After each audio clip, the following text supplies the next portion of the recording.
What if everything you believed was a mere shadow of reality? What if the truth lurked just beyond the flickering light, waiting to shatter your illusions? Beneath the surface of your life lies an abyss of unseen horrors and dazzling truths, swirling like smoke in the air, taunting you with every breath. Here, in this cavern of ignorance, you are but a puppet, dancing to the rhythm of flickering shadows, oblivious to the puppeteer's hand. You sit in your cozy chair, scrolling through screens that feed you curated snippets of life, each image a carefully crafted illusion, a flicker of light on the cave wall. What if those images are the empty reflections of a world you have never truly seen? What if your daily grind, your memes, and your TikTok dances are just the shadows cast by a more sinister reality? Do you feel that gnawing itch at the back of your mind? It's the whisper of enlightenment, beckoning you to rip off the blindfold and confront the chaos beyond. In Plato's allegorical cave, prisoners stare at the wall, chained by their ignorance, mistaking shadows for reality. They laugh, they mock, they live in a comedy of errors, unaware that outside, the sun blazes with blinding truth. Who are the real fools, the prisoners, or those who let them remain shackled? The dark humor of their plight is a cosmic joke, and you, my friend, might just be the punchline. The absurdity, the irony, it cuts deep, doesn't it? Now, imagine the moment of awakening, the jarring discovery that what you held sacred was nothing more than a reflection of dust and echoes. What happens when the chains snap, and you stumble into the light? The brilliance is blinding, a searing truth that scorches away your comfortable misconceptions. The outside world pulses with life, vivid colors, cacophonous sounds, and raw, unfiltered existence. But beware. With enlightenment comes peril. The truth is a double-edged sword, a weapon forged in the crucible of knowledge. The moment you step outside, you expose yourself to harsh realities that make the shadows seem comforting. The very people you once knew might mock you for your newfound vision. They cling to their shadows, terrified of the light. The laughter echoes in your mind, a cruel symphony of mockery. They call you insane, a madman wandering in the harsh sun. But you see them now, flickering shadows, lost in a daze, prisoners of their own making. You can't unsee what you've seen, the shadows dance, twisting and contorting into grotesque forms that reveal the absurdity of your prior existence. Are you ready to confront the shadows, to unravel the comedy teetering on the brink of tragedy? No one ever said the truth would be easy. It's a labyrinth, a riddle wrapped in a paradox, and every step taken is a step deeper into the unknown. Can you handle the weight of enlightenment, or will you retreat back into the shadows, a mere flicker of what could have been? The choice is yours. Will you remain shackled, or will you dare to step into the blinding light? They say the sun bled orange over Athens that day, a haunting hue that swept through the city like a warning. I remember the air thick with tension, a palpable weight pressing against my chest, each heartbeat echoing the impending doom. There was a murmur, low and frantic, rippling through the crowded agora, a living tapestry of fear and desperation. It was the kind of silence before a storm, a whisper of chaos that felt inevitable. In the shadow of the Acropolis, where marble columns stood like silent witnesses, lived a man named Socrates. He was not just a philosopher, he was a question, a tempest in human form. His weathered face, marked with the lines of countless debates, told stories of a mind that never rested. I remember the fire in his eyes, fierce and unyielding, as he challenged the very fabric of Athenian society, unraveling truths like a child tugging at the threads of a frayed blanket. He stood there, bold yet vulnerable, knowing that each word he spoke could either lift him to greatness or plunge him into the abyss. Standing beside him was Plato, a young man grappling with the weight of his mentor's legacy. His heart was a wild, restless thing, torn between admiration and fear. He was the shadow lurking beneath Socrates' brilliance, always watching, always learning, yet suffocating under the pressure of expectation. I remember the way he clutched his scrolls, knuckles white, as if holding on to the last remnants of certainty in a world spiraling into chaos. The city around them was on the verge of an explosion, political strife, social upheaval, a tempest of ideas clashing with tradition. And there they stood, on the precipice of history, like two warriors facing an unseen enemy. Then there was Alcibiades, a man consumed by ambition, a comet streaking through the darkened skies of Athens. He was a dazzling figure, the embodiment of charisma and folly, his laughter ringing out like a death knell in the midst of discontent. I remember his swagger, the bravado of youth, and the dark shadows haunting his heart. He wanted power, and he wanted it badly, so badly that he would play both sides, a chameleon among the elite, betraying friends and lovers for a taste of that intoxicating nectar. The echoes of his choices coiled around him like serpents, whispering promises of glory while tightening their grip. The city was alive, electric with tension. I remember the scent of olive oil mingling with the bitter taste of betrayal in the air. The assembly met, a cacophony of voices rising and crashing like waves against the rocks. Here, men debated the fate of the empire, their words sharp as daggers, their hopes as fragile as glass. Socrates stood in the eye of the storm, unraveling their rhetoric with a simple question, a quiet challenge that pierced through the noise, a spark igniting a powder keg. "What is justice?" he asked, and the world held its breath. Plato watched, heart racing, knowing that Socrates was dancing on the edge of a knife. Each question he posed was a step closer to the abyss, and yet he pressed on, fearless. The crowd around them shifted, murmurings growing louder, whispers of treason, whispers of madness. They were hungry for blood, and Socrates was the prey. I remember the moment dread settled in like a thick fog, an omen that the winds of change were no longer favorable. The shadows deepened, creeping along the cobblestones, as if the city itself was holding its breath, waiting. And then Alcibiades burst into the fray, a tempest in human form. He was charismatic, yet hollow, drifting from one faction to another, a shrouded figure cloaked in charm and duplicity.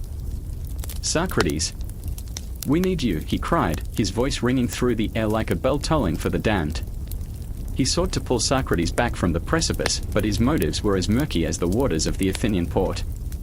Was he truly saving his friend, or was he merely playing a game, shifting alliances like pieces on a chessboard? I remember the tension crackling between them, an electric pull that demanded the truth. Socrates looked at Alcibiades, a mix of pity and understanding in his gaze. "You seek power, yet you are bound by the chains of your desires," he replied, his voice a steady anchor in the tempest. It was a moment frozen in time, a heartbeat that stretched out into infinity, filled with the weight of unspoken words and the bitter taste of regret. The city trembled, the walls whispering secrets as the sun dipped below the horizon. Darkness crept in, cloaking Athens in a shroud of uncertainty, and yet the streets pulsed with life.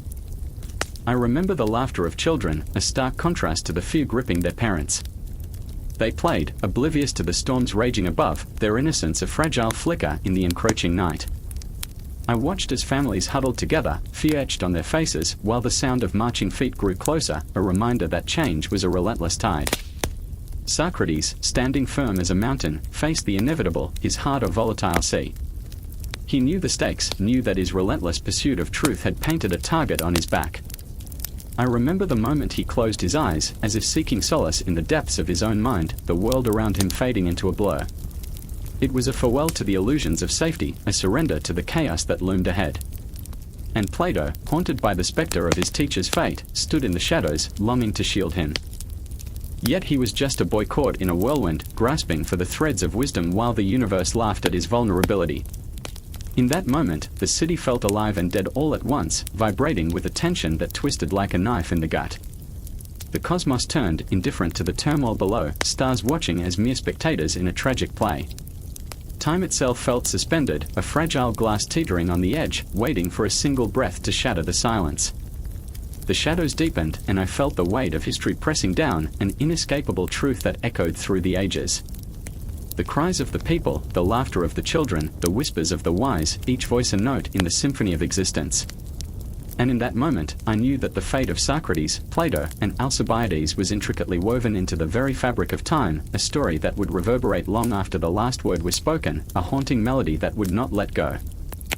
The night was thick, like the air before a storm, pregnant with unspoken thoughts and unshed tears.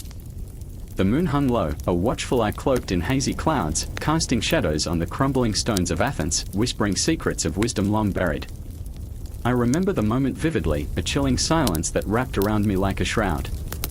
I stood at the edge of the agora, heart pounding, every heartbeat echoing the weight of centuries as I felt the pulse of a city rife with conflict, brimming with ideas that danced like fireflies in the darkness. In that moment, I saw Socrates, his gaunt figure silhouetted against the flickering torchlight, his voice piercing the stillness. "The unexamined life is not worth living." His words floated like a ghost, haunting the air, igniting a fire in the hearts of those around him. I remember the faces, wide-eyed students, trembling with fervor, hungry for truth, for something greater than themselves. But fear flickered in their eyes, too, a fear of what it cost to seek wisdom in a world that often turned a blind eye to the light. And then there was me, Plato. a boy caught in the turmoil of transformation. I felt the weight of my lineage, the pull of my aristocratic roots, and yet the longing for something more profound. My grandfather had charged me with the legacy of knowledge, but all I held was a burning uncertainty. What did it mean to be a philosopher? What did it cost to follow in the footsteps of a man who would die for the truth? Around me, the city breathed, each corner a testament to the philosophers who had walked its streets. I could feel the air thickening with their voices, their arguments swirling in a tempest. They were my ghosts, my shadows, a cacophony of thoughts and ideals gnawing at my spirit.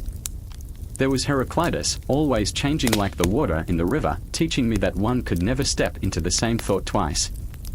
And Pythagoras, his numbers a haunting melody, ringing in my ears as I tried to find harmony in the chaos of life. But here, amidst the clamor of voices, two figures stood at the forefront of my mind, Socrates, the relentless seeker, and my own mentor, the tortured soul of a man named Speusippus. They were mirrors reflecting my deepest conflicts. Socrates, unyielding, challenging every assumption with a razor-sharp wit, drawing out the truth with relentless questioning. Speusippus, my uncle, caught in the trappings of his privilege, a man burdened by the weight of expectation and the fear of failure. I watched them clash, two titans of thought, and felt a shiver of recognition. Socrates, with his fearless heart, stirred an insatiable hunger for knowledge within me, but Speusippus, with his cautious wisdom, whispered of the dangers lurking in the pursuit of truth. I remember the conversations we had, Socrates urging me to embrace the chaos, to plunge headlong into the realm of ideas, while Speusippus cautioned me to tread carefully, to guard my heart against the sharp edges of philosophy that could cut deeper than any sword. Philosophy is a battle, my dear Plato, Socrates would say, his voice echoing in my mind as if he were standing beside me now. It is fought not with weapons but with thoughts, with words that can shatter illusions. He would lean closer, his breath warm, his gaze piercing. Do you have the courage to join this fight? I remember the weight of his gaze, the intensity of his conviction igniting a fire within me. But alongside that fire was doubt, a heavy cloak that wrapped around my shoulders, suffocating me with the potential for despair. What if I failed? What if I never ascended the rhetorical heights that Socrates envisioned? What if I became nothing more than an echo, lost in the whispers of history? But then, in the shadows of that aching night, something shifted. A clarity emerged like dawn breaking through the darkness. I understood then that philosophy was not merely about conquering ideas, it was about confronting the deepest fears that lay entwined within them. It was about facing the ghosts of my own making, my fears, my desires, my relentless quest for meaning. As I stood there, the city alive around me, I felt my resolve harden. I would not simply be a spectator in this grand drama, I would step onto the stage, embracing the chaos, the uncertainty, the pain of it all. I would become a philosopher, not out of obligation, but out of an insatiable thirst for understanding, a longing to uncover the truths that lay hidden beneath the surface, waiting to be unearthed. And I remember the chill of the wind against my skin, a reminder of the fragility of life, the impermanence of every moment. I could hear the distant echoes of laughter mingling with the cries of despair, the joys and sorrows weaving together like a tapestry, vibrant yet frayed. I was part of that tapestry, woven into the fabric of existence, and as I stepped forward, I felt the weight of history pressing against my back, urging me to move beyond the confines of my fears. The moon watched silently, a witness to my awakening, casting its pale light upon the ancient stones of Athens. I had made a choice to embrace the shadows, to dance with the uncertainties, to forge my own path in a world that often shunned the light of reason. I could hear Socrates' laughter echoing through time, urging me forward, and I knew this was only the beginning. The air crackled with potential, the night alive with possibility. And as I turned to face the horizon, the city whispered its secrets, its promises, and the journey ahead unfurled before me like a vast, uncharted ocean, ready to be navigated, ready to swallow me whole. But I was no longer afraid. I was ready to plunge into the depths of thought, to grapple with the very essence of existence, knowing that the shadows I would encounter were not my enemies, but my greatest teachers. In that moment, I became not just a student of philosophy but a vessel of its profound, unending exploration. The echoes of Socrates, Speusippus, and countless others would guide me, their spirits lingering in the shadows as I forged ahead into the unknown. The stage was set, the players were in place, and I was ready to face whatever came next. The air crackled with tension as the last echoes of the crowd faded into the darkened corners of the agora. A lone figure, Socrates, stood amidst the shadows, his wisdom swaying like a pendulum, heavy with the weight of unasked questions. The The sun dipped beneath the horizon, bleeding its crimson light onto the cobblestones, illuminating the faces of the onlookers, some curious, others fearful, a few filled with a fierce loyalty that bordered on madness. They came to witness a confrontation, an emotional tempest brewing in the heart of philosophy itself. I remember the way the chill wrapped around me, a shroud whispering of ancient truths and unspoken doubts. I was there, pressed against the rough stone wall, my heart thumping like a war drum, each beat a reminder of the fragility of thought. Socrates turned, his gaze cutting through the crowd, searching. He was a man burdened not by answers, but by the relentless pursuit of questions, and the ghosts of his own thoughts haunted him like the spirits of the city he roamed. And then there was Plato, a young man with wide eyes that glimmered with both admiration and fear. He watched Socrates, caught between his mentor's brilliance and the suffocating weight of expectation. An internal struggle raged within him. He wanted to emulate the wisdom of the older man, to capture it in words, but what if he failed? What if he became just another shadow lurking in Socrates' wake? The fear clawed at his insides, a gnawing reminder that greatness often demanded a terrible price. In that moment, a voice erupted from the crowd, a challenge, a spark igniting the tinderbox of emotions. "Why question what is already known?" a young rhetorician shouted, his arrogance as palpable as the dust swirling at their feet. The eyes of the crowd snapped to Socrates, who stood unmoving, a statue contemplating the sunrise. "Ah, but what is known?" Socrates countered, his voice smooth and deliberate, tinged with the sweetness of irony. "Is it not the very act of questioning that brings us closer to truth? Or do we dare to accept ignorance as a companion?" His words sliced through the air, sharp enough to draw blood. The crowd's murmur grew, a sea of unease washing over the space between them. Plato felt the swell of admiration rising within him, battling the tumult of self-doubt. He remembered the first time Socrates had questioned him, the way it felt like a revelation and a curse all at once. "What do you know, young man?" Socrates had asked, his eyes piercing, a challenge laced with affection. "What do you truly understand?"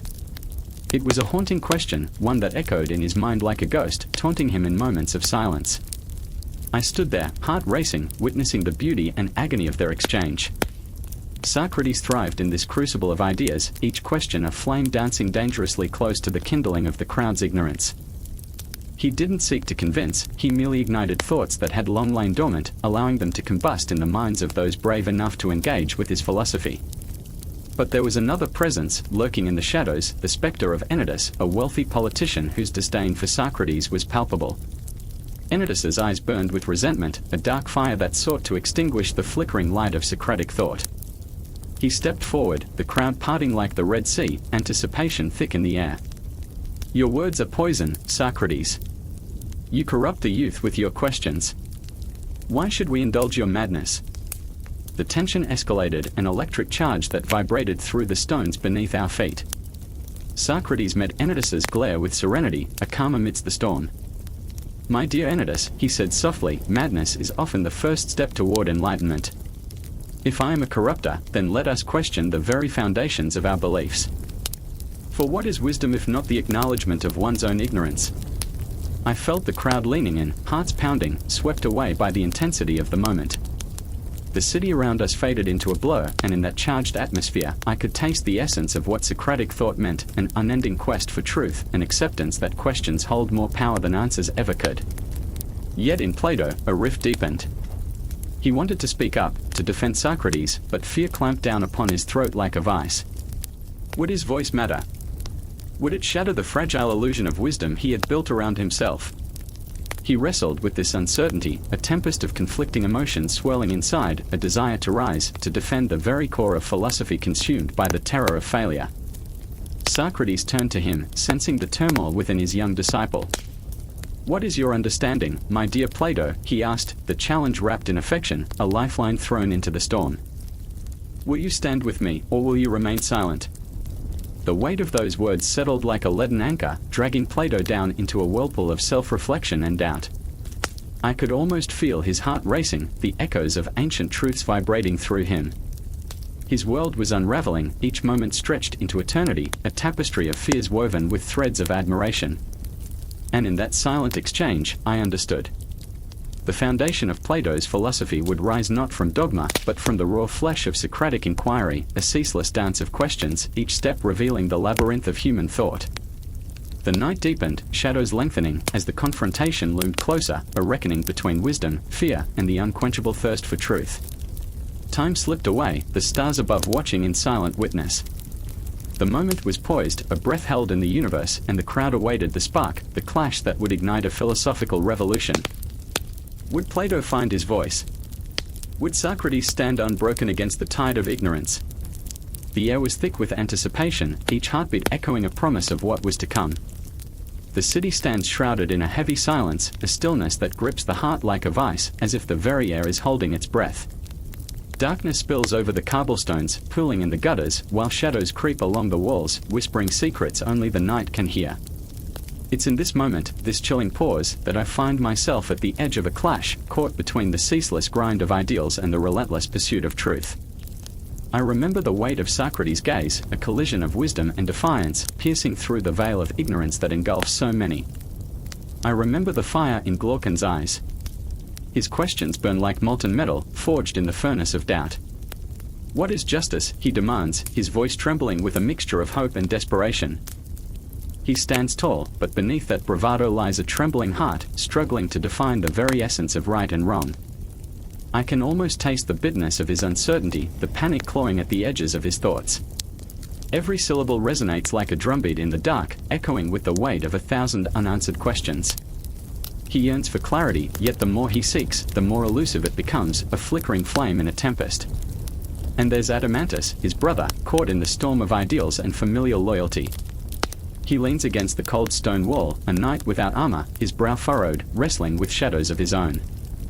What is the good life, he murmurs to the night, the words escaping his lips like a sigh, trembling with the uncertainty of a lover whose heart has been shattered. His questions tumble like leaves in the wind, beautiful yet chaotic, drifting in endless circles without resolution. I see the ache in his heart, the longing for meaning in a world that offers none. Each word is a plea, a desperate grasp at understanding that slips through his fingers like sand. In this bleak landscape, the debate unfolds, a dance of intellect and emotion, a clash between the ideal and the real.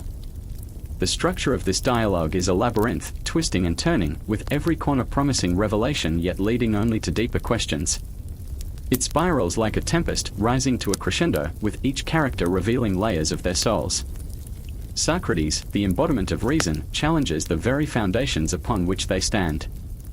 He prods, he pushes, his words like arrows, piercing through illusions and forcing them to confront the darkness within. Can we truly know justice, he challenges, his eyes alive with fervor. The tension crackles like electricity in the air, every heartbeat echoes the urgency of the moment. The themes unfurl like smoke, curling into the night sky, justice, the soul, the ideal city. They weave together, hauntingly intertwined, each thread a whisper of what could be and what is. The concept of the ideal city, the Callipolis, looms in the distance, a shimmering mirage on the horizon, taunting them with its unattainable perfection. As the dialogue deepens, the stakes rise. The very fabric of their beliefs is tested, stretched thin to the breaking point. The philosophical underpinnings of their lives hang in the balance, a fragile thread swaying above an abyss. I remember the tension that fills the air like a tangible force, each character grappling with their own existential fears, their flaws laid bare in the harsh light of scrutiny. They are not mere figures in a tale, they are reflections of our own struggles, our own quests for meaning amid chaos. Socrates, with his unyielding grip on reason, wrestles with the hollowness of a world that often prefers comfort over truth. Glaucon, the passionate seeker, teeters on the edge of despair as he confronts the impossibility of his ideals. And Adeimantus, the silent observer, absorbs it all, his heart aching with the realization that the path to understanding is riddled with pain. The intensity of their exchanges grows, building to a fever pitch, a symphony of voices rising and falling, each note a revelation, a moment of clarity, followed by doubt. Words become weapons, yet also shields, as they battle with the demons of their own making. What if justice is a mere illusion?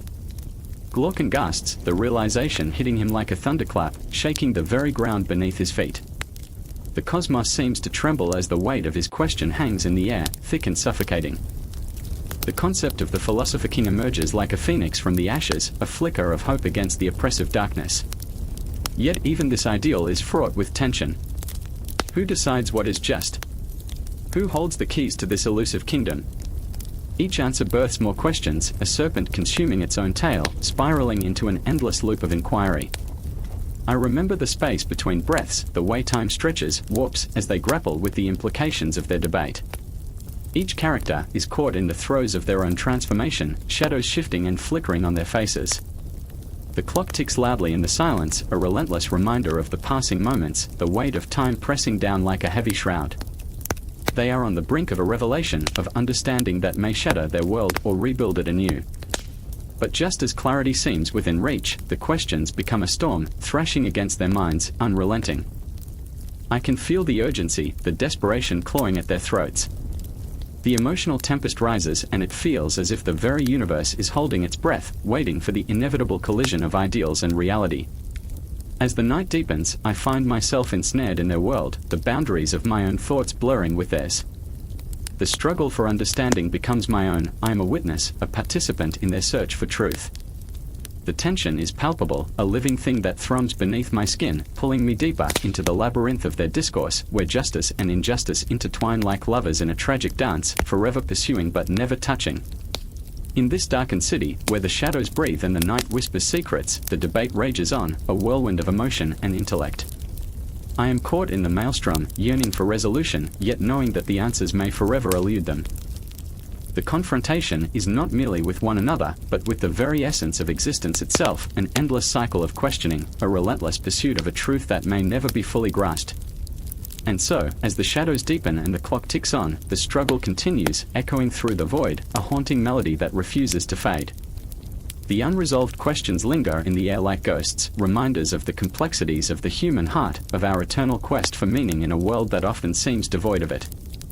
The tension spirals, a never-ending loop that teeters on the edge of revelation, pulling me in, holding me captive, urging me to listen, to feel, to become part of this intricate tapestry woven from the fabric of life itself. Darkness wraps around them like a wet shroud, the air thick with the stench of sweat and despair. Shadows flicker on the stone walls, warped and twisted, dancing in a grotesque ballet that plays with their minds. There are 3 of them, huddled together, bound in place by chains that gnaw at their skin, each link a reminder of their confinement. They sit, backs against the cold stone, eyes fixed on the wall, the only world they know. Behind them, a fire crackles, casting eerie shadows that whisper secrets of a life they cannot touch. I remember the first flicker of light I saw, a flicker that shattered the monotony of darkness, sending tendrils of panic racing down my spine.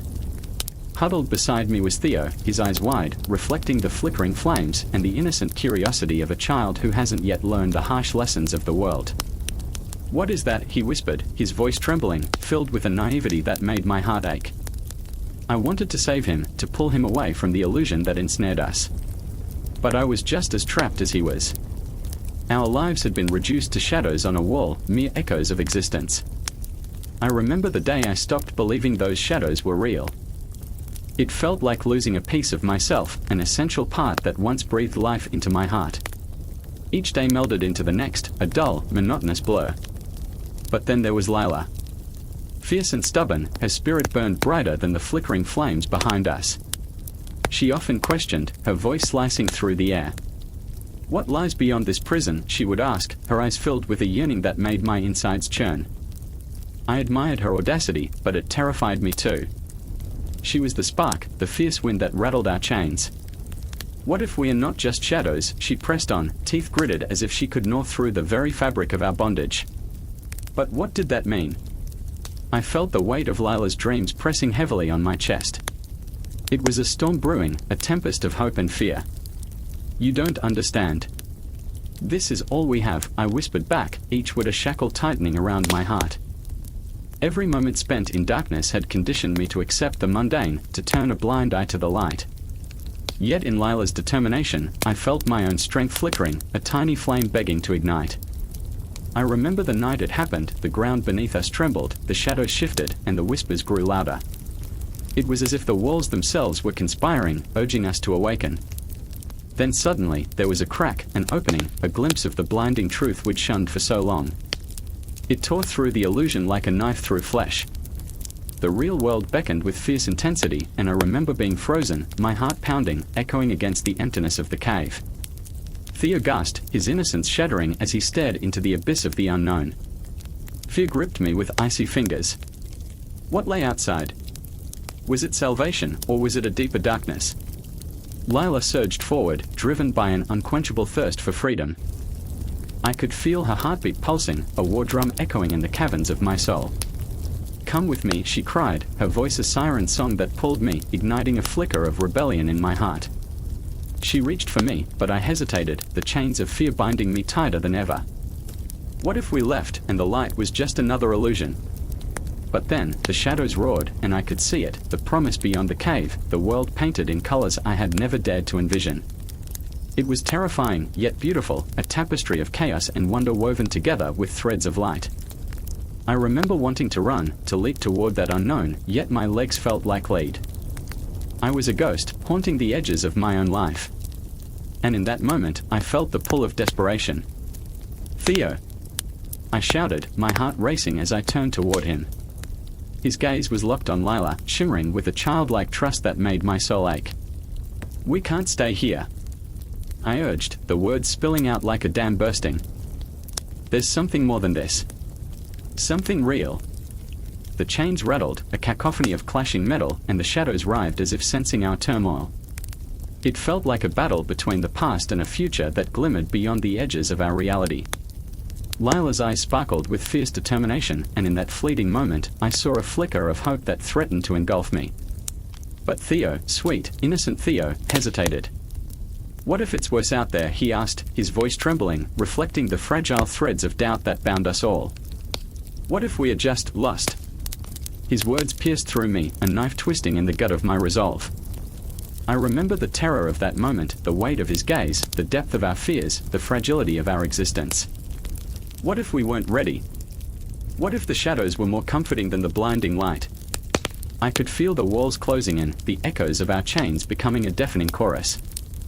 And yet, in that suffocating silence, Lila's voice rang out like a clarion call. "We have to try," she screamed, her spirit igniting the very air around us. In that instant, the darkness trembled, and I felt it, a surge of rebellion, a revolt against the suffocating chains of ignorance. I reached out, grasping Lila's hand, and in that fragile moment, we became more than shadows. We became seekers, daring to step into the abyss, ready to face whatever awaited us. And then, without thinking, we lunged forward, the chains snapping like brittle twine, leaving echoes of our past behind. The world outside loomed ahead, a vast expanse of light and color, a chasm filled with the unknown. A single heartbeat, a moment suspended in time, before we broke through. I remember feeling the warmth of the sun against my skin, the air rich with possibility. The shadows of the cave receded, replaced by a brilliant, terrifying landscape that stretched infinitely before us. With each step, with each breath, we shed our old selves, transforming into something profound. And as we stepped into the light, I realized the journey had only just begun. A crack in the earth, a gaping wound, darkness spilling like spilled ink across the stone. I stand at the threshold, heart pounding, the air thick with the scent of damp earth and fear. The cave looms ahead, an abyss that could swallow the sun whole. It whispers secrets, taunts with flickers of light, and I can't help but inch closer, straining to see the shadows dance inside. It's the kind of moment that freezes time, where every heartbeat feels like a countdown to something monumental, something terrifying. John's breath hitches beside me. He's always been the braver one, but now his fingers tremble against the cold stone wall, the fear seeping from his skin. His eyes search my face, pleading for reassurance, and oh how I wish I could give him that. But all I have is my own dread, a churning pit in my stomach that tells me this place is a graveyard for dreams, a sanctuary for illusions. "Just shadows," I whisper, but even I don't believe it. Shadows can twist and turn, can morph into nightmares, can become all-consuming. "Let's just go in," he says, and the way he says it makes it sound like a dare, as if the cave is a monster and is ready to wrestle it. Part of me wants to scream, to pull him back, but another part, the darker part, pushes me to follow him. I remember the stories the locals whisper about those who entered never returning, about fleeting figures that flicker at the edge of sight, taunting the living with their unresolved stories. Then there's Sarah. She's behind us, her voice muted, a whisper woven through her fearful thoughts. What if we shouldn't? The question hangs in the air, heavy like the stale scent of musty walls. Her wide eyes shimmer with uncertainty. She's the heart of our trio, the one who feels far too deeply. I see the tremor in her lip, a telltale sign that the brave facade is breaking. "We have to find it," I hear myself say, but do I mean it? The cave is a mirror reflecting our deepest fears, our unresolved pasts, and perhaps it's me who's seeking the shadows, not the truth. I remember the first time I saw Sarah laugh, how it echoed into the empty spaces of my heart, filling it with light. Now, standing at the mouth of this dark gullet, I feel that light flickering, threatened by the impending darkness. What if our shadows consume us, she asks, and I can't tell if she's talking about the cave or something else, something deeper and more sinister that lingers between us, unspoken and raw. An unsettling silence wraps around us, thick and suffocating. I glance back at John, who's already taken a step into the cave, his silhouette swallowed whole by the mouth of darkness. My heart races, each beat resonating like a drum in the stillness. I think of clocks ticking, time slipping away. Fear of the unknown is something we all carry, but this is something altogether different. This is the fear of losing the ones we love to the shadows that dwell in our minds. Do we really want to find what lies in there? I say, but it feels like a play. The darkness feels alive, breathing, waiting for us to take that final plunge, to cross the threshold. Are we just going to stand here? John's voice echoes from within, and there's something daring in it, enticing. I feel myself drawn in, pulled towards him, because there's a part of me that believes we'll find something profound, the reality behind the shadows, a truth that, once faced, could change everything. I step inside, the cold air wrapping around me like a shroud. Each step feels heavy, like I'm wading through water, and the shadows flicker around us, darting just beyond the edges of visibility. I can hear the whispers now, voices that beckon yet scorn, a cacophony of lost souls. Do you hear them? Sarah's voice trembles, and I nod, though I'm not sure if I should. The shadows pulse, and I feel them tugging at my heart, urging me to confront what I have buried deep within. We move deeper, the path narrowing, walls closing in. Look! John points, and my heart races with both excitement and dread. There, in the flickering light, forms begin to take shape, figures, faces twisted in anguish, their mouths open as if screaming silently. I feel the weight of their stories pressing down on me, ghosts of the forgotten, memories trapped in a cruel limbo. Turn back. I want to scream, but the words are swallowed by the darkness, weighed down by the suffocating presence of despair. I remember faces of those I lost, their shadows tormenting me, reminding me of the choices I made, the paths I took. This isn't what we wanted, I plead, but it falls on deaf ears. Then I see Sarah, her face pale, eyes wide with terror, and I feel it, the fracture between us, the unacknowledged fear that has always lingered. What if we can't escape, she whispers, and I know she's not just talking about the cave. It's about life, about the choices we make, the shadows we carry. I reach for her, but the darkness seems to stretch, a chasm widening between us. The cave surrounds us, a suffocating blanket of shadows that gnaws at my soul. I see John, his face pale, almost translucent as the light flickers. We have to keep moving, he insists, but I feel the weight of his fear, his desperation to escape his own reality, as if this cave could offer him the redemption he craves. But what lies within these walls? I remember the stories of the forgotten, those who ventured into darkness seeking answers but found only echoes of their regrets. I feel my own shadows clawing at me, whispering in my ear, reminding me of everything I've tried to leave behind. And then it happens, an eruption of darkness, a cacophony of screams echoing through the cave. It's the shadows, they've come alive, and I realize with a jolt that they are not just remnants of the past, but pieces of us, of our fears and failures, rising to claim us. Run! I shout, but it feels futile, as if the shadows can consume us whole. I reach for Sarah, my fingers brushing against hers, but the darkness pulls her away, and I feel the fracture deepen. John! I scream, his name a desperate prayer, but it's swallowed by the void. We are lost, entangled in this web of shadows, and I remember the truth, shadows are not just what we fear but what we fail to confront. They are the echoes of our choices, the memories that haunt us, and here, in this cave, we stand on the precipice of our own realities, teetering between what is real and what is illusion. And in that moment, I know this darkness is not an end, but the beginning of a reckoning, a confrontation we cannot escape. The clock ticked in a maddening rhythm, each second echoing in the hollow chamber of the cell. Shadows danced on the cold stone walls, twisting and contorting like the minds within them. The air was thick, suffocating, tinged with the metallic scent of despair. A single flickering candle illuminated the faces of two prisoners, their eyes wide with a mixture of fear and determination, each heartbeat a deafening reminder of their fragile existence.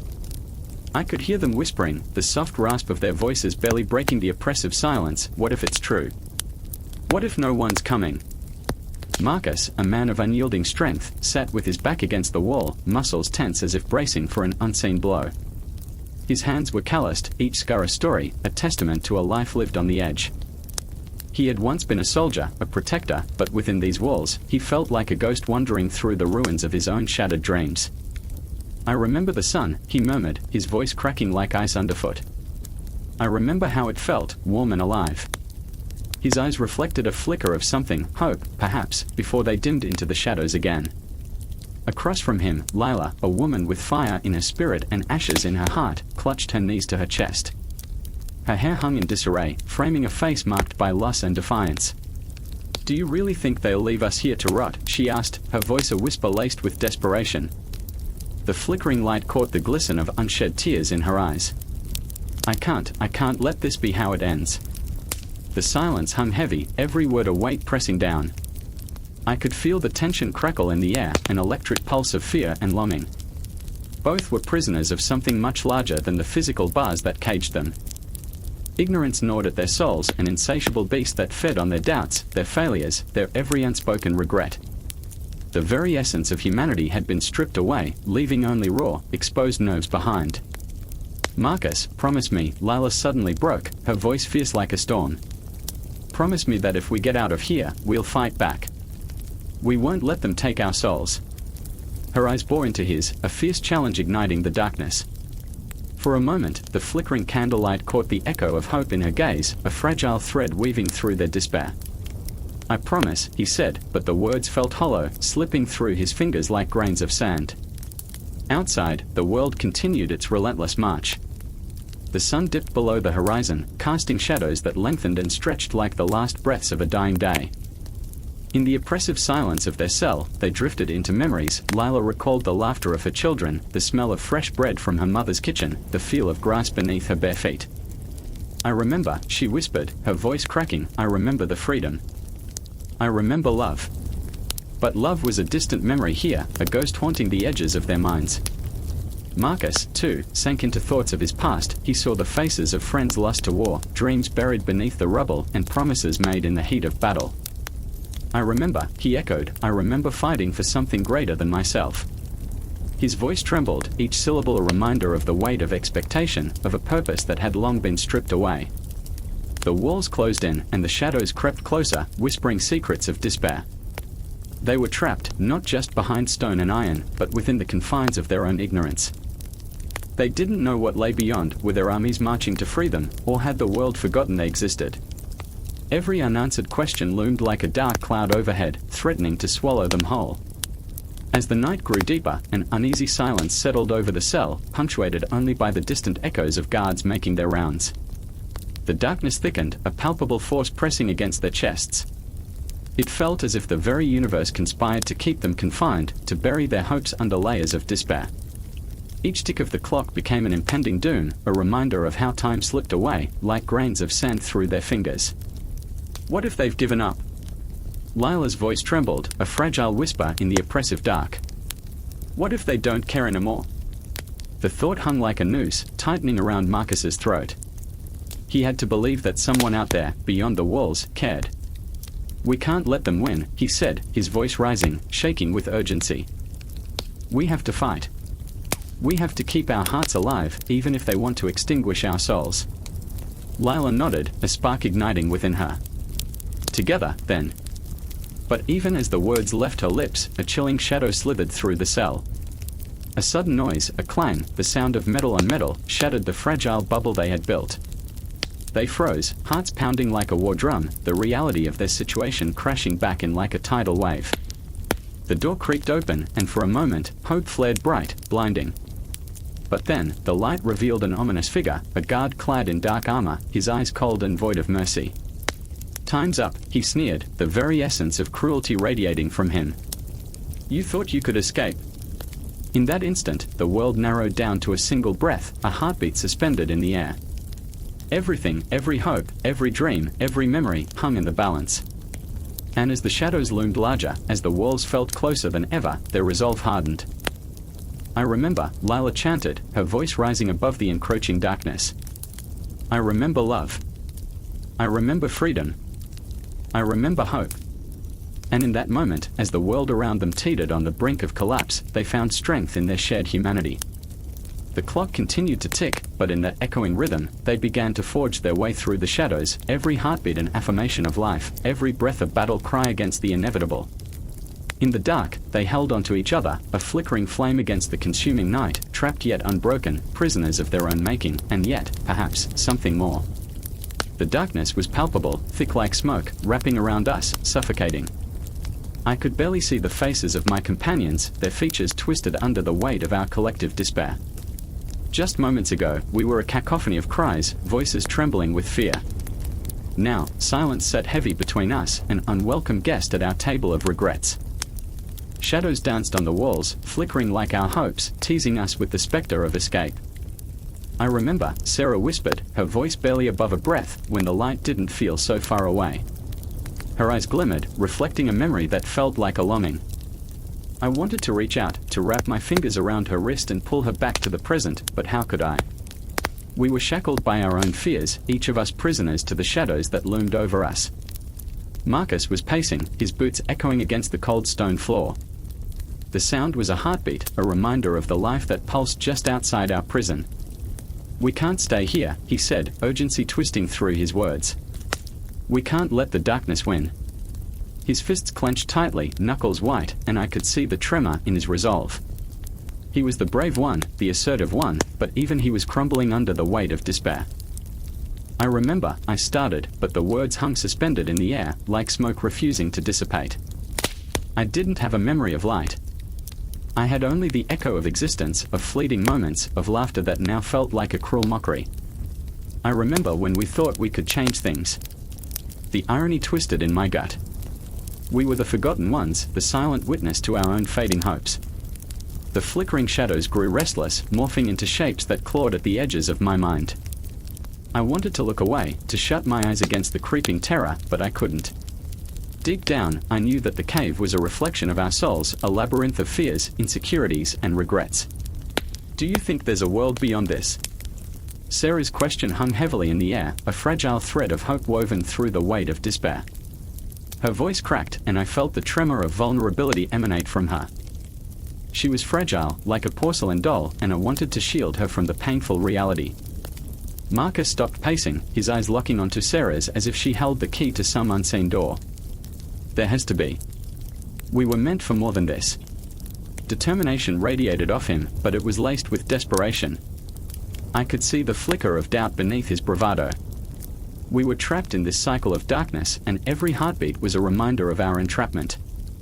With a sudden burst of energy, I sprang to my feet, adrenaline coursing through me. If we don't try, we'll never know. The words erupted from me, raw and unpolished, igniting a spark in the room. The shadows recoiled, momentarily retreating as if they feared the intensity of our combined resolve. We can't let fear dictate our fate. We have to break free. Their eyes widened, the flickering embers of hope igniting in their chests. The shadows seemed to retreat, momentarily disoriented by the brightness of our determination.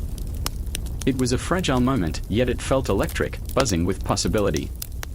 I remember, Sarah's voice rose, a swell of courage mingled with vulnerability. I remember the stories of the world outside, of colors, of laughter, of joy. I remember the warmth of the sun on my skin and the sound of waves crashing against the shore. Each word dripped with longing, pulling at the very fabric of our despair. The walls felt constricting, but with every shared memory, they began to dissolve, revealing the cracks in our prison. It was as if the shadows realized their grip was loosening, and fear began to seep back in, clawing at the edges of our courage. What if we fail? Marcus asked, his voice trembling with raw emotion, and it sliced through the air like a knife. The question hung there, heavy and unrelenting. I could taste the salt of doubt on my lips. Then we'll fail together, I replied, my heart pounding, each beat a resounding promise. But we owe it to ourselves to try. We owe it to the dreams we once had. A collective shudder passed through us, a flicker of defiance against the encroaching darkness. I could feel the fear swirling in the air, thick and suffocating, but we were ready to confront it. Let's take that step, Sarah urged, her voice now steady, a firm hand on our wavering resolve. Let's embrace whatever lies beyond. I nodded, adrenaline surging through me. The shadows curled back, their grip releasing, and for the first time, I felt the possibility of light whispering through the cracks. As we moved forward, our hearts raced, pounding against the walls of our fears. The echoes of our past whispered hauntingly, reminding us of the vulnerability that lay in seeking something more. But with every step, the chains grew lighter, the shadows less menacing. The light ahead beckoned, a flicker of promise, a glimmer of hope. It was distant yet achingly close, a horizon painted with the colors of untold possibilities. Can you feel it? I breathed, my voice almost lost in the swell of emotion. We are breaking free. And in that moment, the darkness receded, the cave quaking under the weight of our determination. With each step we took, we were not merely escaping the shadows but emerging into the brilliance of enlightenment, where knowledge awaited like a long-lost friend.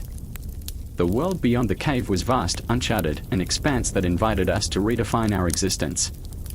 There was no turning back now. The shadows were still there, lingering at the edges, but their power was waning, eclipsed by the burgeoning light that surrounded us. In that spine-chilling moment, we breathed deeply, each inhale filled with the promise of the unknown and each exhale carrying the weight of our fears. We were not merely stepping into the light, we were forging a new path, together, unyielding against the dark that had once held us captive. And as we crossed the threshold, the world beyond shimmered with possibilities. The lines of our past blurred, replaced by a vivid tapestry of what could be, a kaleidoscope of dreams waiting to be written. Together, I whispered, and it felt like a vow, echoing through the vastness of our newfound freedom. The shadows fell behind us, powerless and empty, as we surged forward into the embrace of enlightenment, ready to meet whatever awaited on the other side. The clock strikes 10, each chime echoing like a gunshot through the empty corridors of the old library. Dust motes swirl in the dim light, dancing like memories long forgotten. I can taste the stale air, thick with the weight of secrets. My heart races. I can't remember how I got here, but the shadows seem to know. They whisper to me, slithering through my mind, wrapping around my thoughts like a choking vine. There's a figure at the far side of the room, Evelyn, a philosopher lost in the labyrinth of her own mind. Her fingers tremble over the brittle pages of ancient texts, searching for something, anything, to save her from this spiraling descent into madness. She's always been the strong one, the beacon of light in my darkened world, but now she's a mere flicker, barely holding on. I remember her laughter, how it used to fill the air like music, but now it's gone, replaced by the suffocating silence. Evelyn, I whisper, my voice barely breaking the tension. I'm afraid to move, afraid that the very act of stepping closer will shatter the fragile hold we have on reality. We are trapped in this endless cycle of thought and despair. She doesn't turn. Evelyn. At last, she looks up, her eyes reflecting a storm of emotions, fear, anger, desperation. We can't keep doing this, Aiden, she says, her voice a raw whisper. The pain in her tone slices through me like a dagger. We are running out of time. I feel the weight of her words, the truth that lingers like a dark cloud above us. We are contemplating the abyss, and it's staring back with its infinite, cold gaze. There's no escaping it, but still, we clench our fists against the inevitability of it all. I want to scream, to shake her out of this stupor, but I know that the fight within her is a reflection of my own, flawed, trembling, yet fiercely alive. Then there's Marcus, my old friend, the kind of reckless soul who dances with danger. He bursts into the room, breathless, as if he's just outrun death itself. They are coming, he shouts, eyes wide, wild. We have to leave now. The panic in his voice ignites something primal within me. I remember the nights we spent plotting our futures, laughing over dreams that now lie in ruins at our feet. What do you mean? I say, forcing steadiness into my voice while my heart thunders like a war drum. Who's coming? The council, Marcus gasps, sweat beading on his forehead. They've discovered our plans. They won't let us go. They want to silence us. The air grows thick as if the shadows themselves are eavesdropping, eager to consume us whole. I remember the council's whispers, their cold, calculating gazes, and the fear they instilled in the hearts of so many. They wield power like a weapon, and we, shadows in their light, have dared to challenge them. Evelyn stands, finally tearing herself away from the suffocating confines of knowledge. We can't let them take us again, she says, conviction threading through her voice. The fire returns to her eyes, igniting something within me, a flicker of hope amidst the chaos. We have to escape. Escape. Marcus scoffs, but there's a tremor in his bravado. Where would we go? There's nowhere safe anymore. His despair washes over me, a wave threatening to pull me under, but I refuse to drown. I remember the nights spent dreaming of liberation, of a world where ideas could flourish without fear. We'll find a way, I insist, gripping Marcus's shoulder, feeling the warmth of his skin beneath my hand, grounding me in this storm of uncertainty. We've outsmarted them before. We can do it again. Evelyn nods, determination etching itself into the lines of her face. We need to go to the old docks, she says, urgency rising in her voice. There's a boat hidden away. If we can get there, we can leave this cursed city behind. With every heartbeat, I feel the gravity of our choices weighing heavy on my soul. The city has become a prison, its walls closing in like a vice, and yet there's a wild thrill in the idea of escape. We slip into the shadows, our footfalls silent against the cold stone floors, the flickering candlelight casting ghostly shapes that smirk at our plight. But the city is alive, breathing down our necks, and as we weave through the labyrinthine streets, I can feel it watching. The spectre of our past lingers in the corners, taunting us with memories of laughter now muted. I hear the echoes, ghosts of dreams turn nightmares. Suddenly, a shout pierces the darkness, the unmistakable sound of authority cracking like thunder. Stop! A flash of light cuts through the gloom, the council's enforcers, dark figures cloaked in menace. My heart races. We are discovered. Run! I scream, adrenaline surging, propelling us forward. We sprint through the winding alleys, each turn a desperate gamble against the tightening noose of fate. I can feel the cold breath of fear on my neck, but there's no turning back now. Evelyn leads the way, fierce and unyielding, her spirit igniting a fire within me. I can feel it, this is a moment not only of survival but of defiance. We are philosophers, after all. Our thoughts are our weapons, our dreams the ammunition we need to break free from this prison of the mind. We reach the docks, the salty air hitting us like a slap, waking us from the haze of fear. The boat, our salvation, sits waiting, a lone sentinel against the waves. But shadows loom, dark and hungry, and I can feel the weight of the cosmos pressing upon us. In this moment, everything hangs in the balance. I remember the stars, their ancient light whispering promises of freedom, of a universe vast and ungraspable. We are small against its immensity, yet our hearts beat with the intensity of hope. But hope is a fickle friend. Get on! Evelyn shouts, her voice cutting through the chaos. I feel the tremor in her words, the urgency that breathes life into the night. Marcus jumps onto the boat, and I hesitate for a heartbeat, feeling the shadows pulling at me, whispering my name with 1,000 voices.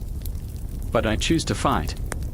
I leap aboard just as the figures emerge from the darkness, their faces twisted in rage, the flicker of a torch illuminating their intent.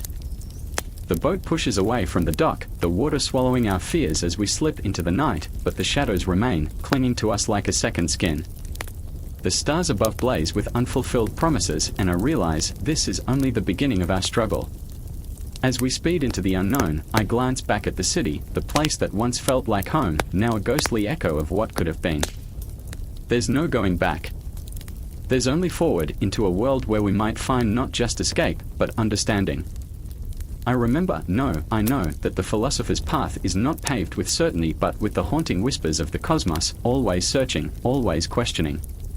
And so we sail into the dark, a flicker of hope battling against the encroaching shadows, ready to embrace whatever comes next. The air hung heavy, thick with the scent of charred wood and desperation. A fire flickered, casting erratic shadows on the walls of the crumbling building. I stood there, paralyzed, heart racing like a drum echoing in a vast, empty hall. My hands trembled, not from the cold, but from the weight of a truth I could no longer deny. Outside, the world was a tapestry of chaos, the cries of the lust mingling with the crackle of flames. Inside, I wrestled with a gnawing fear that spiraled deeper with every passing second. Is he gone? The voice cut through the chaos, raw and laced with a desperate hope. It belonged to Myra, her eyes wide, shimmering with unshed tears that sparkled like the stars she once believed in.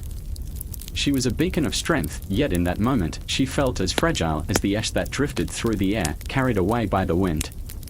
I wanted to reach out, to tell her it would be okay, but my mouth felt sewn shut by the weight of uncertainty. Then there was Thomas, his face pale against the flickering flames, each line on his forehead etched with the burden of his choices. "We don't have time," he said, voice trembling, urgency pouring from him like blood from a wound. "We can't wait any longer." He turned to me, desperation painted across his features, a plea that clawed at my insides. "You have to choose." Choose.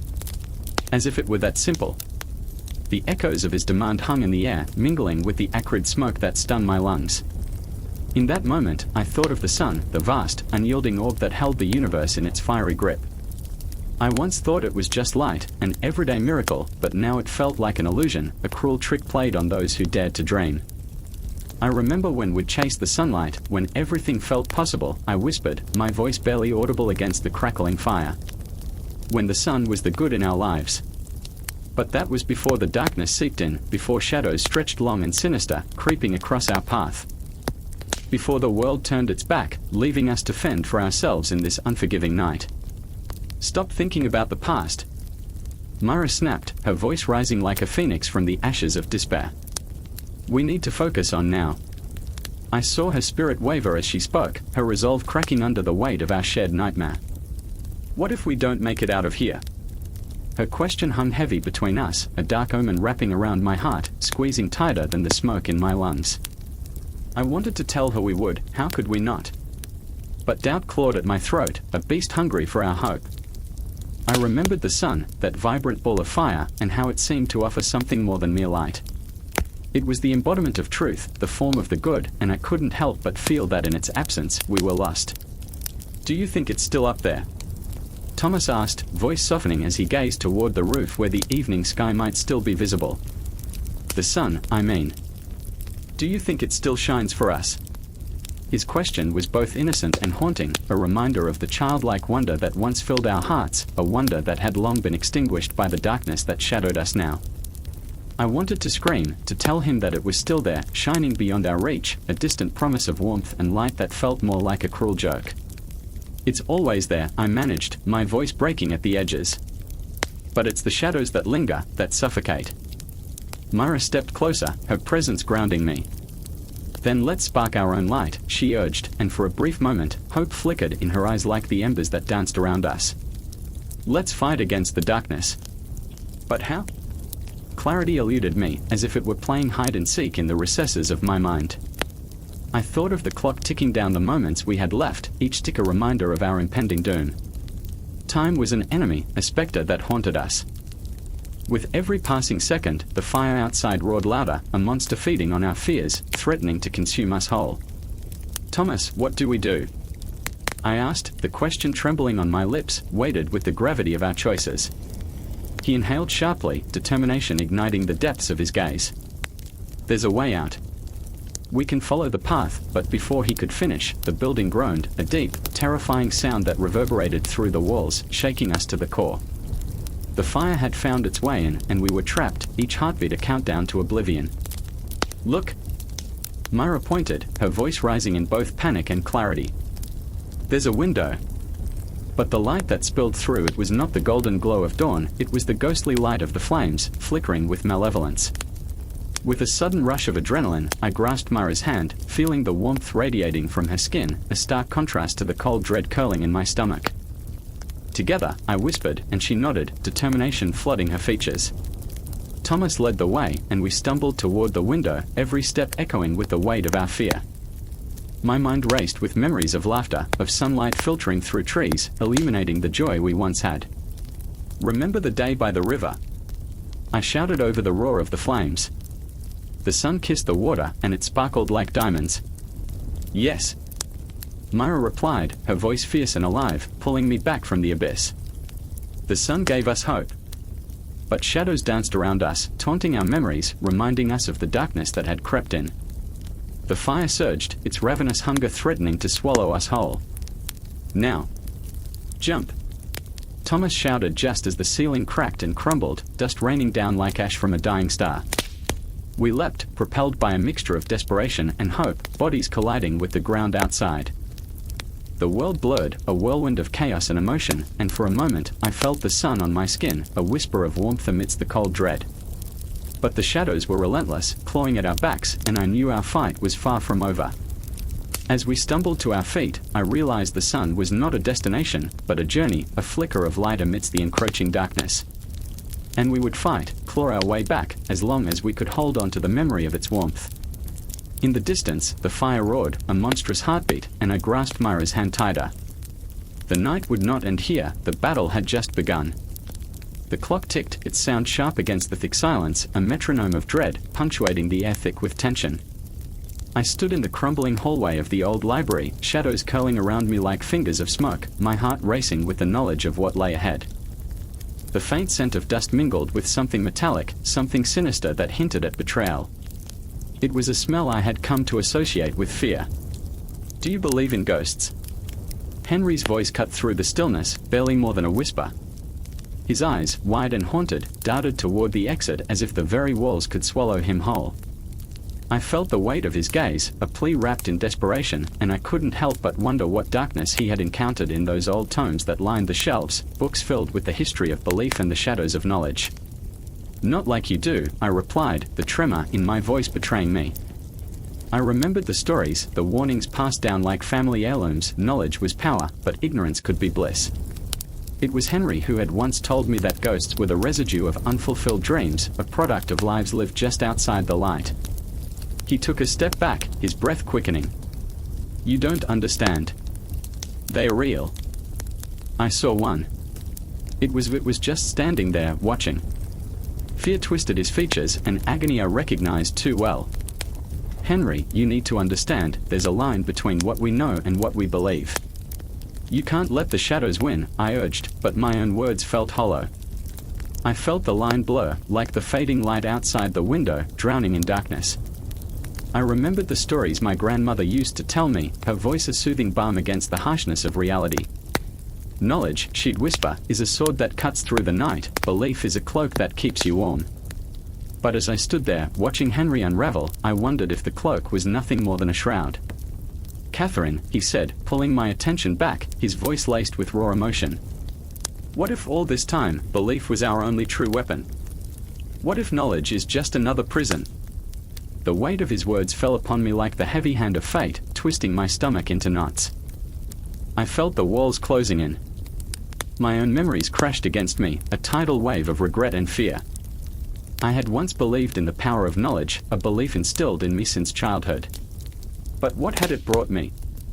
A life wrapped in uncertainty, where answers only led to more questions. Was I trapped in my own illusion of understanding, much like Henry, consumed by shadows? "It's not about belief or knowledge, Henry," I said, my voice firming, though my insides quaked. "It's about what you choose to do with both." My words hung between us, charged with something electric. I could sense the heaviness of our shared history, our failures woven tightly into the fabric of those moments. A flicker of doubt crossed his face, and for a heartbeat, I saw the boy he once was, the one who used to spin tales of adventure and bravery. "Then help me," he pleaded, desperation cracking his voice. "Show me the truth, Catherine. I can't fight them alone." But could I? The knowledge I once held with reverence now felt like a noose. I remembered the clock again, ticking away, each second a reminder that we were running out of time. Outside, the wind howled, a mournful spirit of the night, as if the world was holding its breath. I pulled Henry closer, our shared warmth a fragile shield against the encroaching darkness. "We'll face it together," I said, my heart racing with the audacity of hope. But in that moment, I felt the universe shift, a cosmic reminder that belief could be a weapon, a shield, or a delusion. I remembered standing in the very same library years before, poring over texts that claimed knowledge was absolute, that it could save us. But the more I learned, the more questions I had. Was truth just a construct, a reflection of our deepest desires and fears? Suddenly, the lights flickered. Shadows danced like specters along the walls, mocking our plight. "Did you see that?" Henry's voice cracked, his body trembling. It was as if the very fabric of our reality was unraveling before us, dragging us into an abyss of uncertainty. "They are here," he breathed, and I felt the cold grip of panic slide down my spine. The line between knowledge and belief, once so clear, now blurred like ink bleeding on paper. I could feel my heartbeat in my throat, a frantic drum echoing through the stillness. With a swift resolve, I stepped forward, fueled by a surge of adrenaline. "Whatever it is, we face it together," I shouted into the dark, my voice a challenge, a beacon of defiance. A shadow flickered at the edge of my vision, a whisper of something otherworldly. In the darkness, I could almost hear the echoes of the past, the voices of those who had come before us, lost souls who had stood upon that very line, wrestling with the weight of their own knowledge and beliefs. "Catherine," Henry's voice trembled, but I wouldn't let fear shackle us. I could feel it then, the pulse of our shared resolve, a bond forged in the fires of desperation. We were not alone, the ghosts of those who had fought before us stood beside us, unseen but palpable. "Together," I repeated, my voice steady, resonating with the strength of conviction. "We are more than our fears, more than our doubts." And as I spoke, I felt the shadows quiver, the air thickening with anticipation.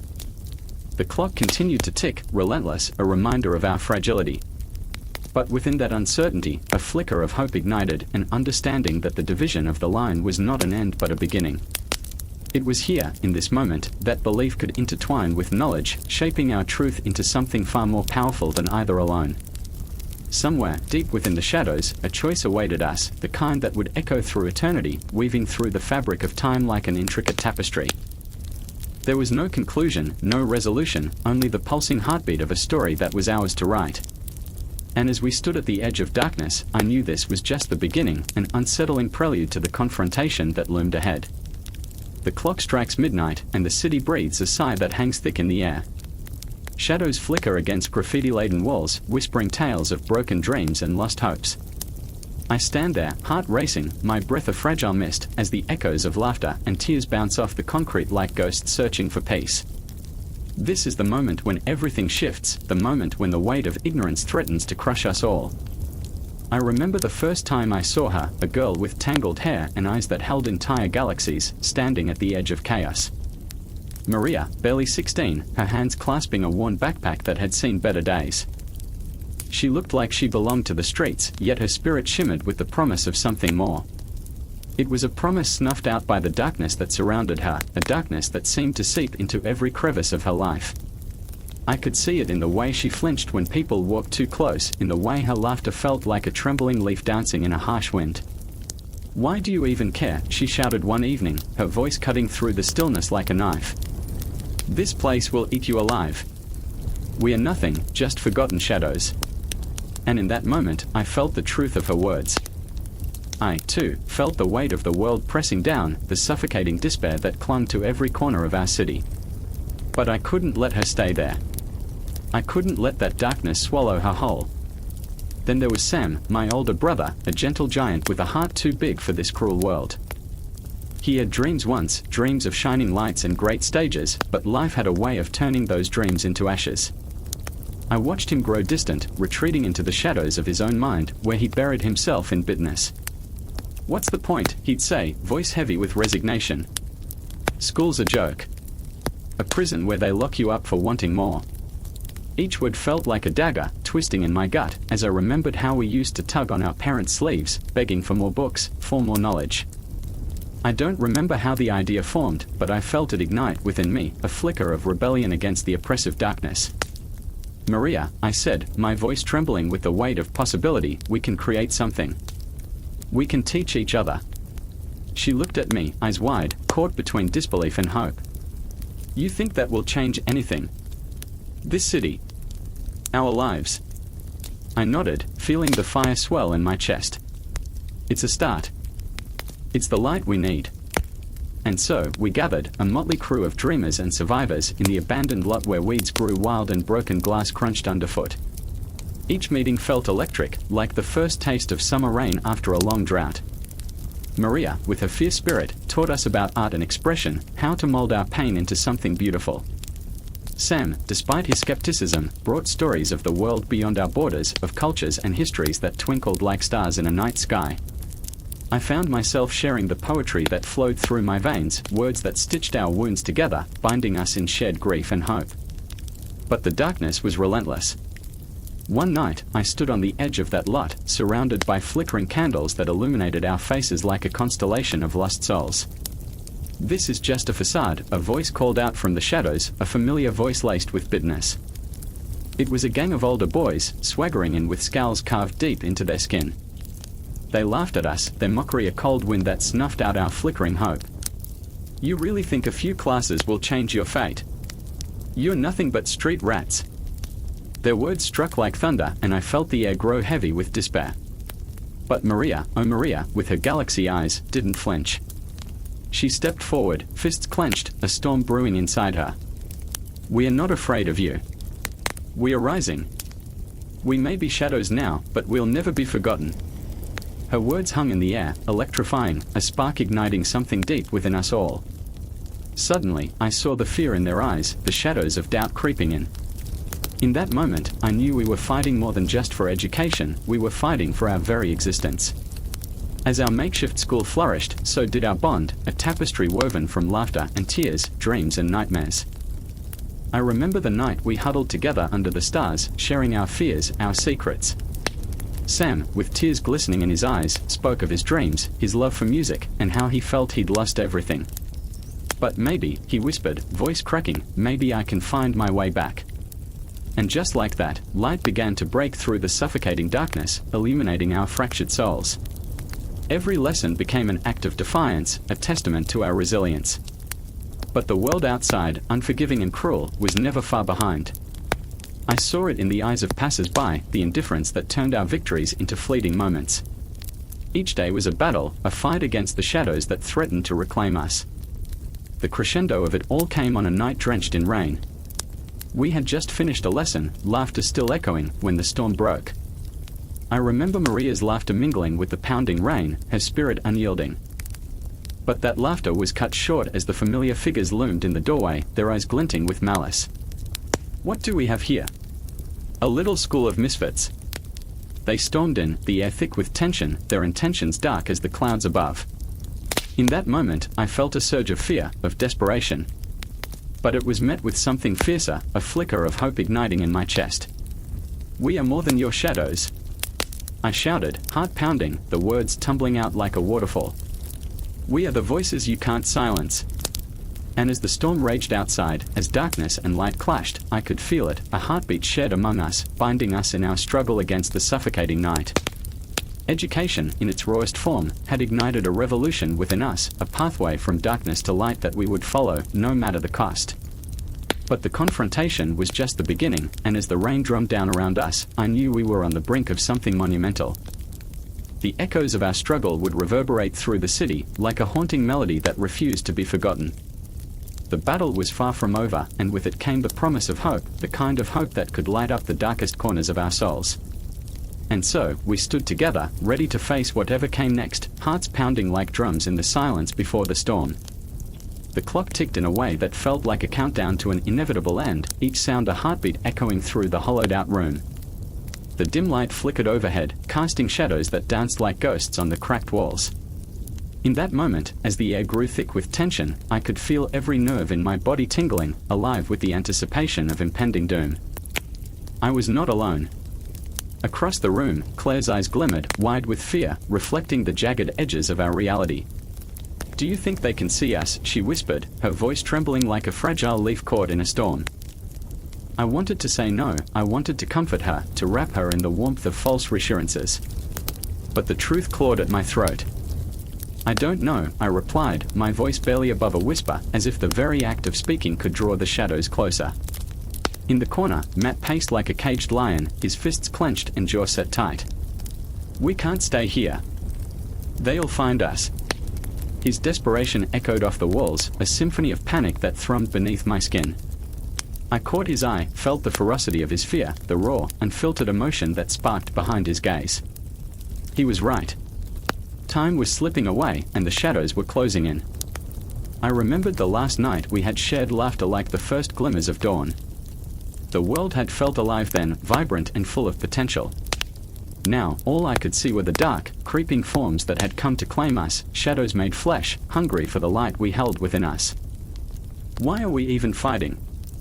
Claire's voice cracked, curling into a whisper that felt like a lament. It's all just shades, illusions. What if nothing is real? Her question hung in the air, heavy and suffocating. I could feel the weight of reality pressing down on us, each moment a fragile thread, fraying at the edges. I wanted to scream that reality was real, that we were real. But the shadows were whispering too, weaving lies into the fabric of our minds. What if everything we held onto was merely a reflection, a shadow of something we were too blind to see? Matt stopped pacing and turned to her, fire igniting in his chest. No. We exist. We are here. He stepped closer, fists unclenching as he fought against the despair that threatened to overwhelm him. If we don't believe in our own existence, then what's left? Just shadows, just echoes of what could have been. Could have been, I echoed, the words tasting bitter on my tongue. I thought of the dreams that felt so vivid, the moments where everything seemed to align, and I thought of how easily they had slipped away, evaporating like smoke in the wind. Is that all we are? Just ghosts in the machine. The air crackled with tension, the shadows here seemingly alive, shifting with our every word, every heartbeat. I could feel them, lurking just beyond the edges of our perception, waiting for us to falter, to break. I closed my eyes, trying to shut out the darkness that loomed around us. Remember the stars? I murmured, the memory of fragile light in the encroaching gloom. How they felt so close, yet so far. Claire nodded, her gaze momentarily lifting from the floor, lost in thought. What if they are just a mirage? What if we are just spinning in darkness, thinking we are touching something real? But Matt stepped forward, his presence a beacon against the shadows. No. They are real. Just like us. We can't let them take that away. We can't let them turn us into mere whispers of what we could have been. I felt the pulse of his determination, the fury beating in his chest, a wild, untamed force. It ignited something deep within me, a flicker of strength that fought against the creeping doubt, the shadows that whispered sweetly of surrender. Then there it was, that moment, a sudden crack, splitting through the tense silence, a door slamming open, a gust of cold air rushing in. The shadows flinched, recoiling as the light from the hallway sliced through the gloom like a blade. Time's up, a voice called, smooth and chilling, like a silver knife gliding against flesh.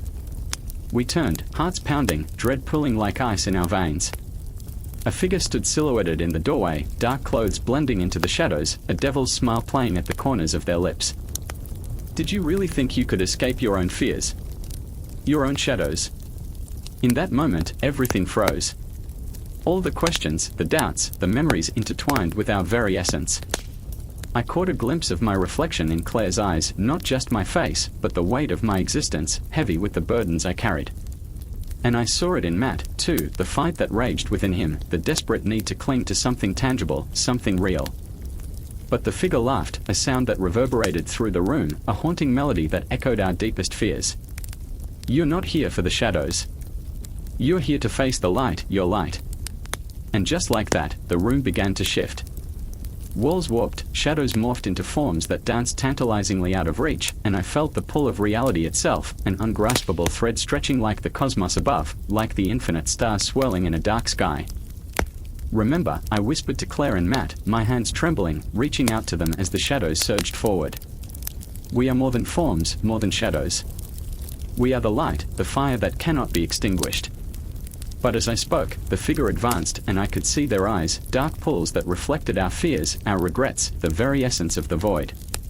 And then it hit me, the realization that shook me to my core. We were all trapped in this moment, caught between what was real and what was illusion, staring into the abyss that threatened to swallow us whole. Time twisted, and the shadows surged forward, consuming everything in their path. I took a shaky breath, felt the weight of my existence pressing down around me, and knew, deep in my marrow, that this was only the beginning. Hold on. I screamed, as reality swirled, the echoes of our fears rising to meet us in the dark. And with that, we charged into the void, hearts pounding, souls ignited, knowing that to confront the shadows was to uncover the very nature of our reality. The clock struck midnight, echoing through the empty halls of the Library of Shadows, a sound more haunting than any ghost. A shiver ran down my spine as I glanced at the ancient tomes, their spines lined with dust, whispering secrets of the past. I could feel the weight of history pressing down on my chest, an unbearable burden of knowledge locked within. The state had become the guardian of this knowledge, but at what cost? Are you ready?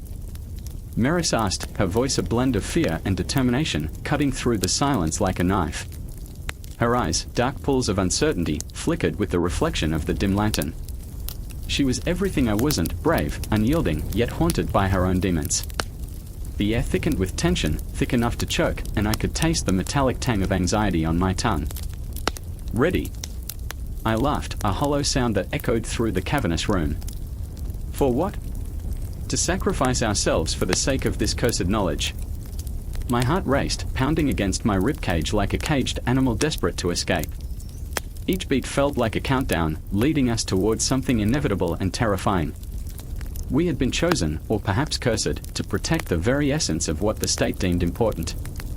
The whispers of the past were more than mere echoes, they were ghosts, haunting us with every page we turned. Knowledge was power, they said, but this power came with shackles that bound our souls. Maris stepped closer, her breath ragged in the stillness. We have to do this, Leo. If we don't, everything we know will vanish into darkness. They can't take this from us. Her words hung in the air, thick and suffocating, but I saw the desperation in her eyes. It mirrored my own.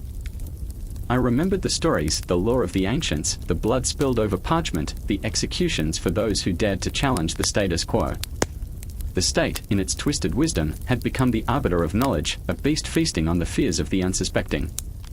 A guardian, yes, but a tyrant too. A chill swept through the library as I caught a glimpse of the shadows dancing around us. They were alive, swirling in the corners of my vision, reminding me of what awaited if we failed. I could almost hear them whispering, taunting, urging us to falter. Do you feel them? I asked, my voice barely a whisper. The ghosts? Maris nodded, her expression shifting from resolve to doubt. They are everywhere, she breathed. But we can't let them win. We can't let the state erase us. There it was, the heartbeat of our rebellion, pulsing beneath the surface. The clock ticked louder, each tick a reminder of the time slipping away. The pressure built, a tight coil winding around us, squeezing until I could barely breathe. I thought of my brother, long gone but never forgotten, silenced by the very state we served. His laughter echoed in my mind, a distant memory tinged with sorrow. They said he was dangerous, I murmured, anger swelling within me. But he was just a man who dared to question. Maris stepped back, her face pale, but I could see the fire igniting within her. Then we keep questioning, she declared, fists clenched at her sides. We become the voices they can't silence. But the ghosts remained, growing louder, their whispers turning to wails, clawing at the edges of my sanity. Was this the path we were meant to walk? The state had turned knowledge into a weapon, wielding it against those who would dare to challenge its authority. Maris and I, once mere custodians of books, had become unwitting soldiers in a war for truth. The lantern flickered, a dying ember in the dark, casting shadows that warped the very fabric of the library around us. I felt a tremor, a sense that something was coming, a confrontation, an unveiling.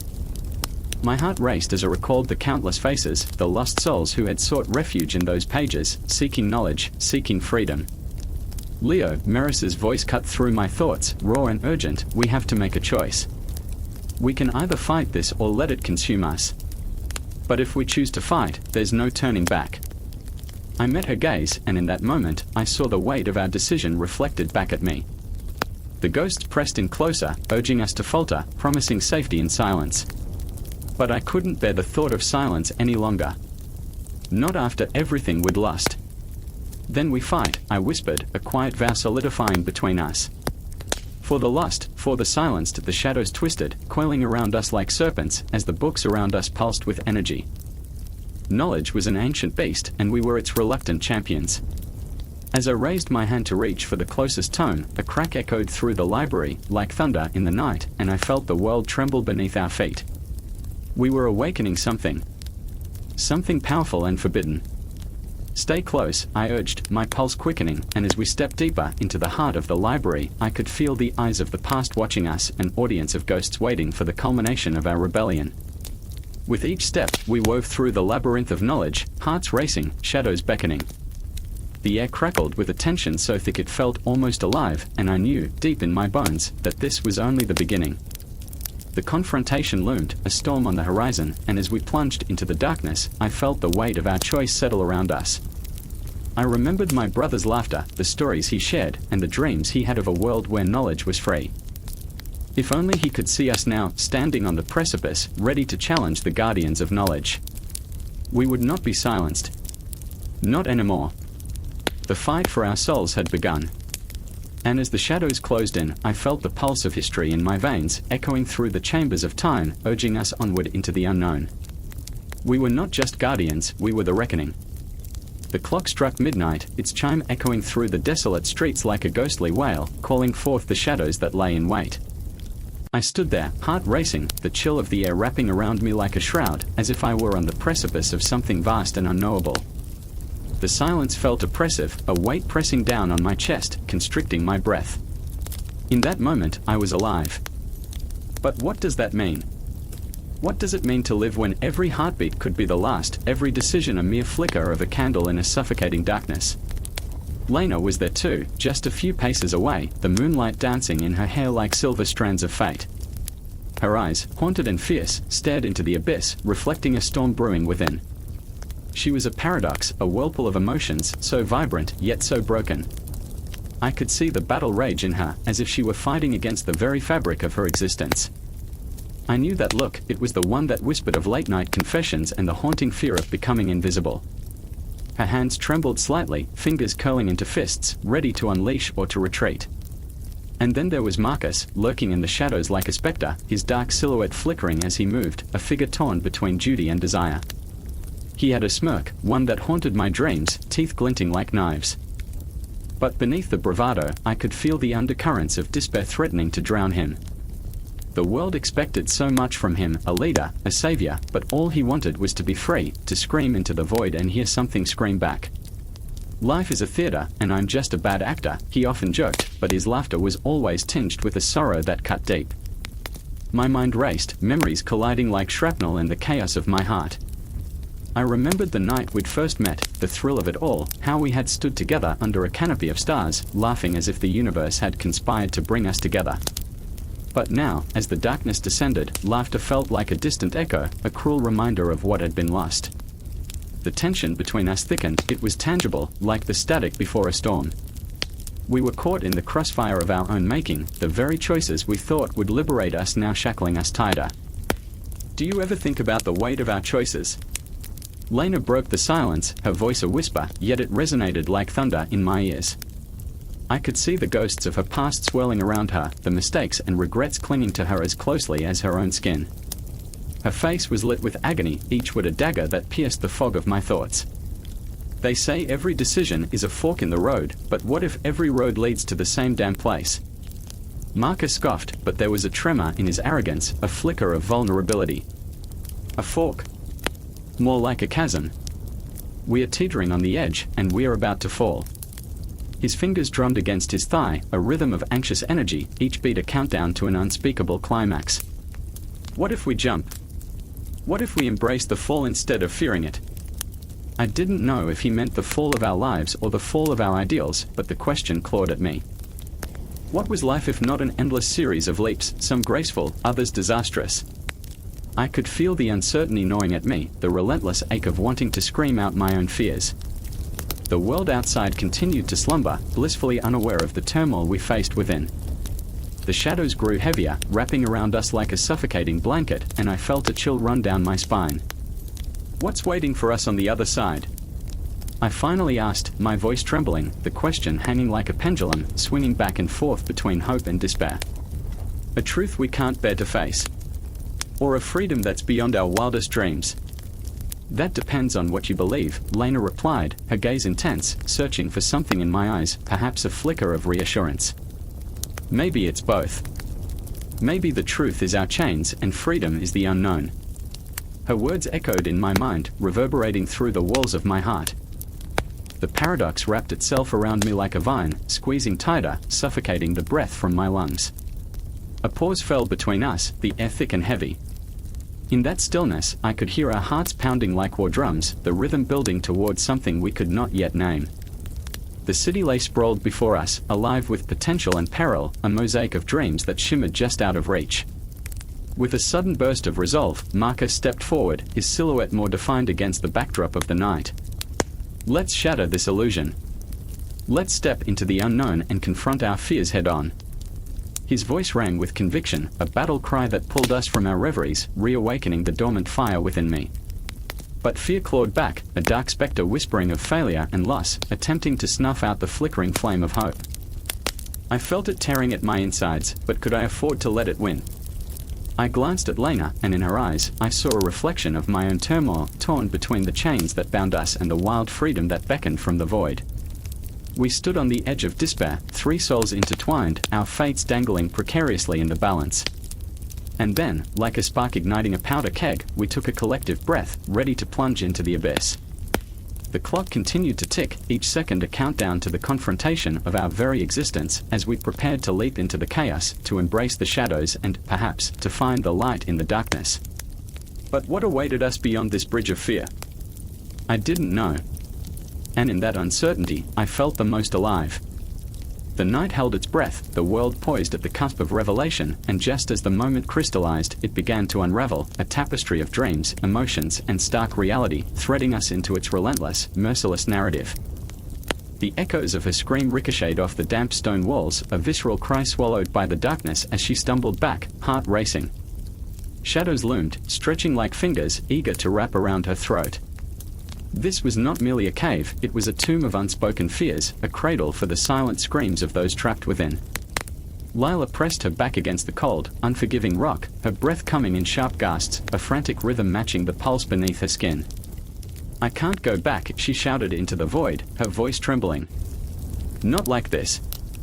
The cavern swallowed her despair, a dark abyss eager to consume her whole. But she was not alone. Jason lurked nearby, his silhouette a jagged outline against the flickering light of their meager fire. He was the anchor, the one who always seemed to hold it together, even when he was falling apart.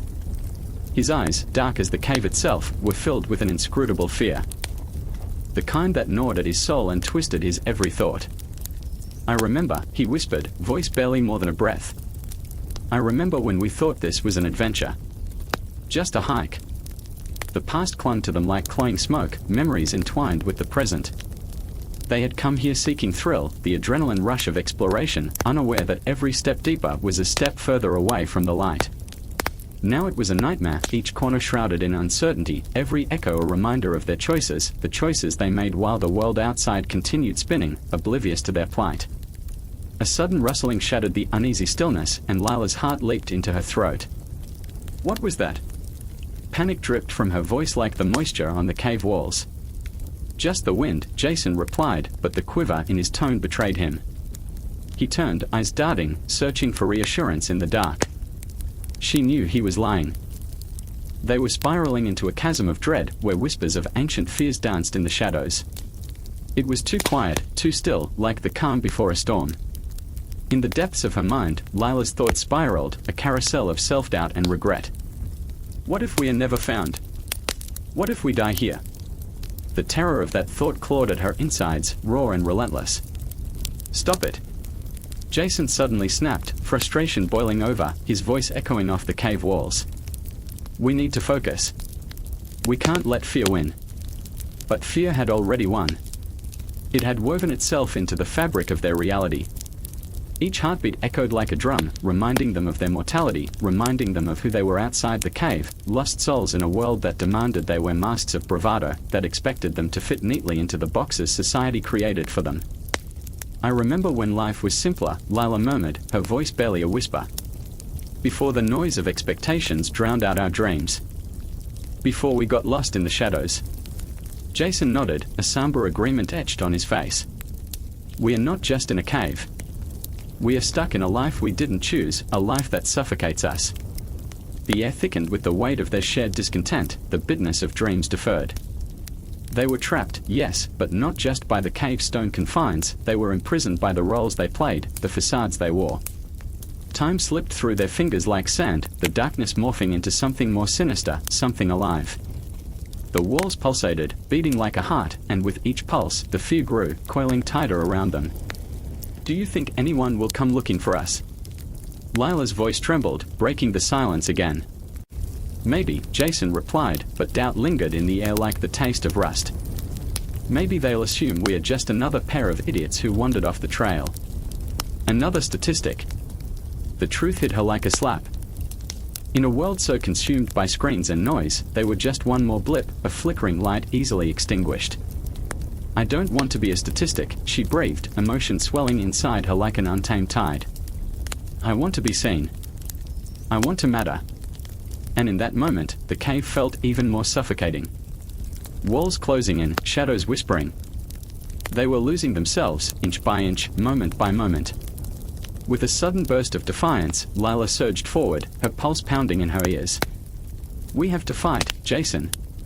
We can't let ourselves fade away in this darkness. His eyes met hers, a spark igniting in the depths. You're right, he said, determination creeping into his voice. We won't go quietly. We'll make them remember us. They moved together, fingers entwined, a fragile lifeline against the encroaching despair. They stumbled through the dark, hearts racing, adrenaline coursing through their veins like wildfire. Each step echoed, a declaration against the silence. The cave loomed around them, a colossal being filled with secrets and shadows, but they refused to be silenced. They shouted, their voices fierce and unyielding, reverberating through the cavern like cannon fire. I am here. Lila cried, the words tearing from her throat, raw and unfiltered. I am alive. I exist. Jason roared back, each word laced with defiance, a rebellion against the void. And for the first time, they felt the weight of fear begin to dissipate, if only for a heartbeat. The echo of their voices mingled with the darkness, creating a symphony of resistance, a poignant reminder that even in the depths of despair, they were still alive, still human. In that moment, illuminated by a flickering flame of hope, the cave transformed. No longer a prison, it became a canvas, an elaborate tapestry woven from their fears and dreams, a reflection of modern society itself. Yet, as the shadows danced around them, the fear loomed like a specter, waiting, watching, whispering that this was not the end of the story. Just as they ignited their will to fight, the walls trembled, and from the depths, an eerie silence crept back in, heavier than before. Their cries faded into the dark, swallowed by the cavern's appetite for despair, leaving behind a chilling promise that they had only just begun to confront the shadows that threatened to consume them. The confrontation was merely a spark, a flicker of defiance against an unyielding darkness, and though they fought, the battle was far from over. The cave yawned before them, the unknown stretching endlessly ahead, but they stood, hearts pounding in unity, ready to face whatever came next. The clock struck midnight. Shadows stretched across the room like dark tendrils, hungry and alive. The silence was a living thing, thick with unspoken fear that clung to the air, wrapping around the three of us like a suffocating blanket. I could hear my heartbeat thundering in my ears, a frantic rhythm echoing the dread swelling within me. Sophie stood by the window, her breath fogging the glass, fingers trembling as she traced the outlines of the darkness outside. She had always been the brave one, but tonight her facade cracked like brittle porcelain. What if they find us, she whispered, her voice shaking, quaking like the leaves in the autumn wind. Her eyes darted, searching the night for unseeable threats, as if shadows could leap from the corners and swallow her whole. Across the room, Ethan leaned against the wall, arms crossed, trying to project calm, but his posture was tight, muscles coiled like a spring ready to snap. They won't find us, he said, but there was a tremor in his voice, a crack in the bravado that betrayed him. He glanced at me, and in that instant, 1,000 unspoken words hung in the air. I remembered the way he had laughed even at the worst of times, how he had made jokes to ease Sophie's worries. But tonight was different. The stench of fear was too potent, and in its presence, we were children again, lost in a world far too big and dark. I could almost feel the shadows swirling around us, whispering lies that clawed at the edges of our minds. What if we are not who we think we are? I blurted out, startling them both. What if it's all just a trick of the light? The truth was a specter haunting me. I remembered the stories, how perception shifted reality, how shadows could distort belief into something monstrous. What if the darkness outside was just a reflection of the chaos inside ourselves? Sophie turned to me, her eyes wide, glistening with unshed tears. You're scaring me, she choked out, as if I had thrust a dagger into her sanity. What does that even mean? Before I could answer, a loud crash shattered the silence, a sound that echoed through the hallway like a gunshot. Instinctively, we froze, breaths hitching in our throats. The clock continued its relentless ticking, each second drawing us deeper into panic. Ethan sprang into action, moving with a speed that belied his earlier complacency. "Stay here," he commanded, but the authority in his voice felt hollow. We both knew there were no safe corners in this house, no refuge from the ghosts that clawed at our minds. I followed him down the dark hallway, shadows dancing cruelly against the walls, as if mocking our fear. I remembered the stories that had shaped my beliefs, tales of heroes and monsters, of bravery and cowardice. Yet here we were, mere fragments of those stories, trembling and uncertain, facing the terror lurking in the unknown. A flicker of light caught my eye, and I could hear the rustle of fabric, the low murmur of voices. It pierced through the silence like a siren's call, drawing us towards the source. I could feel my heart in my throat, a wild animal desperate to escape the cage of my chest as we approached the door at the end of the hall. "Please," Sophie whispered, clutching my arm, her grip tight enough to hurt. I wanted to tell her that everything would be okay, that we were strong enough to face whatever awaited us. But I had no idea what lay beyond that door, and the truth was, I was terrified. Ethan paused, his hand hovering just above the doorknob. "We need to know," he said, his voice a low growl that sent shivers racing down my spine. "We can't hide forever." In that moment, the shadows felt like they were closing in, wrapping around us like a shroud. My mind raced, recalling every moment we'd spent together, the shared laughter, the tears, the dreams that had once seemed so bright. But dreams fade in the dark, and I could feel the weight of our fears pressing down on me, warping reality into something horrific. "What if it's worse than we imagined?" I asked, the words spilling out, raw and unfiltered. "What if the truth is unbearable?" Ethan opened the door, and the creak seemed to echo through the very marrow of my bones. The room was a kaleidoscope of shadows and light, flickering like ghosts in a forgotten graveyard. I held my breath as the scene unfolded before us, a twisted tableau of betrayal and fear, a reflection of our own shadows made manifest. Figures moved in the half-light, their faces obscured, but the tension in the air was palpable, electric. I could feel the fear radiating from Sophie, see the flicker of doubt in Ethan's eyes. We were trespassers in someone else's nightmare, and the weight of that realization crushed down on me.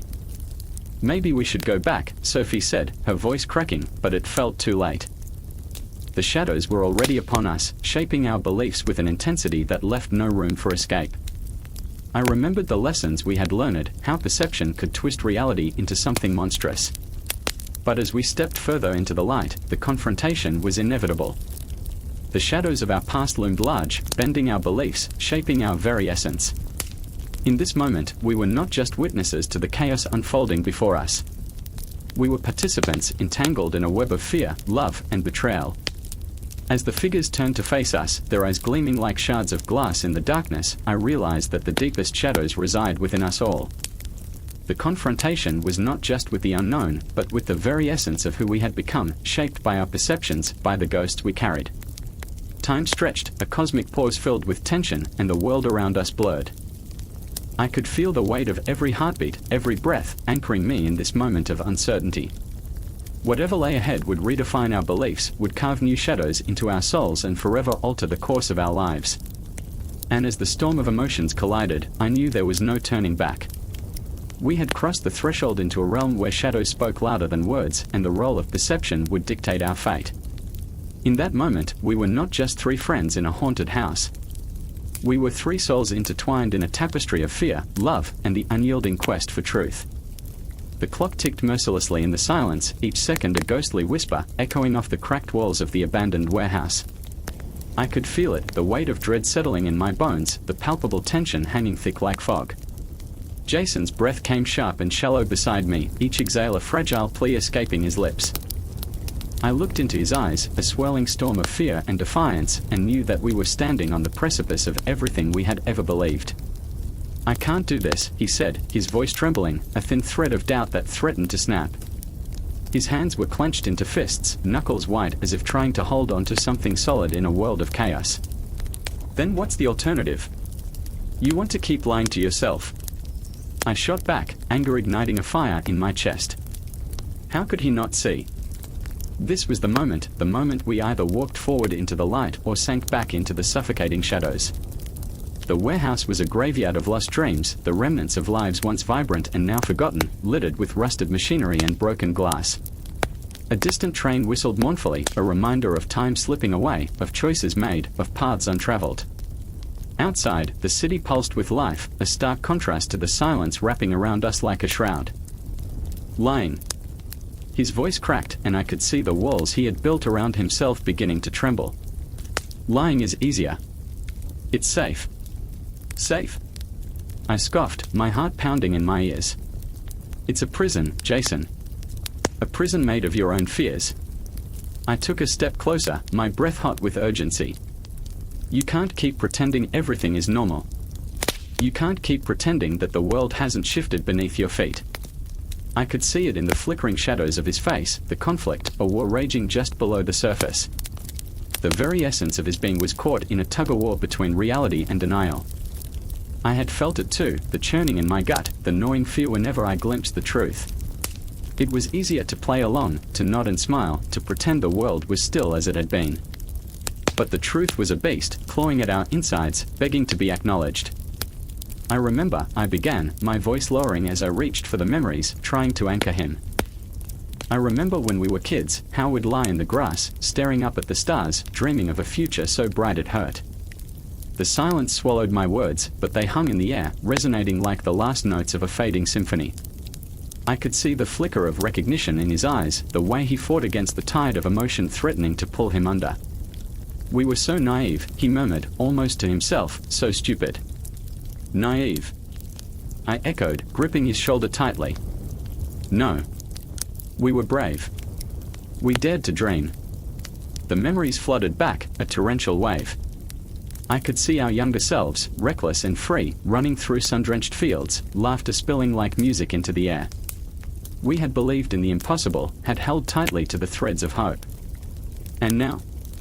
Now those threads felt frayed, torn by the weight of our truths. Jason, open your eyes. My voice cracked, desperation threading through it. This isn't about being naive. This is about being real. Those stars we looked at, they are still there, but we can't see them through the haze of our denial. His gaze turned inward, as if he were searching the depths of his own soul for answers. I could see the gears turning, the struggle etched into his face. But what if I can't handle it, he whispered, the fear spilling out, raw and unfiltered. Then we handle it together, I insisted, my heart racing with the intensity of the moment. No more lies.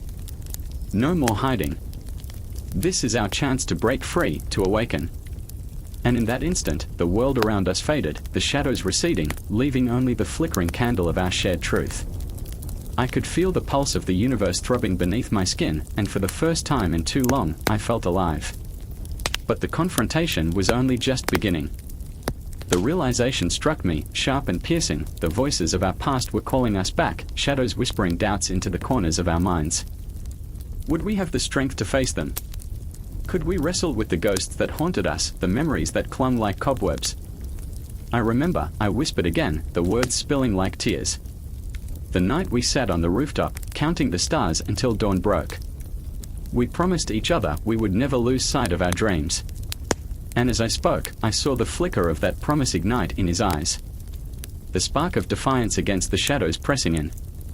A heartbeat thudded between us, a connection forged in the fire of vulnerability. But just then, a noise shattered the tension, footsteps, creeping closer from the shadows at the back of the warehouse. Panic surged in my veins, cold and electric. We are not alone, I breathed, dread coiling like a serpent in my stomach. Jason's eyes widened, and I saw the fear we both shared reflected back at me. What do we do? He asked, desperation clawing at his throat. And just like that, the moment spun out of control. The confrontation was no longer just between us and our fears. It was about to become a battle against the very monsters lurking in the shadows of our past. Together, I breathed, the word a lifeline. Whatever comes, we face it together. The shadows thickened, and I could feel the undeniable electricity of the moment crackling in the air. We were on the brink of awakening, our truths unleashed, our realities colliding. The world around us spiraled, and the only way forward was through the storm, hand in hand, hearts pounding. And suddenly, there was no turning back. The process of awakening was upon us, a tidal wave crashing into our fragile lives, an unyielding force that would either shatter us or set us free. Time hung suspended, the universe holding its breath, waiting for our next move. The night was thick with tension, a suffocating fog settling over the city like a shroud. The clock tower chimed, each strike echoing like the heartbeat of the world, each note heavy with the weight of unspoken truths. Elena stood in the shadows, her breath trembling in the cold air, a flicker of fear igniting in her chest. She could feel the hearts of her comrades pounding nearby, their whispers merging with the rustle of leaves, a chorus of anticipation. They were gathered for a purpose buried beneath layers of reason and emotion, a mission so morally ambiguous it made her stomach churn. I remember, she thought, when it was just about ideas, the thrill of knowledge. Now, it's about lives, and we are teetering on a razor's edge. She could almost taste the bitterness of betrayal on her tongue, the feeling gnawing at her insides like a ravenous beast. Across the square, Julian paced, his brow furrowed. His ideals were inscribed in the very marrow of his bones, values forged in fire, tempered by the weight of history. But tonight, those ideals felt more like shackles. Are we the architects of enlightenment or its executioners? He muttered, casting glances at the flickering lanterns illuminating the gathering. Each face around him told a tale of hope twisted by doubt. I remember, Julian whispered, the dreams I had of a world reborn, of minds unchained. But that vision had dulled, like a well-worn coin, losing its luster, leaving behind only questions that echoed painfully in the stillness. He could almost hear the ghosts of philosophers long gone, Socrates, Kant, watching, judging, their silent gazes demanding answers he wasn't sure he could provide. The wind carried laughter from a nearby tavern, the sound like shards of glass against the dark backdrop of their mission. It was a cruel reminder of what lay beyond their gathering, the warmth of connection, the ignorance of bliss. Did they even understand the storm brewing within the depths of their ambition? Did they dare to grasp the gnarled roots of what they were attempting to sow? Elena pushed her way through the anxious crowd, her heart pounding in rhythm with the clock's relentless ticking. Each footfall felt like a countdown to a moment they could not rewind. She caught sight of Marcus, his expression a tapestry of conflict, torn between his desire for progress and the blood-soaked path it might carve. We can't turn back now, he urged, his voice a tremor of both resolve and fear. But are we ready to bear the consequences? Consequences, she echoed, the word hanging between them like an ominous storm cloud. She remembered the first time they had spoken of change, eyes bright with the flicker of innovation, their voices rising with fervor. We were so naive, she thought, so intent on rewriting the narrative that we didn't foresee the shadows creeping in, didn't see how enlightenment could turn to darkness. The crowd shifted, a tide of uncertainty swelling. Elena's gaze darted to the horizon, where the sun dipped below the skyline, a dying ember, bleeding colors that felt like a warning. We were meant to be the light, she murmured, but what if we are just the match that ignites the fire? The air crackled with electricity as Julian stepped forward, his voice rising above the murmurs. We are not here to birth a utopia, we are here to face the monsters we've created. His words had a rawness to them, a palpable intensity that pulled everyone in. We are bound by the very ethics we claim to uphold. Enlightenment is not a blessing, it's a double-edged sword, and we are the ones wielding it. Elena felt the tremors of truth in his words. I remember, she thought, a gut-wrenching memory surfacing. I remember when we believed knowledge could save us. But what if knowledge is just a veil hiding our most primal instincts? The image of her father, lost to the fervor of a mind unhinged, flashed before her, a man who sought to unlock the universe, only to find madness lurking behind the door. Do you hear that? Marcus whispered, his eyes wide, searching the crowd for answers. The world is screaming, and we are standing here with our hands over our ears. He was raw, vulnerable, and open-wound in the gathering. We can't ignore the cries of the damned, the pleas of the souls we might crush under the weight of our ambition. Elena felt the air thicken around them, a storm brewing not just in the skies, but in the hearts of those assembled. We are the ghosts of our own making, she thought, a shiver running down her spine. We are the shadows lurking in the alleys of enlightenment. The enormity of their task loomed before them, vast and ungraspable, a chasm filled with echoes of the past. As the clock chimed once more, a profound silence enveloped the gathering.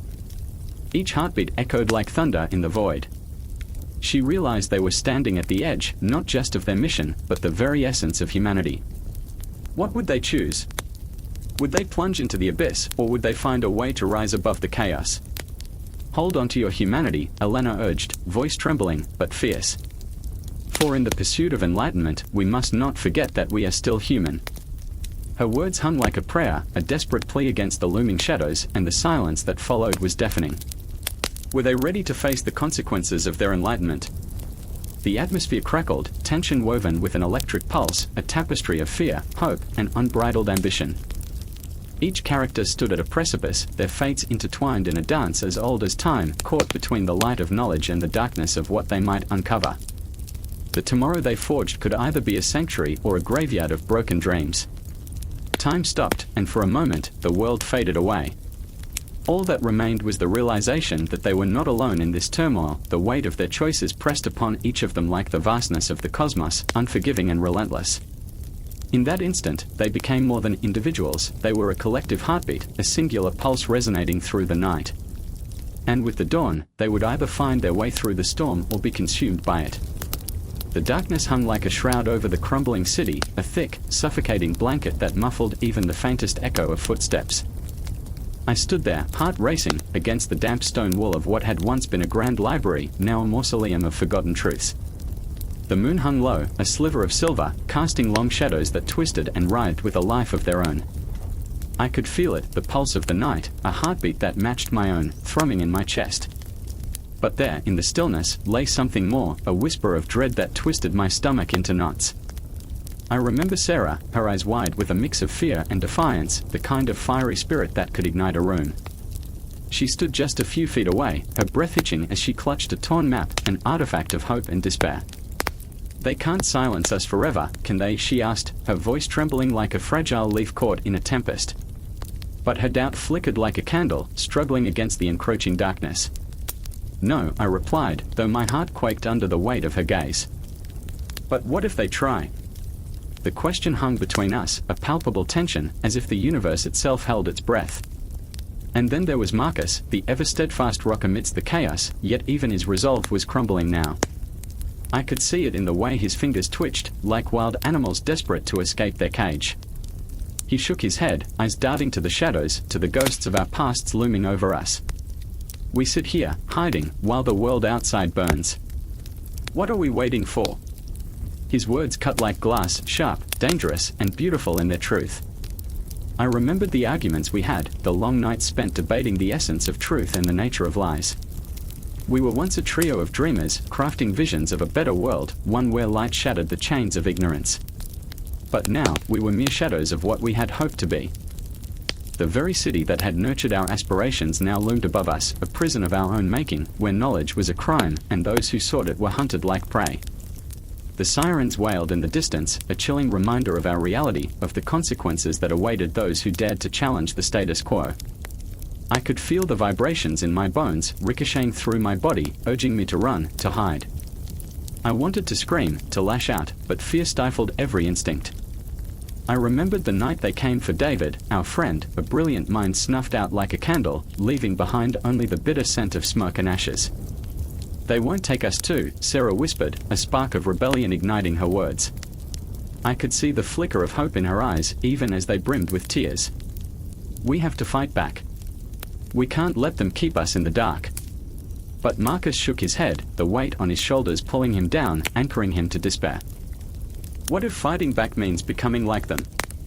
What if we lose ourselves in the process?" His voice trembled, the battle within him echoing the chaos outside, a symphony of doubt and dread. I could feel it, time slipping through my fingers like grains of sand, the relentless march of the clock taunting us as the very cosmos bore witness to our plight. I thought of the nights spent staring at the stars, dreaming of a future unchained from ignorance, yet here we were, trapped in a cycle of pain and fear. The moon, our only witness, hung there, indifferent to our suffering. "Maybe we are already lost," I murmured, feeling the weight of the truth settle in my chest like a stone, heavy and unforgiving. "Maybe we can't save ourselves." The shadows shifted, as if alive, closing in around us, each one a reflection of our internal struggles. The walls seemed to whisper our fears back at us, echoing our doubts in a cruel mockery. I remembered my mother's voice, soft yet firm, warning me of the darkness that lurked in the hearts of men, the way it could twist even the purest intentions into something grotesque. Then came the moment that shattered everything. A loud crash echoed from the street, a sound that resonated deep within me, a clarion call that shattered the fragile tension. The world outside had erupted into chaos, a protest turned riot, voices raised in fury, cries for justice mingling with screams of terror.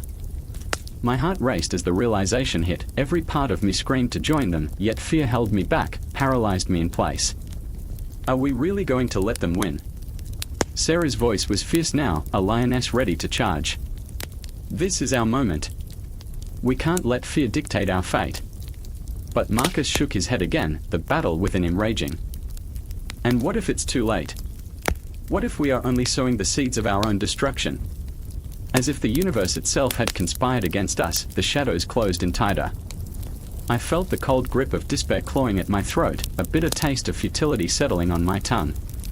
I could taste the copper of blood in the air, the sharp tang of fear mingling with the scent of rain-soaked earth. Time stopped. The moment stretched into eternity, a suspended breath holding us captive. I remember looking at them, two souls grappling with their convictions, their strength intertwined with the fragility of hope. In their eyes, I saw the reflection of my own doubts, fears that mirrored the very shadows creeping in all around us. And then, the choice lay before us: stay in the dark, shrouded in silence, or step into the storm, where truth blazed like a beacon, a furious conflagration demanding to be seen. I remember the tremor in my heart, the electric pulse of possibility coursing through my veins. But with every heartbeat, the shadows loomed closer, the clock ticking away, and the night deepened, as if it were an insatiable beast ready to consume us whole. The city outside was alive with sound, the chaos of sirens' call. Time to choose, time to resist, time to confront the darkness. I could feel my heart pounding, echoing in the silence, a primal rhythm urging us forward into the unknown. There was no going back now, no retreat from this moment. We stood on the precipice, at the edge of revelation, and the shadows whispered around us, promising both peril and freedom. And so, we made our choice. In the dim light of a crumbling cafe, two souls grappled with shadows of their own making. The air was thick, electric, tinged with the scent of burnt coffee and despair. I remember the first time I saw them, Evelyn, her eyes stormy seas, and Marcus, his smile a mask barely hanging on in a world that felt more like a prison than a sanctuary. The clock on the wall ticked relentlessly, mocking their hesitation, each second a reminder of what was at stake. Why do you hide? Evelyn's voice sliced through the silence, sharp and trembling. It hung in the air, heavy with unresolved tension. Her hands curled into fists on the table, knuckles white, as if she could crush the walls that kept her emotions at bay. Why do you keep pretending everything is fine? Marcus flinched, a deer caught in headlights, his expression shifting like shadows dancing under the flickering candles. I'm not pretending, he whispered, though the quiver in his voice betrayed him. I'm just trying to survive. Their words flowed like a river swollen with rage and sorrow, a dialectic clash of ideas and feelings, crashing against one another in a frantic search for truth. Each sentence drew them closer, yet the abyss between them widened. I could see it, the weight of unspoken fears, the ghosts of past choices looming over them like vultures circling a carcass. I remember, Evelyn began, her voice dropping to an almost conspiratorial hush. The first time we met, you smiled at me like I was the last person on earth. It felt significant. But now, the tremor in her tone belied the strength she fought to wield. Now, it feels like you don't even see me. Marcus's eyes darkened, the shadows consuming the light that once sparkled there. He took a deep breath, a desperate attempt to gather fragments of his scattered thoughts. I see you, Evelyn. I see your pain. But I'm drowning in my own. Do you understand? I can't save you when I can't even save myself. Their truths hung between them, raw and bleeding, like open wounds craving healing but only finding infection. The cafe around them faded into a blur, the barista's laughter, the clink of cups, all drowned out by the tempest of their confrontation. I remember how my heart raced, pulsating with the weight of their unsaid words, their bitter regrets and unmet desires swirling in the air like a storm about to break. I thought you were different, she cried, her voice a war cry of vulnerability, echoing off the walls. I thought we could build something real, but all you do is retreat. You're lost in your own shadow, and I'm left here gasping for air. And there it was, the moment when truth became a weapon. Marcus recoiled, his defenses crumbling like ancient ruins under the weight of her accusations. You think it's easy for me, he shot back, his voice rising, trembling with repressed emotion. You think I wanted this? I'm haunted by my own failures, my own demons. I can't be the hero you need when I can't even face who I am. The air crackled with intensity, tension spiraling into something palpable. I could feel the heartache in every breath they took, the longing for connection battling with the fear of exposure. It was a tragic duet, each note a plea, each silence a chasm. Time felt suspended, the universe holding its breath as they danced on the precipice of understanding and despair. I remember dreaming, Evelyn said, her voice softer now, edged with a wistfulness that cut through the chaos. I used to dream of us, of laughter and warmth. But dreams are fickle, aren't they? They slip through your fingers like sand, leaving you with nothing but the chill of reality. Marcus's gaze fell to the table, the weight of her words crashing down upon him. I wish I could take your pain, he murmured, a confession soaked in regret. But I'm too tangled in my own. I'm afraid of losing you in the process. Then stop being afraid, she urged, desperation weaving through her words. Face the darkness together. Let's fight against it. I refuse to let fear dictate our lives. The cafe, with its muted colors and flickering lights, transformed into a battleground, shadows morphing into forces of chaos. Outside, the city pulsed with life, but in this moment, they were the universe, two stars colliding, a cosmic explosion of emotion threatening to consume them.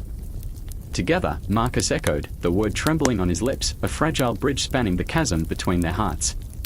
But what if we can't? What if I fail you again? Evelyn leaned forward, her eyes fierce and unyielding.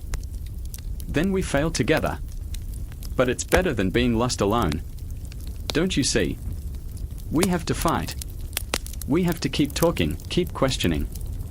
That's the only way to find ourselves.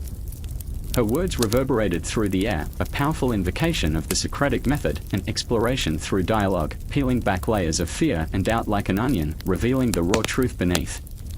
In that moment, the cafe became a sanctuary, a crucible where their pain could be forged into something stronger. I could feel the shift, the slow, heart-stopping erection of vulnerability as Marcus met her gaze, the storm within him quieting, if only for a moment. You're right, he breathed, the admission falling from his lips like a prayer. I'm afraid, but I want to try. I want to fight for us. The air thickened, charged with something fierce, resolve, hope, a flicker of light piercing through the heavy clouds of despair. I could see them slowly beginning to bridge the gap, the distance shrinking under the weight of their shared truths. The clock ticked on, relentless and unforgiving, but for a heartbeat, they stood still, two souls finding their way back to one another, ready to embrace the darkness together, to unravel the mysteries that lay within and outside themselves. The city outside remained oblivious, but in that cafe, beneath the flickering lights, they began to weave together their fractured narratives, a tapestry of pain and hope, heartache and resilience, a testament to the enduring power of connection, of dialogue. And the shadows whispered, secrets yearning to be spoken, the next chapter waiting, the echoes of their confrontation lingering, the story not yet done. A single candle flickered in the dim room, casting shadows that danced like trapped souls against the walls. The air hung thick with the weight of silence, broken only by the soft crackling of wax melting, as if it were the last heartbeat of an ancient truth trying to escape. I remember the moment vividly, the tension so palpable, the darkness wrapping around us like an ominous shroud. Plato's words echoed in my mind, a haunting reminder of the stories we tell to make sense of our lives, to mask the unbearable. There was Lysandra, her brow furrowed with the weight of a turbulent past, her spirit a tempest of doubt and defiance. She stood by the window, gazing into the night, her abyss of stars that felt mocking, a cosmic joke of grandeur against her smallness. Do you ever wonder, she said, voice trembling, if the myths we cling to are just shadows? Shadows of what we fear to confront. I could feel her pain, her search for meaning in a world that felt like a framed tapestry. I remembered my own uncertainties, the stories I believed to be true crashing down like glass shattering against stone. The slumbering god, the tale she cherished, now seemed like a cruel irony. The darkness embraced me too, all-consuming, whispering secrets of our own inadequacies. Across the room, Demetrius, with his brooding intensity, clutched a worn scroll, the corners frayed and yellowed with age. His heart wrestled between hope and despair, the myth of the noble philosopher battling with the raw truth of his life. Lysandra, he said, voice low and gravelly, Plato used these myths, these stories, to unveil the deeper truths of the human condition. But what truth is there for us? Are we mere puppets in a play that mocks our existence? Every word cut through the air, a knife of vulnerability that laid bare our shared desolation. I could see the flicker of doubt in his eyes, fear of being lost in the chaos of existence. We were three souls dancing on the edge of oblivion, caught in the web of our narratives, seeking solace in the myths that once gave us hope. Time seemed to stretch, an elastic band pulled taut between our hearts. I felt the heaviness of my own breath, the way it clung to the back of my throat, as if the atmosphere itself conspired to stifle us. I remember thinking how our lives echoed the allegory of the cave, trapped in the shadows, unable to escape the illusions we wove for ourselves. What if reality is just a fleeting dream? Lysandra whispered, turning to face us, her eyes glimmering with an eerie light. What if the myths are the only truth we have, even if they are lies? The question hung in the air, a ghostly specter we dared not chase away. Demetrius stepped closer, desperation etched on his face. But myths can bind us, disrupt us. They can be chains as much as they can be bridges. His passion ignited a fire within him, raw and unfiltered, and we felt its warmth, even as it threatened to consume us. The shadows around us seemed to shift, as if responding to the turmoil within. I remember the way his voice cracked, trembling with the weight of secrets long buried. I used to believe in the beauty of the myth, that it could save us from the monstrous truth. Now, I see the monsters lurking in our hearts. The words hung there, morose and charged, each syllable a drop of venom in our veins. The walls closed in, and for a moment, I felt the suffocating grip of despair tighten around my chest. The candle flickered again, an unsettling reminder of our ephemeral existence. I pressed my hand against the cool glass of the window, desperate for the chill to ground me in reality, but the night was a deceptive tapestry. I could hear whispers of old myths, a siren's call, urging me to believe in something greater, even as I felt the fabric of my beliefs unraveling.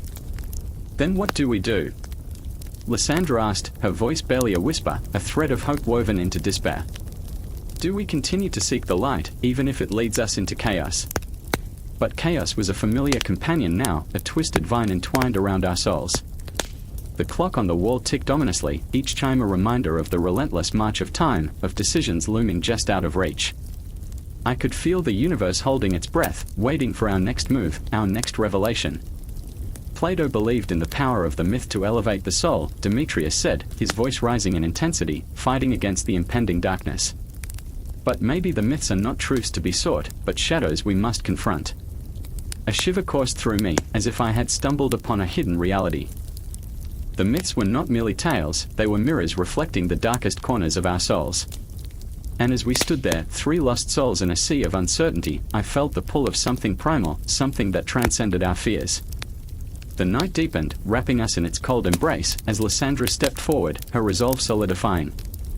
Then let's confront them. Let's tear down these walls of illusion and face the monsters within. Her voice, once tremulous, now surged with conviction, a beacon in the night. I remember the rush of adrenaline, the shared breath of courage that sparked between us. This was not merely a confrontation with myths, it was an invitation to uncover the truths we hid from ourselves. The shadows beckoned, alive with secrets waiting to be unveiled. In that moment, we became not just seekers of truth, but warriors against the darkness, unearthing the myths that shaped our very existence. Each heartbeat was an echo of our resolve, vibrating through the air, weaving a tapestry of defiance against the night. Together, we stepped into the uncertain abyss, the candle flickering behind us, a fragile flame against the encroaching darkness, but within us burned a fire ignited by truth, an unstoppable force ready to confront the myths we had long believed. The shadows whispered, but we were no longer afraid. We were alive, raw, and unyielding. The shadows flickered on the cave wall like distorted memories, each flicker a whisper of a truth begging to be uncovered. I stood there, heart pounding, trapped in a darkness that felt less like a place and more like a state of being. This wasn't just a cave, it was a prison, its walls made of doubts and fears, smothering the light that fought to break through. The air was thick, stifling, almost suffocating, and I could feel the weight of it pressing against my chest. I remember the first time I met Clara. Her laughter, a wild, uncontrollable thing, cut through the haze of our existence. In that moment, it seemed as if she held the key to everything that lay beyond the shadows. But I also remember the crack in her smile, the way it would falter when the world turned its back on her. She was fierce, yet fragile, a warrior hidden beneath the armor of her own insecurities. Clara had her demons, and they danced around her like the flickering shadows we once watched, playful yet ominous. Then there was Lila. God, Lila. She moved through life like a ghost, silent yet screaming. Her eyes spoke volumes, full of stories that never saw the light of day. The cave felt smaller with her discontent, like she was trying to claw her way out, but each scratch against the wall left her blooded and bruised. The world outside told her to be small, to be quiet, to fit into a mold that didn't even exist. I watched her struggle, felt her anger simmer just beneath the surface, and I couldn't help but wonder how long it would take for that anger to ignite. "Do you think there's more?" Clara would sometimes ask, staring into the darkness as if it could reveal the answers. Her voice trembled, and I knew she was asking if there was life beyond the shadows, beyond the echoes of our past. The uncertainty hung in the air like a fine mist, and I could almost taste it, metallic, bitter. I wanted to tell her that the world was brighter outside, that the sun was waiting to wrap its warmth around us, but I doubted myself just as much as I doubted the outside world. What if we stepped out, only to find the light burned brighter than we anticipated? I remember the night the cave seemed to pulse with energy, an electric tension crackling through the air. Clara and Lila were at odds, their emotions crashing against one another like waves against the rocks. The shadows grew longer, weaving tales of betrayal and misunderstanding. Clara's voice rose, cutting through the tension like a knife. "Why should we settle for this? We deserve to see what's out there." The fire in her heart was palpable, and I found myself both drawn to it and afraid of getting burned. Lila's response was a whisper, laden with sarcasm and a hint of despair. "And what if it's worse? What if we step out only to find that the world is just a bigger cave? What if there's more darkness waiting for us?" The honesty in her fear cut deeper than any blade, and I felt it resonate within me. It was the kind of fear that grips you by the throat and doesn't let go, a reminder of the chains that bound us in our own insecurities. The cave echoed their voices, mocking our struggles, reminding us of the whispers of those who had come before us. "You think you're different," it seemed to say. "You think you can escape." I took a step back, heart racing, as the shadows danced menacingly. It was terrifying, the way they seemed to come alive, whispering secrets that felt both intimate and invasive, like half-formed memories brushing against my consciousness. Then came the moment, a shattering of silence that felt like the universe itself was holding its breath. Clara lunged forward, a defiant flame against the encroaching darkness. "I'll go first," she declared, her voice ringing with a conviction that sent shivers down my spine. I watched, frozen, as she took that fateful step into the unknown. The shadows recoiled, surprised, as if they had never seen anyone challenge them before. And just like that, everything shifted. The cave trembled as if it understood the enormity of her choice. I could feel Lila's breath hitch beside me, the tension coiling tighter and tighter. It was as if the very air was charged with electricity, a promise that something monumental was about to unfold. Clara's silhouette, framed by the flickering light, became a beacon, drawing in my fears and hopes alike. But the darkness didn't yield so easily. It fought back, clawing at her heels, a reminder of all the reasons we should stay hidden. "You don't belong there," it hissed, an echo of our own doubts. I wanted to scream, to pull her back into the safety of our shadows. Yet, as I watched her face reflect that fierce light, I felt the chains begin to crack. "Clara!" I shouted, my voice raw with urgency. "What if it's too bright? What if it blinds you?" But my words felt hollow, drowning beneath the roar of her courage. Maybe that was the true horror of our existence, the thought of never knowing, of perpetually standing in the shadows, shackled by fear and self-doubt. And then it happened, the confrontation. Clara's defiance met the darkness head-on, a clash of wills. The shadows writhed, twisting and turning in a chaotic dance, and I realized that we were not just fighting for our own freedom, we were also fighting for each other, for every woman who had ever felt trapped in her own cave. "Join me!" Clara's voice rang out, and I could feel the weight of her challenge enveloping us both. It coiled in my chest, squeezing until my heart raced. The darkness felt threatened, and I thought I could see the flicker of light beyond the cave's mouth, a promise of something real and tangible just waiting to be grasped. But Lila stood frozen, caught between the fear of the unknown and the longing for freedom. I could see the battle within her, a war not just against the cave but against the very essence of who she was. "What if we fall?" she whispered, her voice trembling, and in that moment, I realized how deeply we were all intertwined in this struggle. As Clara reached out, her fingers brushing against the edge of light, I knew one thing, the shadows would not go quietly. They would fight with every ounce of darkness they possessed, clinging to us, whispering tales of despair and doubt. But perhaps, just perhaps, the light was worth the fight. In that moment, as the cave trembled around us, the air crackling with possibility, I knew we were on the cusp of something monumental. The shadows watched with bated breath, but they could not silence our hearts. Together, we stood at the brink, ready to confront whatever lay ahead, beckoning us into the light. No turning back. No conclusions. Only the echo of our courage and the beating of our hearts, resounding through the darkness, a promise of liberation yet to come. The darkness pressed against my skin, thick and suffocating, as the echoes of distant whispers threaded through the air, haunting, enticing. I was in a cave, though not one that merely cared for the echoes of voices. This cave was alive, breathing, pulsing with memories that weren't mine. I listened carefully, heart hammering against my ribs, each beat echoing in the cavernous silence, as if the walls themselves were alive and aware of my presence. "I can't stay here," I murmured, a tremor threading through my voice, but the shadows laughed, curling around me like tendrils of smoke. The chill of the place seeped into my bones, a reminder of the fear gnawing at my insides like a rat in a forgotten cellar. Ella was somewhere deeper in this abyss, a flicker of light in my disoriented mind, but I couldn't find her. Time twisted strangely here, and every second stretched into infinity, my thoughts racing faster than my heart could follow. "I remember," I whispered, recalling the last time I saw her, a glimmering smile against the backdrop of a city skyline, the sun painting her in shades of gold. I remember her laughter. But that laughter felt like a ghost now, slipping through my fingers, echoing back at me from the stone walls around me. The shadows shifted, unease tightening around me. I could almost see them, specters of my doubts and fears rising from the cold stone floor. They whispered in languages I couldn't understand, yet their meaning crawled into my skin, each syllable a reminder of my failures, the promises broken.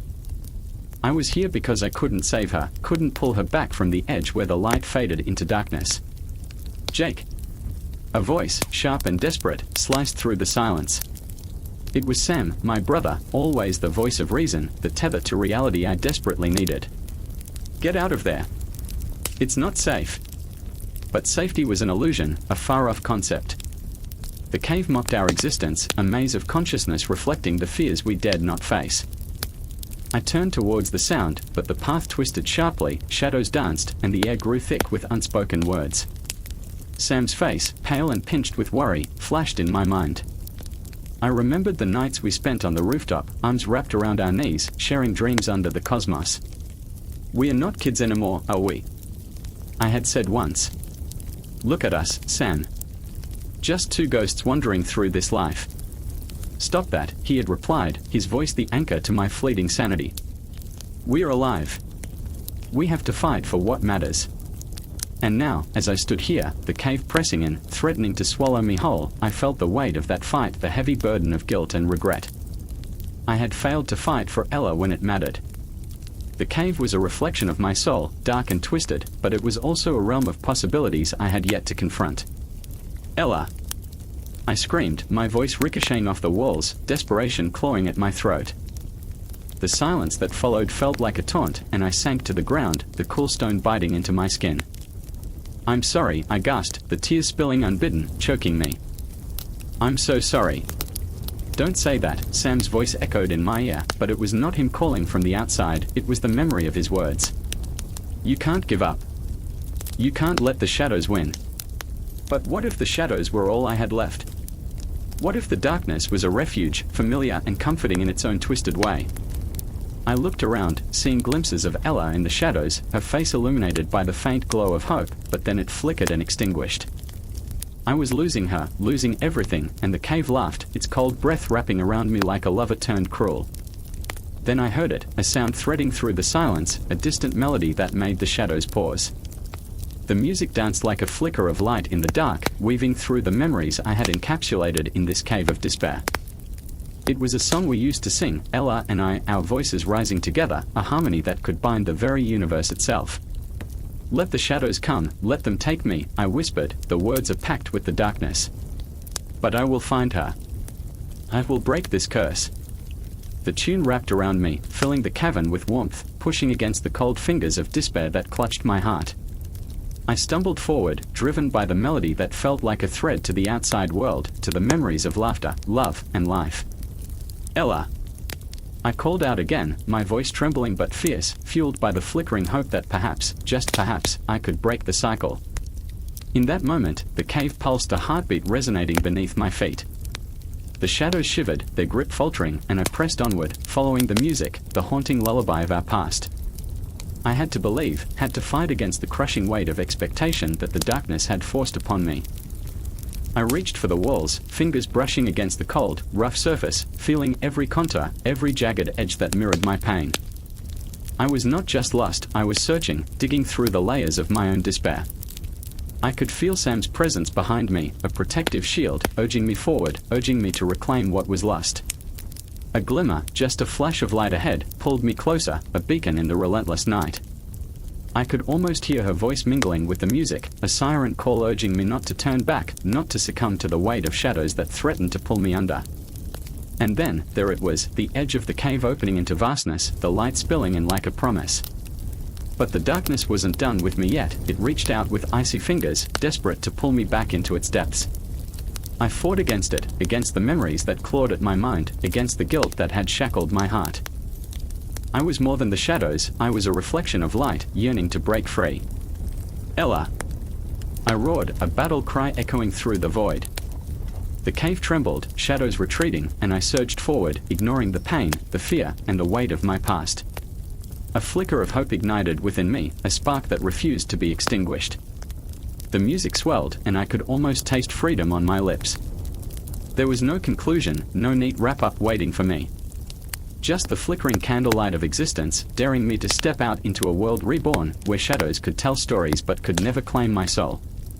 And as I stepped into the light, I knew the cave would always be part of me, a reflection of the battle within, a reminder that even amidst the darkness, I could find my way back to the warmth of love and friendship. I could still fight. A clock ticks, its hands heavy with the weight of the world, each second a whisper of fate. I stand in the shadows of a crumbling cathedral, the air thick with incense and despair. The flickering candles cast eerie shapes on the stone walls, their glow softening the harsh reality that grips my heart. I can hear the faint murmurs of a congregation, a desperate plea for salvation echoing through the hallowed space. Among them is Judith, her eyes wide with fear, trembling like leaves in an autumn wind, hauntingly beautiful, yet shattered by the burden of doubt. She clutches a fraying rosary, the beads worn smooth by her restless fingers, each bead a silent witness to her turmoil. Why, God, she whispers, a prayer like a dagger thrust into the silence. Why do you hide from us? Her breath is ragged, each word laced with the raw pangs of abandonment. I can feel her struggle, the way she wrestles with faith and fractures, her heart a battleground where love and despair clash violently. Then there's Thomas. His presence looms like a storm cloud, dark and turbulent. I remember the fire in his eyes, the way he used to preach with fervor, each sermon a wildfire that spread hope like gold dust in the air. But now, he stands at the altar, a specter of the man he once was, each word he utters tinged with bitterness. This allegory, it's all just a story, isn't it? His voice trembles, barely a whisper against the stone. The doubt that seeps from him is palpable, a poison that infects the very air we breathe. A tale spun to tame the wild heart of humanity, he says, bitterness dripping from his tongue like venom. I remember nights spent in fervent discussions, huddled in the warmth of dimly lit taverns, laughter mingling with shadows. The three of us, bound by our shared dreams, our hopes woven into the very fabric of each conversation. But now, those dreams lie in tatters, scattered like leaves in a storm. I can see it in their eyes, the longing for something greater, something to cling to in this abyss of despair, a flicker of light in the suffocating darkness. The clock ticks steadily, an ominous reminder that time is slipping away. Outside, the world is ablaze with the chaos of existence, cities teetering on the edge of destruction, shadows of war looming like phantoms over the landscape. I remember the cries of the innocent, the blood spilled on the cobblestone streets, the relentless march of time swallowing hope whole. Each heartbeat echoes with a drumbeat of urgency, we are losing ourselves. Judith steps forward, her voice trembling yet fierce. We are all just characters in a story, aren't we? Mere allegories for others to interpret. Her eyes shine with a defiance that cuts through the fog of doubt. But does that mean our pain is meaningless? Are our struggles just figments of someone else's imagination? The weight of her words crashes over me, waves of realization pushing me under. She is right. We are trapped in a narrative, yet we bleed, we feel, we fight. I look at Thomas, whose jaw is clenched tight, a storm brewing behind his eyes. The flicker of hope is almost extinguished, but there's still a spark, dim but alive. Every story needs a hero, Judith, he says, the defiance creeping back into his voice. But what if we are not the heroes? What if we've been cast as the villains in a tale we don't even understand? The despair hangs in the air, thick and suffocating as the candles flicker, their flames fighting against the encroaching darkness. The tension snaps, it's as if the very stones of the cathedral can feel our anguish. I step forward, my heart hammering in my chest, the truth clawing its way to the surface. What if we are both? I say, my voice trembling but resolute. What if we are the heroes and the villains? What if our flaws are what make us human? I see the flicker of understanding in Judith's eyes, the way her posture shifts, as if she's shedding the weight of her doubts. The clock ticks louder now, drowning out the whispers of the congregation. Each tick is a heartbeat, a reminder that we are alive, that we are here, grappling with our existence. Outside, chaos reigns, but inside this cathedral, we create our own sanctuary, a fragile bubble where we can confront our fears. Judith's voice breaks through the silence, a melody of resilience. We must tell our stories then, she declares, the fire igniting in her chest. Not just for ourselves, but for the world outside, for those who feel lost and alone. The words spill forth like an incantation, summoning the courage that lies dormant within us. Thomas's face softens, the storm clouds parting just enough to let a ray of light shine through. Then let's rewrite this tale, he murmurs, a new determination creeping into his voice. Let's be the allegory that shapes the very fabric of faith, the one that embraces our flaws, our humanity. The candles flicker, shadows dancing wildly on the walls as if the very essence of our emotions comes to life around us. I feel the weight of their hopes and dreams pressing down on me, an unbearable yet beautiful burden. We, Judith, Thomas, and I stand together in that cathedral, a tapestry woven from our scars and triumphs, a testament to our shared humanity. Outside, the world may crumble, but inside, we are reborn. The clock ticks on, relentless and unyielding, but our hearts beat in unison, echoing the promise of the allegory that will someday shape our reality. There is no resolution, no neat ending, just an unbroken circle of emotion and conflict. As the shadows close in, I know this is just the beginning. And with every breath, we will tell our stories, intertwining lives in an endless loop of hope and despair, forever seeking meaning in a world that remains beautifully, heartbreakingly chaotic. It's silent, and silence is the loudest noise of all. The air thickens around us, heavy with a memory that clings like fog, wrapping itself tightly around each breath. I stand at the mouth of the cave, an expansive darkness yawned open, as if the earth herself were inviting us in, daring us to confront our deepest fears. My heart pounds like a war drum, urging me forward, but my feet feel glued to the ground, as if even the soil knows better than to step into the unknown. Beside me, Sarah's fingers tremble, brushing against the rough stone wall, tracing an invisible line of anxiety. Do you feel it? She whispers, her voice barely cutting through the oppressive air. Her wide eyes reflect the flicker of our dim flashlight, revealing shadows that dance like specters, mocking us, taunting us with the secrets they keep. I nod, though I don't trust my own voice. The fear settles in the pit of my stomach, a cold weight that anchors me. Maybe we should go back, she suggests, her bravado faltering. There's a tremor in her words, a crack that exposes her inner turmoil. Sarah, ever the brave one, the one who could climb mountains and face storms, is now just a girl lost in her own mind, a mind that has started to mirror the cave, dark, chaotic, a landscape of echoes. Then there's Lucas, standing a few steps behind us, his breath shallow, eyes darting around like a deer caught in headlights. This is insane. His voice shatters the silence, but the sound feels foreign, like an intruder in this haunting world. He has his own ghosts, ones that whisper in the dead of night, ones that keep him awake with their insistent scratching at the door of his consciousness. We can't just go in there. But that's the thing about fear, it has a peculiar way of seducing us, urging us to take the plunge into the abyss.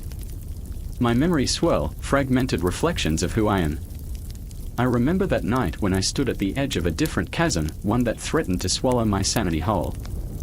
I remember the shadows that whispered lies, the gnawing doubt that clawed at my soul. The cave is much the same, a representation of all the unexamined corners of our minds, the recesses we dare not illuminate. Do you remember what it feels like? I murmur, half to myself. I can almost hear the haunting echoes of our past mistakes reverberating off the cave walls. When you think you're alone, but there's this weight pressing down on you. A constant reminder of everything you've buried. Sarah's gaze drops to the ground, and I can see the shadows of her own past flicker across her face. Yeah.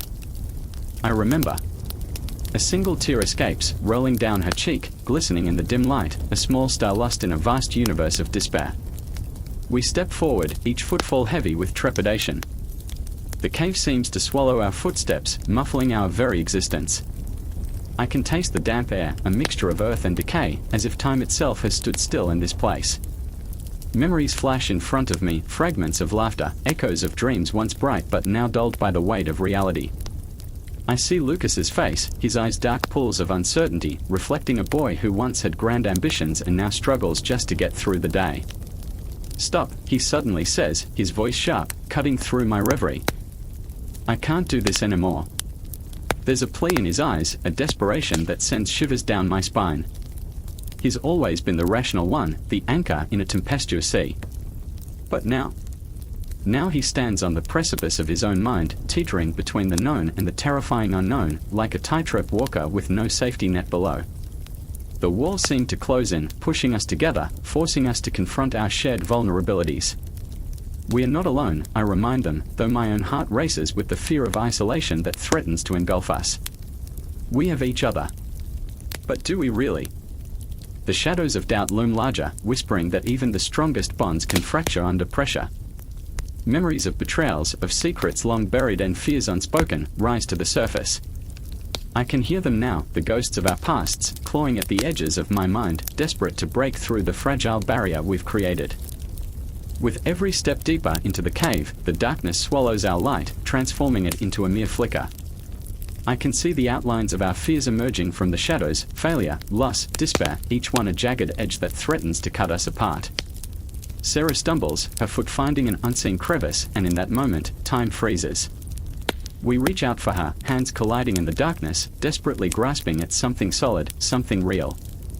But all we find is the cold, unyielding stone, a reminder that sometimes, even the strongest connections can feel hopelessly fragile. Let's get out, Lucas urges, panic rising in his voice, a frantic edge that makes my own heart race. The shadows seem to close in tighter, and I can feel the weight of their despair pressing against my chest. We are engulfed in darkness, and I can't help but think of the cave as a mirror, a reflection of our deepest fears. For a heartbeat, the world outside feels like a distant memory, but in this suffocating void, we are forced to confront the chaos within ourselves. I remember the first time I faced my own demons, how they danced in the periphery of my consciousness, mocking me with each breath. I remember the night I broke, the raw pain that clawed at my insides, all-consuming, terrifying. I can see it now, the shadows of my past, dragging me down like a weight, threatening to pull me into an abyss with no return. Stay with me, I whisper, though I'm not sure if I'm speaking to them or to myself. The cave trembles, and the shadows stretch, alive with a terrible energy. In this moment, we are all connected, suspended in a web of fear, longing, and desperation. The heartbeat of the cave thrums around us, a dark melody that beckons us further in. Time warps, and I can't tell if minutes or hours have passed. The silence becomes unbearable. And then, just like that, a flicker of light appears in the distance, a fragile hope in this swirling void. I take a step toward it, our path illuminated by a ghostly glow, a promise of what lies beyond the shadows. In that moment, I realize the confrontation isn't just with the darkness of the cave, but with the darkness within ourselves. The fight for light, for understanding, for connection, has just begun.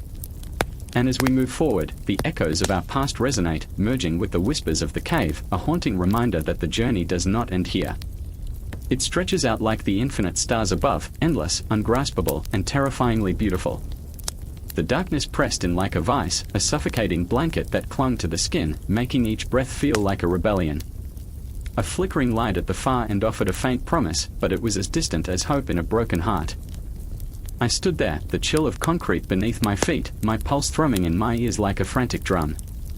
I remember my sister's laughter echoing in the cave of memory, an irony that twisted like the shadows around us. Are you sure about this? MIA's voice broke through the silence, her eyes wide, shimmering with unspoken fears. She was the dreamer, the one who believed in something more than this world, while I clung to the tangible, the real. But that night, reality felt like a noose tightening around my throat. I remember, I whispered, the stories we told ourselves about escaping. About breaking free. The cave loomed behind us, its walls lined with echoes of whispered regrets, like a gallery of ghosts. In the heart of our urban sprawl stood this cave, a remnant of some forgotten past, a symbol of our entrapment. Each stone seemed to vibrate with the weight of 1,000 souls who had once sought solace within its depths. I could feel their despair crawling over my skin, a chill that seeped into my bones. Mia stepped closer to me, her breath warm against the coldness of the night. What if we don't come back? Her voice trembled, threading through the thick tension. I wanted to tell her we would. I wanted to promise her the moon and stars. But a part of me was tethered to the shadows, to the reality that sometimes escape is an illusion, a desperate grasp at something unattainable. Then we'll change the story, I murmured, a half-hearted attempt at courage. Yet, even as I spoke, I felt the weight of our choices pressing down. I could see the flicker of doubt in her eyes, the glimmer of uncertainty that danced like a flame about to extinguish. And then, there was him, Jonas, lurking at the edges of our fears like a wraith. He was always the one with the answers, the plan, the audacity to dream in colors when all we saw were shades of gray. But tonight, his certainty was a mask slipping off his face. I remember, he said, his voice low and gravelly, the thrill of the unknown. But his hands were shaking, and I could see the cracks in his bravado. In that moment, each heartbeat echoed like a countdown, each breath a reminder of our fragile existence as we hovered on the brink of something monumental and terrifying. Inside the cave, shadows danced like phantoms, taunting us, whispering fears and regrets in a language we were all too familiar with. I felt the walls closing in, the air thickening with an oppressive weight. It was a prison, a reflection of the expectations that bound us, the illusions we wore like masks. What do you see? Mia asked, her voice barely a whisper, pulling me from my spiraling thoughts. What do you really see? Nothing, I answered, the truth clawing its way to the surface. Just the darkness. Yet it wasn't just darkness, it was the reflection of our lives. Each shadow was a choice, every flicker of light a moment of clarity cut short by the mundane grind of existence. We were prisoners of our own making, tethered to a reality that suffocated our dreams. Jonas stepped forward, the tension in his body crackling like electricity. We can't let fear dictate our choices. His voice resonated, a desperate plea against the encroaching void. We owe it to ourselves to face whatever lurks in the shadows. But did we? I felt the weight of his words, heavy and suffocating. Fear was not just a specter, it was a living entity, clinging to us like cobwebs in the corners of our minds. I remember, I said suddenly, the memory crashing over me, raw and vivid. The night we abandoned our dreams for safety. The moment we chose the familiar over the unknown. Mia's eyes widened, caught in the whirlwind of my confession. We can change that, she insisted, her voice laced with an urgency that struck a chord deep within me. But I could see the doubt creeping in again, clouding the light of her spirit. Can we? I countered, my voice barely above a whisper, as fear wrapped around my heart like a vice. Or are we just prolonging the inevitable? The question hung in the air, heavier than the darkness surrounding us. And then, like a spark igniting a blaze, Jonas stepped fully into the light, the flickering glow illuminating his face, revealing the fierce determination that burned in his eyes. Whatever is out there, he declared, it can't be worse than living in this cave forever. That was it, the words hung between us, a challenge, a promise, a lament. It was the moment where time felt suspended, where the world around us faded into the background, leaving only the intensity of our emotions swirling in the air. We have to go, I said, the gravity of the moment crashing down. We have to face our fears. In that breath, that heartbeat, we took the first step into the unknown, a leap into the darkness where the cave beckoned like a siren's call. Each step echoed with the weight of our choices, our hearts pounding in unison, a rhythmic reminder of our humanity. As we moved forward, shadows flickered at the edge of our vision, memories tangled with dreams, the cave whispering secrets that only we could hear. And as the walls closed in, I knew we were not just stepping into the darkness, we were stepping into the very essence of ourselves. And there, in that moment suspended between fear and hope, I felt a shift. The darkness no longer felt suffocating, it began to feel like a canvas upon which we could paint our destiny, a realm of possibilities flickering with the promise of dawn. But as we pressed deeper, I realized the cave had its own heartbeat, its own story to tell, one that was far from over. The echoes of our past would follow us, weaving a tapestry of fear and hope, shadow and light, leaving the end unwritten. A loop, a cycle, a promise that our journey was far from finished. The shadows danced around us, flickering in the dim light of the cave. I could feel the cold bite of the stone on my skin, a reminder of the world beyond this suffocating darkness. It was as if the walls themselves were alive, whispering secrets I could barely comprehend.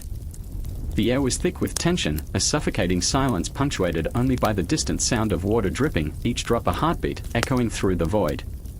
I stood there, heart racing, beside Eli, his face pale under the wavering light. His eyes flickered with a mix of fear and determination, a tempest brewing behind his gaze. He was always the brave one, the dreamer, but now, uncertainty clung to him like a shroud. "What if this is just a dream?" he said, his voice barely more than a breath. I wanted to laugh at the absurdity, but the weight of his words pressed down on me, heavy and real.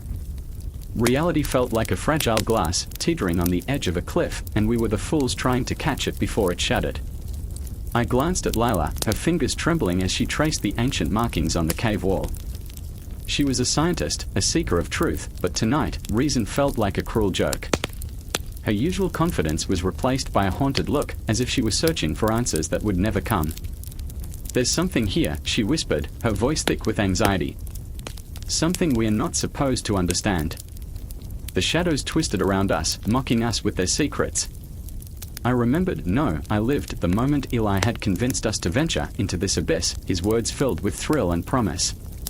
"It's just a cave," he had said, but what lay beyond that threshold was a darkness that breathed and watched.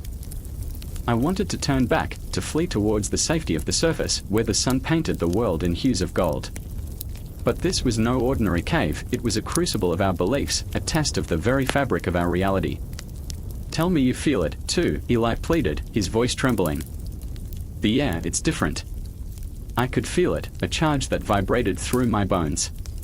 It was electric, intoxicating, and terrifying all at once. "We need to find out what's causing it," Lila insisted, her determination igniting my own. But as we ventured deeper, the shadows grew heavier, wrapping around us like fingers of despair. Every step felt like a descent into madness. The walls seemed to close in, and whispers flitted just beyond our comprehension. Memories flashed through my mind, fragments of laughter and light. I remembered the warmth of the sun, the taste of freedom, and then, darkness. A sudden chill raced through me. Had I lost something? Or had I never possessed it at all? I felt as if I were slipping between realities, each step echoing a question: what was real? "Maybe this is all a construct," Eli murmured, eyes wide with a wild idea. "What if we are just energy, occupying space in a universe that's playing tricks on us?" His voice cracked, the absurdity of the thought crashing like waves against my sanity. "Or worse, what if we are not meant to be here?" "Stop!" Lila snapped, her frustration cutting through the tension. "This isn't the time for theories." But how could theories be dismissed when the very ground beneath us felt like a lie? I could see the strain on her face, the way her mind spiraled into the unknown. The cave had become a living entity, feeding on our fear, our doubts. I wanted to scream. I wanted to shake them both and drag them back to the light, but the urge pulsed with the rhythm of the cave, wrapping around my chest like a vice. I could feel it in my throat, a primal scream, a burst of anguish. Reality was splintering, fracturing like glass underfoot, and I was terrified of what lay beyond that shattering. And then, the flicker of light, there, at the end of a narrow passage, a glimmer that teased us with the promise of escape. "There." I pointed, my heart racing with hope. But as we stumbled toward it, the air shifted, thickening with the heaviness of impending doom. It was darker than before, the shadows more palpable, more menacing. Lila hesitated, her eyes darting back, but Eli pressed forward, driven by an insatiable need to know. "Isn't that what we came for?" he urged, voice tight with conviction. "To unravel the truth." But what truth awaited us? What horror lurked in that flickering light? The cave sang to us, a siren call that intertwined with our fears, with our dreams. I felt the walls constricting, closing in like the jaws of a predator. My breath quickened, the weight of dread coiling around my heart. I remember the stories they told, the ones of explorers who vanished, consumed by the darkness, their whispers echoing through the ages. What if we are not meant to find the truth? I murmured, dread gnawing at my resolve. What if we are meant to remain in this dream? But Eli wouldn't hear it. His desperation was a force in itself, propelling him forward. I refuse to be a prisoner of ignorance, he shouted, the sound ricocheting through the cave. And with that, he stepped into the light. But it was not the light of salvation, it was a blinding radiance that swallowed him whole, leaving nothing but silence in its wake. I gasped, a scream caught in my throat, echoing in the void between us. Lila clutched my arm, her face a mask of horror as we stood frozen, two souls teetering on the edge of oblivion. Reality twisted, and I felt the pull towards that light, a dark temptation urging me to follow. Eli! I cried, voice raw and trembling. But all that answered was the echo of my despair. The cave shifted around me, shadows creeping, suffocating. I was losing him, losing us, losing everything. And in that moment, as the darkness pressed in, I understood. Understanding was a curse, a grief heavier than any stone. The cave was not merely a cavern of stone, it was the embodiment of every fear, every question we dared not whisper into the universe. Lila, we have to go. I screamed, dragging her back into the embrace of the familiar, the safe. But her face remained locked in terror, haunted by what we had lost and what we might yet find. What if I want to know, she whispered, eyes wide, filled with a yearning that tore at my heart. What if? What if? The question swirled around us like a tempest, a cyclone of fear and desire. The cave shifted, shadows flickering, waiting with bated breath to see who would succumb first. Time stretched and warped, and as I clutched Lila's hand, I realized that reality itself was an illusion, a fleeting whisper in the dark. We were lost, suspended between the tangible and the unknown, and the cavern around us pulsed with anticipation, hungry for our choice. In the heart of that cave, with the ghosts of our fears circling, everything hung in the balance. And as the shadows closed in, I understood, we were never meant to find the end. The night hung heavy, a blanket of darkness smothering the city.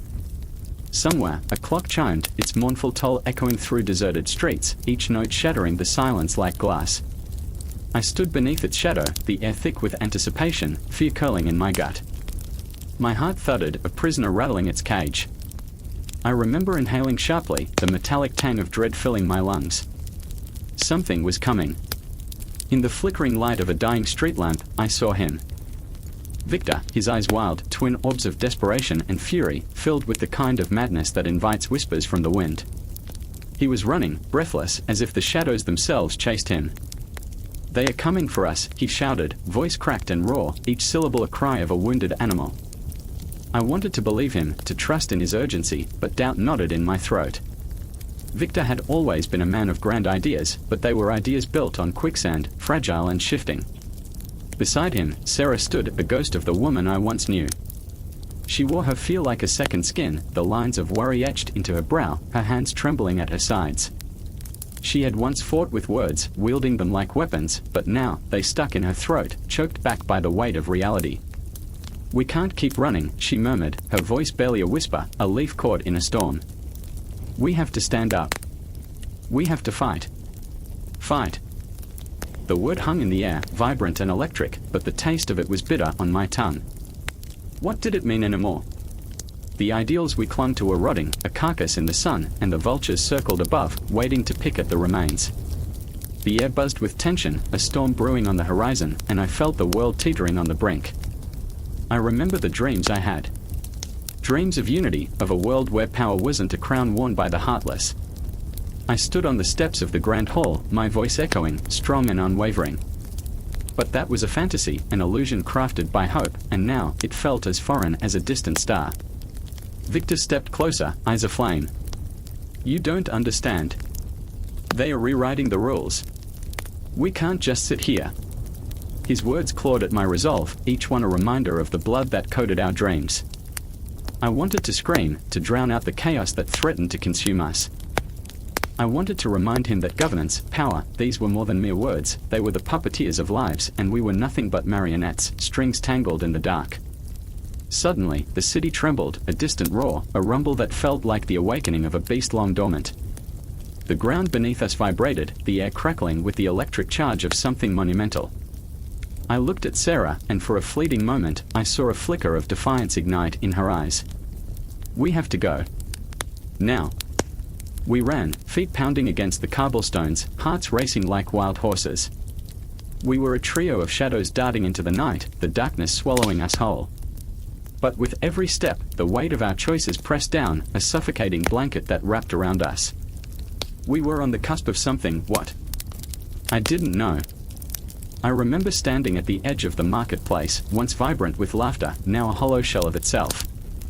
The air was thick with the smell of smoke and fear, the cries of those who had lost everything echoing in the corners of my mind. A young boy, no older than 10, stood clutching a tattered flag, his eyes wide, hope flickering like a dying flame. My heart twisted at the sight. What did he know of governance? Of power? "Are we really going to change the world?" he asked, voice trembling as if the question itself was a heavy burden.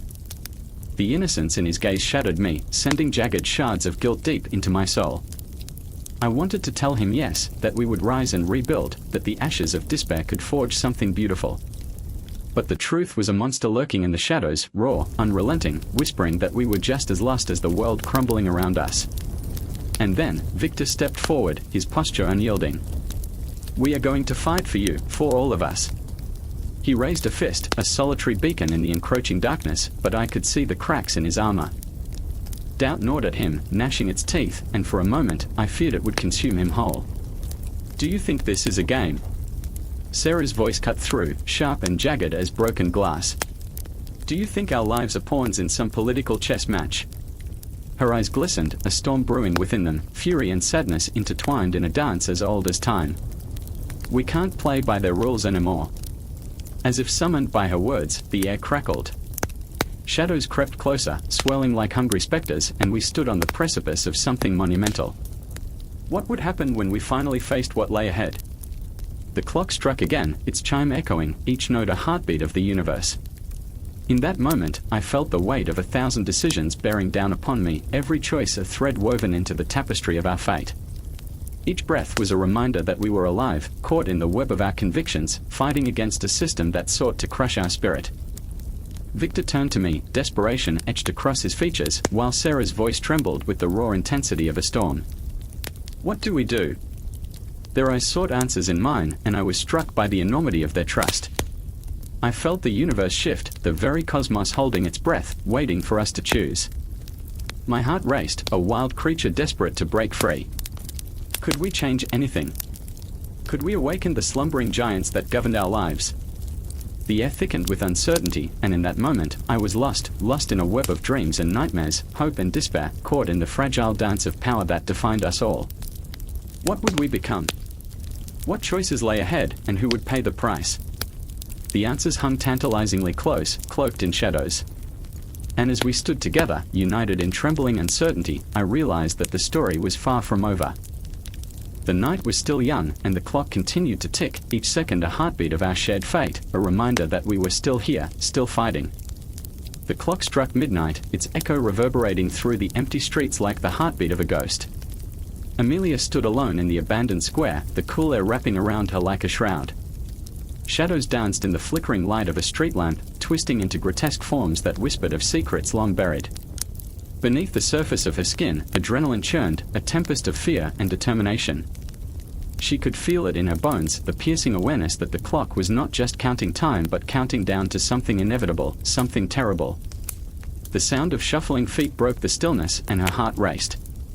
She wasn't alone. From behind the crumbling wall of a once grand building, Marcus emerged, his face ashen, eyes wide like a trapped animal.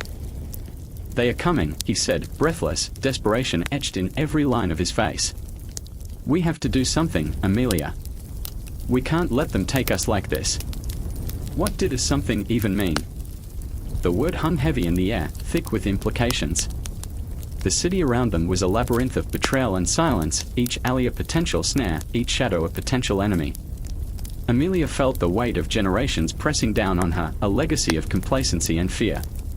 She thought of her brother, lost to the very system they were trying to escape. His laughter echoed in her mind, a haunting melody that turned bitter on her tongue. "I remember," she whispered, "I remember the way he used to dream of a world where we could be free." Marcus's hands trembled as he reached out, gripping her wrist tightly, grounding her. "We can't let the past define us. We must fight. We'll expose them. We'll show everyone the truth." His resolve burned brightly in contrast to the shadows, but a flicker of doubt danced in Amelia's heart. What if the truth was too much to bear? The truth was a sharp blade, and she feared the blood that would spill. Suddenly, a siren wailed in the distance, slicing through the quiet like a dagger. The sound sent ice coursing through Amelia's veins. "They are here," she gasped, her voice barely a whisper. Panic clawed at her throat, but Marcus's grip tightened, stealing her resolve. "We need to move," he urged, a fierce determination igniting behind his eyes. As they ran, the asphalt beneath their feet felt alive, pulsating with the energy of a city that had long forgotten its heartbeat. They darted into a narrow alley, the walls looming like giants, suffocating in their proximity. Amelia could feel the cold sweat trickling down her spine, the taste of fear bitter on her tongue. Each step echoed her brother's last words, "Fight for what's right, Amelia. Never back down." But what was right? The horizon blurred, and she stumbled, the weight of her choices nearly dragging her down. Memories flooded her mind, images of those who had tried to speak out, crushed under the weight of a system that thrived on silence. Her heart ached for them, for their dreams snuffed out like candle flames. I remember the faces of the lost," she murmured, the words slipping out unbidden. "I wish I could forget." Marcus halted, turning to face her, eyes fierce with conviction. "You can't forget. You have to remember. They can't erase us if we keep speaking, keep fighting." His passion ignited something deep within her, a flicker of hope clawing its way through the darkness. But the sirens grew closer, their mournful wails echoing in her ears, and she felt the walls closing in, suffocatingly tight. "What if it's too late?" she asked, her voice trembling, vulnerability seeping into her defiance. The city felt alive with the cries of the oppressed, ghosts reaching out from the past, their fingers brushing against her skin. "What if we are just 2 more names on a list? Then we make sure our names are remembered."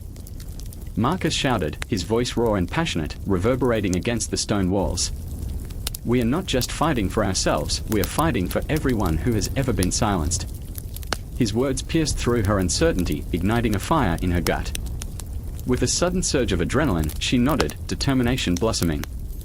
They were standing at the precipice of something monumental, a clash of ideals and realities. Every heartbeat echoed the weight of their choices, each breath heavy with the promise of rebellion. The alley opened into a larger street, bathed in the washed-out glow of flickering neon signs that buzzed like angry wasps. The night was alive, pulsing with the restless energy of a city on the brink of chaos. In that moment, Amelia saw the faces of her people, broken yet unyielding, reflected in the glass storefronts. There was power in their suffering, a collective strength that surged like a tidal wave, ready to crash against the shores of oppression. "I see them, Marcus," she said, her voice steady now. "I see us."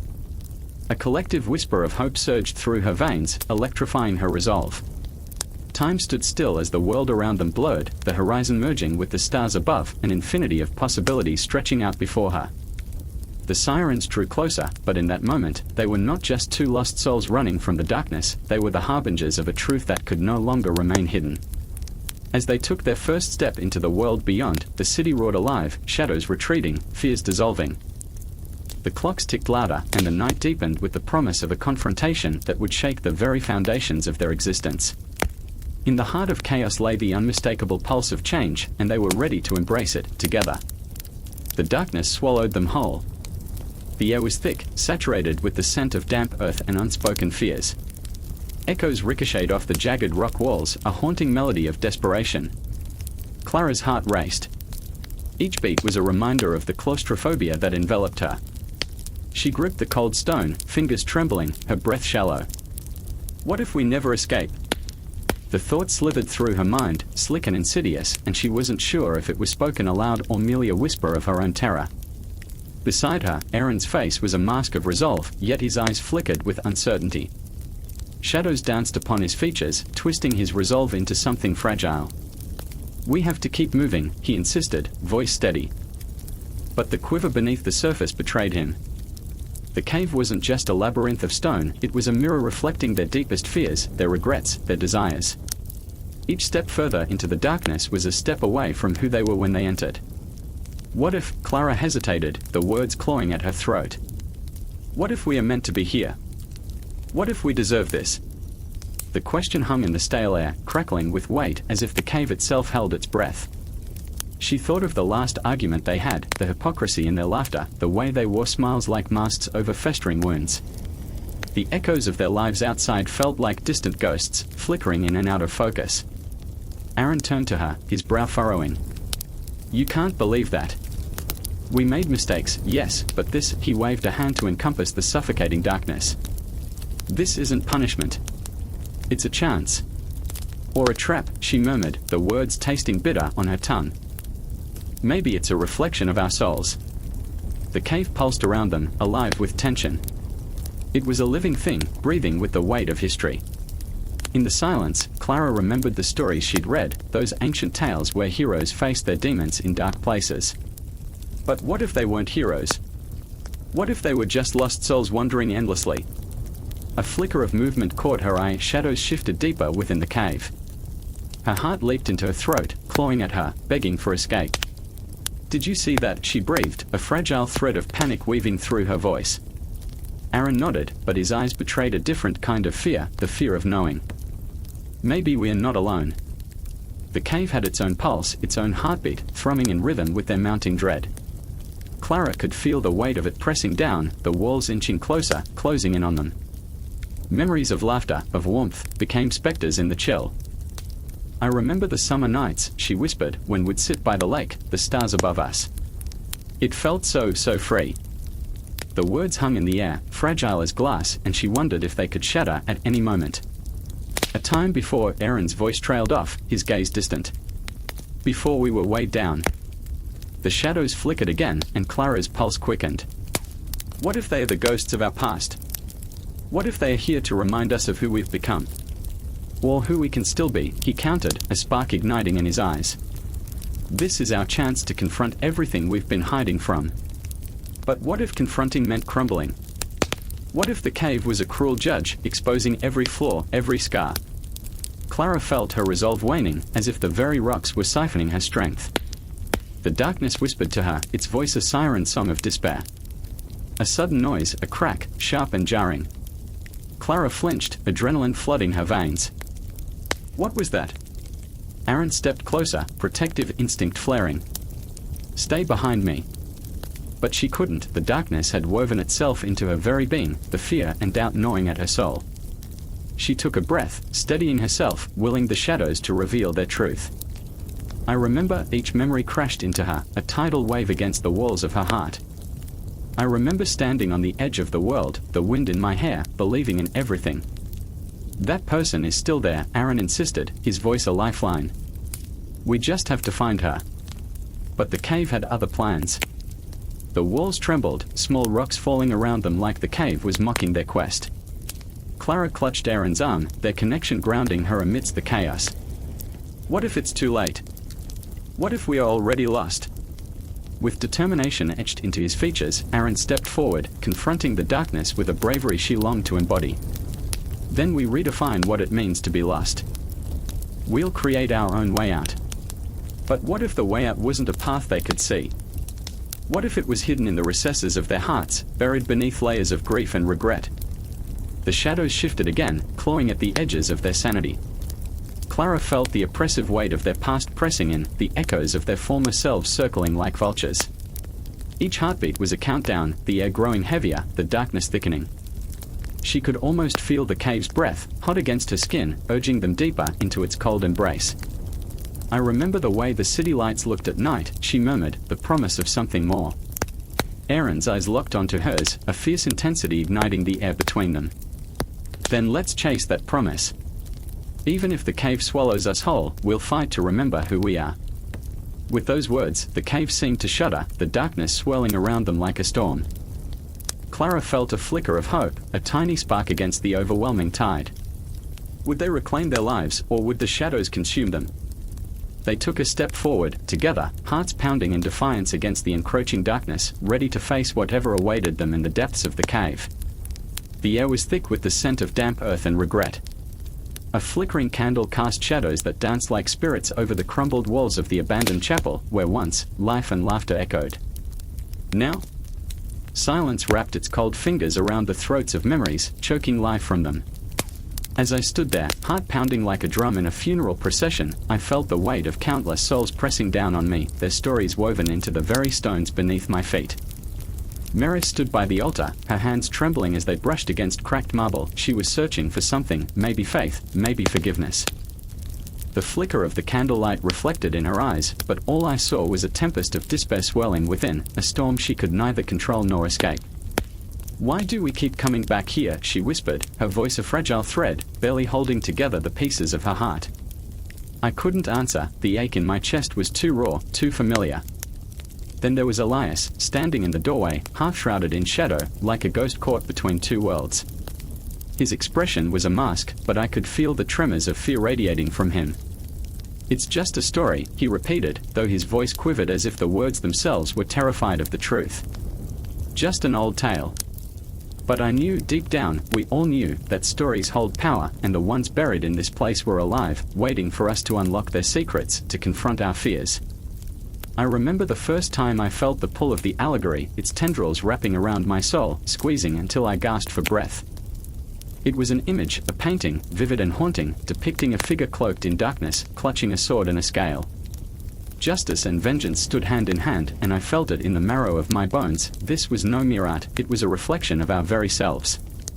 The colors screamed of pain, and the strokes echoed the chaos of our existence. I remember how I couldn't look away, how I lost hours of my life trying to decipher the emotions etched into the canvas. Meris, too, had been captivated by the same image. "Look at the way the shadows twist around the figure," she had said, her voice shaking with intensity. "It's like the darkness is alive, consuming, yet protecting." But beneath her fascination lay a wound that had festered for years, unseen but deeply felt. She was haunted by choices unmade, by paths not taken, and I worried that the allegory would consume her whole. Elias had thrust the painting into our lives, as if by merely possessing it, he could wrestle with his own demons. "It's just a painting, a moment frozen in time," he had insisted, yet there was a flicker of desperation in his eyes, a plea for understanding. Every word he spoke felt like a riddle wrapped in layers of fear, fear of mediocrity, fear of failure, fear of being forgotten. As the three of us stood together, the heaviness of our shared burdens hung in the air, qualitative and palpable. And then came the night of the storm. Rain lashed against the stained glass, each drop a drumbeat, an ominous herald of what was to come. The chapel trembled, and for a moment, I thought the walls themselves might buckle, might collapse under the weight of our collective sorrow. Meris, in a moment of madness, lashed out, her voice cutting through the chaos. "We are running in circles, trapped in this allegory of despair." Her words echoed, ricocheting off the walls like a gunshot, each syllable a shrapnel of truth. I watched as Elias flinched, his fists clenching at his sides. "But it's not just despair. It's hope," he began, but Meris wasn't finished. The storm outside raged, but inside was a tempest of emotion, swirling and crashing like waves against a shipwreck. "You don't understand," she cried, her voice rising higher, each note a plea for recognition. "Hope is a mirage. I've chased it my whole life, and all it leaves is emptiness. Don't you see?" There was a moment, a breath held in the silence, a heartbeat suspended in a void. In that instant, I could feel the weight of every unsaid word, every unaddressed grievance, pressing down on us like an anchor. "Meris," I pleaded, stepping toward her, my own heart clenching with the fear of losing her to this darkness. "You're not alone in this. We are all struggling, but we can know." She cut through my words, her eyes aflame with passion and pain. "This isn't about you or me, this is about the stories we tell ourselves. The narratives that bind us, that keep us trapped in our own hell." Her voice reverberated in my chest, igniting something long dormant within me, a recognition of my own entrapment. I glimpsed the truth of it all. We were artists of our own grief, painting over the wounds with shades of denial. As the storm howled outside, I felt a shift, a breaking of the dam within me. "The allegory is alive," I whispered, and the truth hung in the air like the last note of a symphony. It's not just stories on canvases, it's our lives, our choices, the things we fear to confront. Maris and Elias exchanged glances, and in that moment, I saw the flicker of understanding ignite between them, a shared recognition of the pain that bound us. What if we confronted it? Elias suggested, his voice steady now, a lifeline amidst the chaos. What if we faced the shadows instead of running? The air crackled with energy, with possibilities unfurling like a dangerous flower, enticing yet ominous. I could feel the storm outside begin to recede, but inside, the tempest only grew stronger. In that chapel, surrounded by echoes of the past, I realized we were not just spectators of the allegory, we were its authors. The choices we made could either entrap us or set us free. And as we stared into the heart of the darkness, I knew this was only the beginning. The candle flickered one last time, casting our shadows against the walls, merging and colliding, becoming something new. Something powerful. As the night deepened, we stood there, bound by our fears and our hopes, ready to face whatever awaited us in the depths of that unsettling allegory. And in that moment, the stories were no longer just reflections, they were our reality, waiting to be claimed. The clock struck midnight with a sound that echoed like a gunshot, pulling me from the depths of a restless sleep. I wasn't sure if it was the weight of the darkness or the flickering glow of my phone that kept me awake.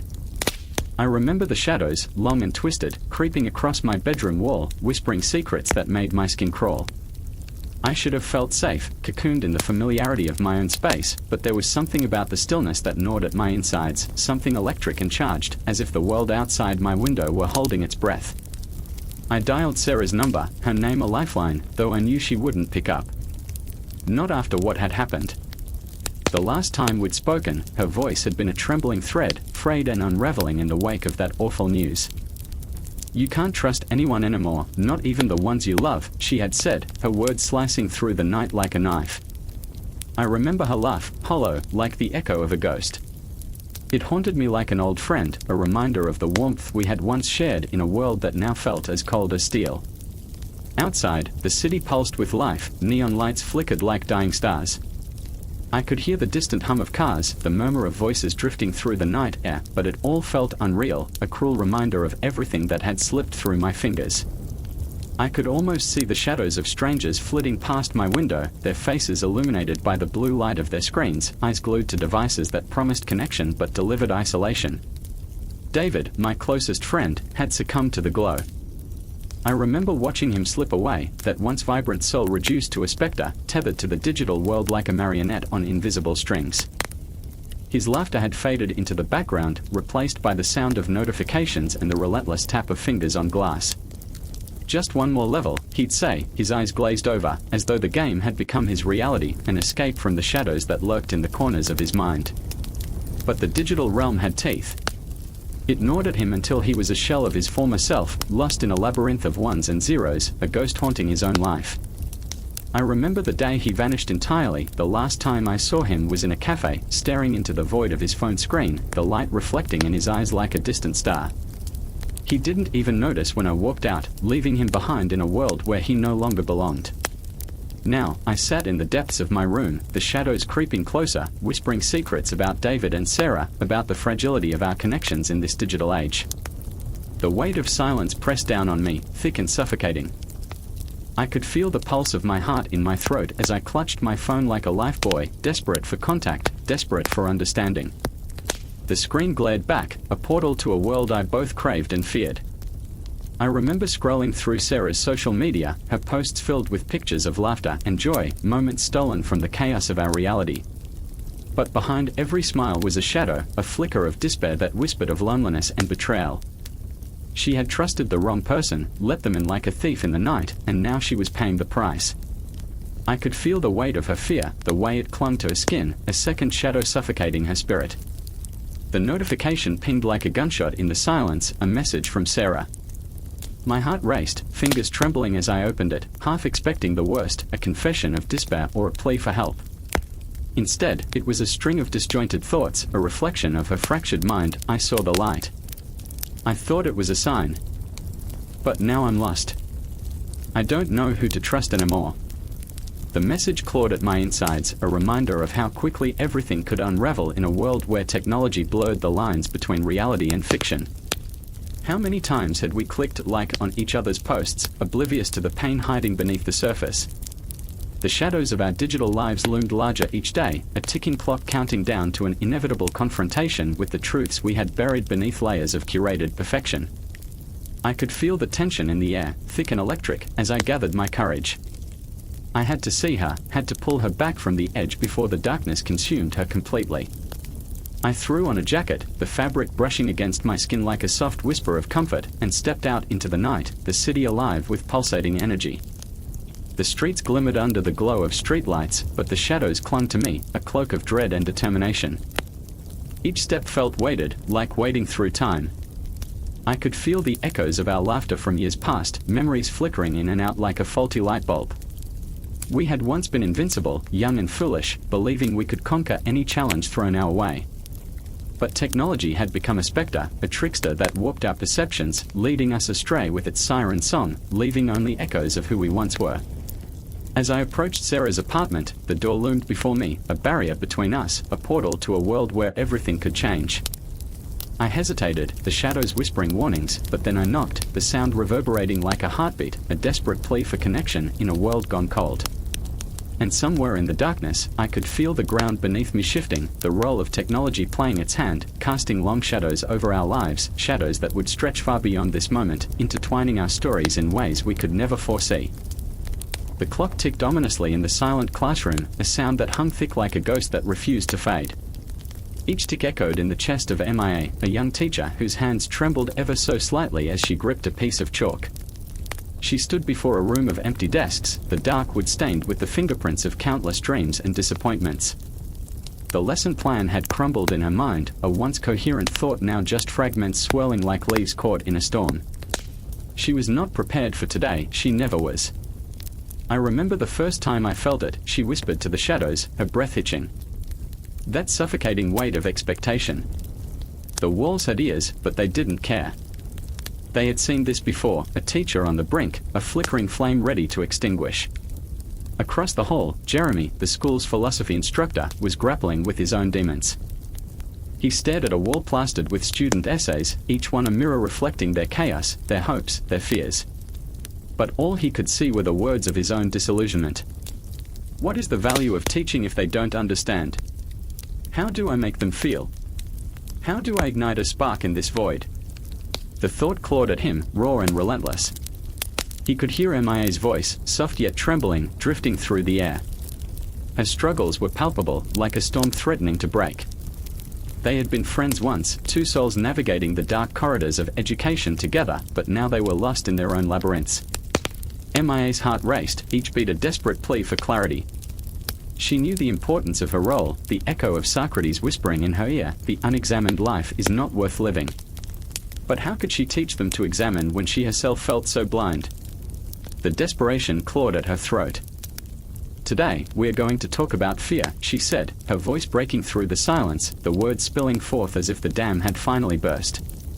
Fear is a ghost that haunts us, an uninvited guest at our dinner table. She scrawled the word on the board, her hand trembling as the chalk scraped against the surface. What are you afraid of?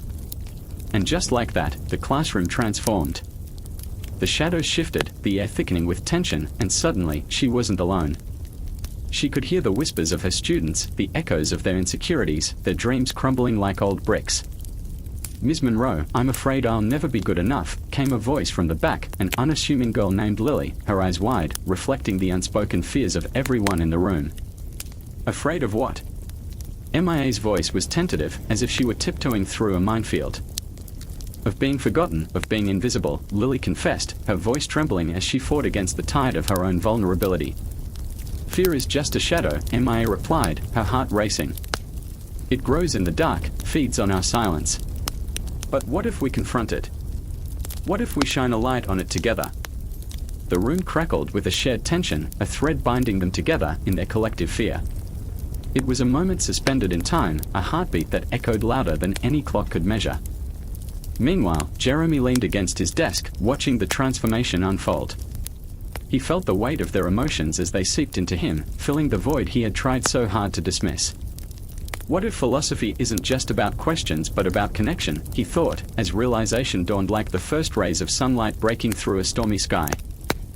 We are all afraid, he mumbled, half to himself, half to the students, stepping into the room like a ghost emerging from the shadows. But it's in this fear that we find our truth. Mia turned, her eyes wide with surprise, and for a moment, the air crackled with a shared understanding. They were both flawed, both searching for answers in a world that offered none. Jeremy, you're right, she breathed, her heart swelling with an emotion she could barely contain. We must turn the fear inside out, make it tangible, make it our ally. As they spoke, the students began to open up, one by one shedding their layers of fear like old skin. It was a cathartic release, a rise from ashes. I'm afraid of failing, of not being what my parents expect, another student confessed, and suddenly the floodgates opened. I'm terrified of never knowing love, a boy admitted, and the truth hung in the air like a heavy fog. You're not alone, Mia said, her voice steady now, resonating with compassion. These fears, they connect us. They are the fabric of our humanity. As they distilled their fears into words, Jeremy felt an electric charge. This was the essence of philosophy, the raw and unfiltered reality of their existence. Life isn't about answers, it's about learning to live with the questions, he whispered, words flowing from his lips like soft rain on thirsty ground. The classroom transformed into a sanctuary, a sacred space where fear morphed into courage. They were no longer just students and teachers, they were comrades, warriors in a battle against the shadows. Mia glanced at Jeremy, their eyes locking in a moment of profound connection. They were both teaching and being taught, their vulnerabilities interweaving like threads in a tapestry. Each heartbeat echoed louder than the last, a rhythm of discovery, a pulse of hope. Suddenly, the bell rang, jarring them back to reality, but the magic of the moment lingered like a ghost. Students filtered out, but the energy remained, electric and charged. Mia and Jeremy stood in the aftermath, breathing heavily, hearts racing. Today was different, Mia murmured, her voice barely a breath. Yeah, Jeremy replied, the weight of the moment shared between them, a mutual understanding that would eternally bond them in this chaotic world of education. The clock ticked on, an endless cycle, a loop of fear and hope, a reminder that teaching was not just about imparting knowledge, but about igniting souls. The shadows crept back, but they had learned to dance with them, together, their flickering flames illuminating the darkness. And as the day faded into night, the echoes of their fears transformed into whispers of resilience, mingling with the promise of tomorrow, a promise that felt as vast and ungraspable as the cosmos itself. The room was dim, the air heavy with the weight of unspoken fears. Shadows danced on the walls, flickering like ghosts of past thoughts, the silence punctuated only by the frantic heartbeat of Lena, trapped in a moment of revelation. Her hands trembled as she clutched the edges of an ancient scroll, its parchment yellowed with time, the ink faded yet insistent, whispering truths that threatened to shatter her carefully constructed world. Outside, the wind howled like a wounded animal, clawing at the windows, desperate to enter and carry away the secrets nestled within the folds of her mind. Across the table sat Marcus, his brow furrowed in a storm of doubt. The unmistakable tension coiled between them like a taut wire, ready to snap at any moment. He had always admired Lena's fierce intellect, but tonight, that admiration felt like a double-edged sword. He couldn't quite shake the feeling that they were teetering on the precipice of something monumental, something that could break them both. You really believe that the shadows on the wall are all there is? He challenged, his voice a low rumble echoing off the walls, as if he were daring the very darkness itself to answer back. I remember, Lena whispered, her eyes glistening with unshed tears. I remember the first time I understood Plato's allegory. It was like I had been woken from a dream, like someone had pulled me from the depths of the cave. The world outside was vibrant, alive. But now I feel like I'm losing myself in the shadows again. The words tumbled out, raw and unfiltered, each syllable a pulse of vulnerability that resonated deep within her soul. Lena, the cave is an illusion. Marcus shot back, his words sharp enough to slice through the tension. Philosophers built their careers on critiquing the very foundations Plato laid down to teach us about perception and reality. There are voices out there, questioning everything we've accepted as truth. What if this journey toward enlightenment is just another trap? He leaned closer, his breath hitching with intensity, urging her to see the fragility of their convictions. She felt it, a tremor in the pit of her stomach, a flicker of fear igniting in the darkest corners of her mind. What if he was right? What if the pursuit of wisdom was just another chain binding them to the shadows? Her heart raced, a relentless drum echoing in her ears, as her thoughts spiraled into the void. But it's more than just shadows, Marcus. It's about choice, about awakening. How can we ignore the possibility of a brighter world? What if the truth, the real truth, is so horrifyingly beautiful that it could tear apart everything we know? The tension crackled, a live wire humming with the energy of their unspoken fears. Lena struggled to hold on to her beliefs as if they were the last remnants of a dream she desperately wanted to keep alive. I remember standing at the edge of a cliff once, staring into the abyss. The wind whipped through my hair, and I felt as if I could fly. But then I thought, what if the fall is all there is? Her voice trembled, each word layered with the weight of 1,000 doubts. What if I'm wrong? Marcus's gaze softened, caught between the raw ache of his own uncertainties and the fierce glimmer in her eyes. And what if you're right? He asked, a whisper now barely breaking the silence. What if the shadows are all we've ever known, and stepping into the light means leaving everything behind? It was a question that hung in the air like a specter, impossible to ignore, illuminating the cracks in their beliefs. From the corner of the room, a clock ticked, the sound loud and relentless, each tick a reminder of the passage of time, creeping closer to an inevitable confrontation. Lena's pulse quickened, the rhythmic beat echoing her inner turmoil. I can't let the darkness win, Marcus. I refuse to live my life shackled by fear. Her voice soared, fierce and unyielding, a battle cry against the shadows that threatened to engulf her. But Marcus's expression darkened, a storm brewing behind his eyes. And what if fighting against the darkness just leads us into another cave? What if the truth we seek is nothing more than a mirage, an endless desert where we wander, lost and forsaken? The intensity of his words crashed over her like a wave, pulling her deeper into the depths of doubt. The room felt smaller, the shadows closing in, wrapping around them like tentacles, squeezing the breath from their lungs. I remember, Elena began again, her voice trembling with urgency. I remember the stories of great thinkers, Socrates, Aristotle, how they sought the truth that lay beyond the shadows. They faced ridicule, they faced death, but they kept searching. They burned with a desire for understanding, a fire that refused to be extinguished. Each word was a plea, a desperate attempt to ignite the flickering flame of hope that still smoldered within her heart. But Marcus shook his head, eyes reflecting an abyss of uncertainty. And for what, Lena? To prove that we are deluding ourselves. To chase a truth that might not even exist. There are those who would rather live in the shadows than risk the pain of disillusionment. His voice was thick with emotion, a raw edge that cut through the air, and in that moment, Lena felt the weight of all their unspoken fears crash upon her like a tidal wave. Yet, in the chaos, an ember sparked, a flicker of defiance igniting the darkness.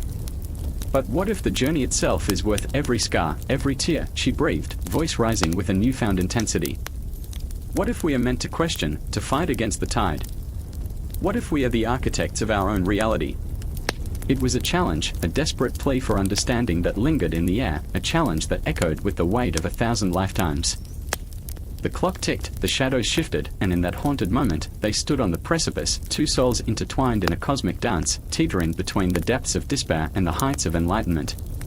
Neither could look away, the tension between them a living thing, pulsing and throbbing with the promise of transformation. And as the world outside raged on, the wind howling its mournful song, Lena and Marcus faced the darkness together, ready to confront the ghosts of their beliefs in the unyielding light of truth. In the dim light of the cafe, shadows danced on the walls, casting silhouettes of broken dreams and shattered realities.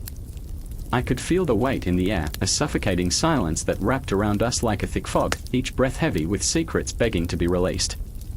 There, at the corner table, sat Mara, her fingers tracing the rim of a chipped coffee cup as if it might whisper back to her the words she so desperately needed to say. The intensity flickered in her eyes like a dying flame, fear, hope, and regret swirling in a chaotic dance, each emotion wrestling for dominance. Across from her, Alex leaned back in his chair, arms crossed, his brows knitted together in a storm of confusion. His heart thundered in his chest, a primal drum echoing the battle within, the conflict between the past and the present. He wanted to reach out, to pull her back from the edge of despair, but what words could bridge the chasm that had grown between them? They were both trapped, marionettes in a play they no longer understood, each pause in the conversation stretching like a taut string ready to snap. I remember the day we met, Mara breathed, her voice trembling like a fragile leaf caught in an autumn wind. It was like stepping into a dream, a fleeting moment that danced on the fringes of reality. Her eyes glistened with unshed tears, memories flooding back, puncturing the suffocating silence. You were so full of life back then. I thought we could conquer the world together. But now, the world felt like an insurmountable wall, looming between them, a testament to choices made and paths taken that had led them astray. The shadows lengthened in the dimness of the cafe, reaching for them like fingers of the past, clutching tightly to their hearts, squeezing until they gasped for breath. I remember, Alex whispered, voice a tremor, too. The way the sunlight danced in your hair, how your laughter could light up the darkest of nights. His mind was a storm, flaring with anger and sorrow as he struggled to reconcile the woman before him with the ghost of the girl he once loved. But life isn't a fairy tale, Mara. It's messy, it's cruel. And we've lost ourselves somewhere in the chaos. The air crackled with unspoken words, raw and jagged, each syllable laced with the weight of unfulfilled dreams, the haunting echo of what could have been. They were trapped in a liminal space, caught between the past and an uncertain future. Outside, the city pulsed with life, a symphony of sirens, laughter, and the relentless march of time. Inside, they were prisoners of their own creation, a shadowy reflection of the vibrant lives they once led. Do you ever wonder what it would be like, Mara began, her voice barely above a whisper, if we could rewrite our story? If we could peel back the layers of time and erase the mistakes? Her gaze bore into him, a magnetic pull that both terrified and exhilarated him. In that moment, she felt fragile yet powerful, a phoenix teetering on the edge of resurrection. Every day, Alex replied, his tone laced with a bitterness that stung like salt in an open wound. But time doesn't work like that. He paused, fighting against the tide of despair that threatened to drown him. It's like a clock with no hands, a ghost of our choices haunting every tick. Mara closed her eyes, conjuring memories like a sorceress weaving spells. I remember the summer we spent lost in the woods, how we chased fireflies as if they were stars fallen from the sky. Her smile was haunting, bittersweet, a stark contrast to the heaviness of their reality. We were invincible then, weren't we? Alex's heart ached, a physical pain that twisted in his chest. Invincible until we weren't. The words hung in the air, slicing through the fragile veneer of nostalgia. They both knew the truth, innocence was a fleeting mirage, evaporating under the harsh light of experience.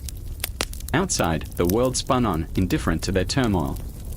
The clock on the wall ticked steadily, but for them, time felt like quicksand, shifting beneath their feet, threatening to swallow them whole.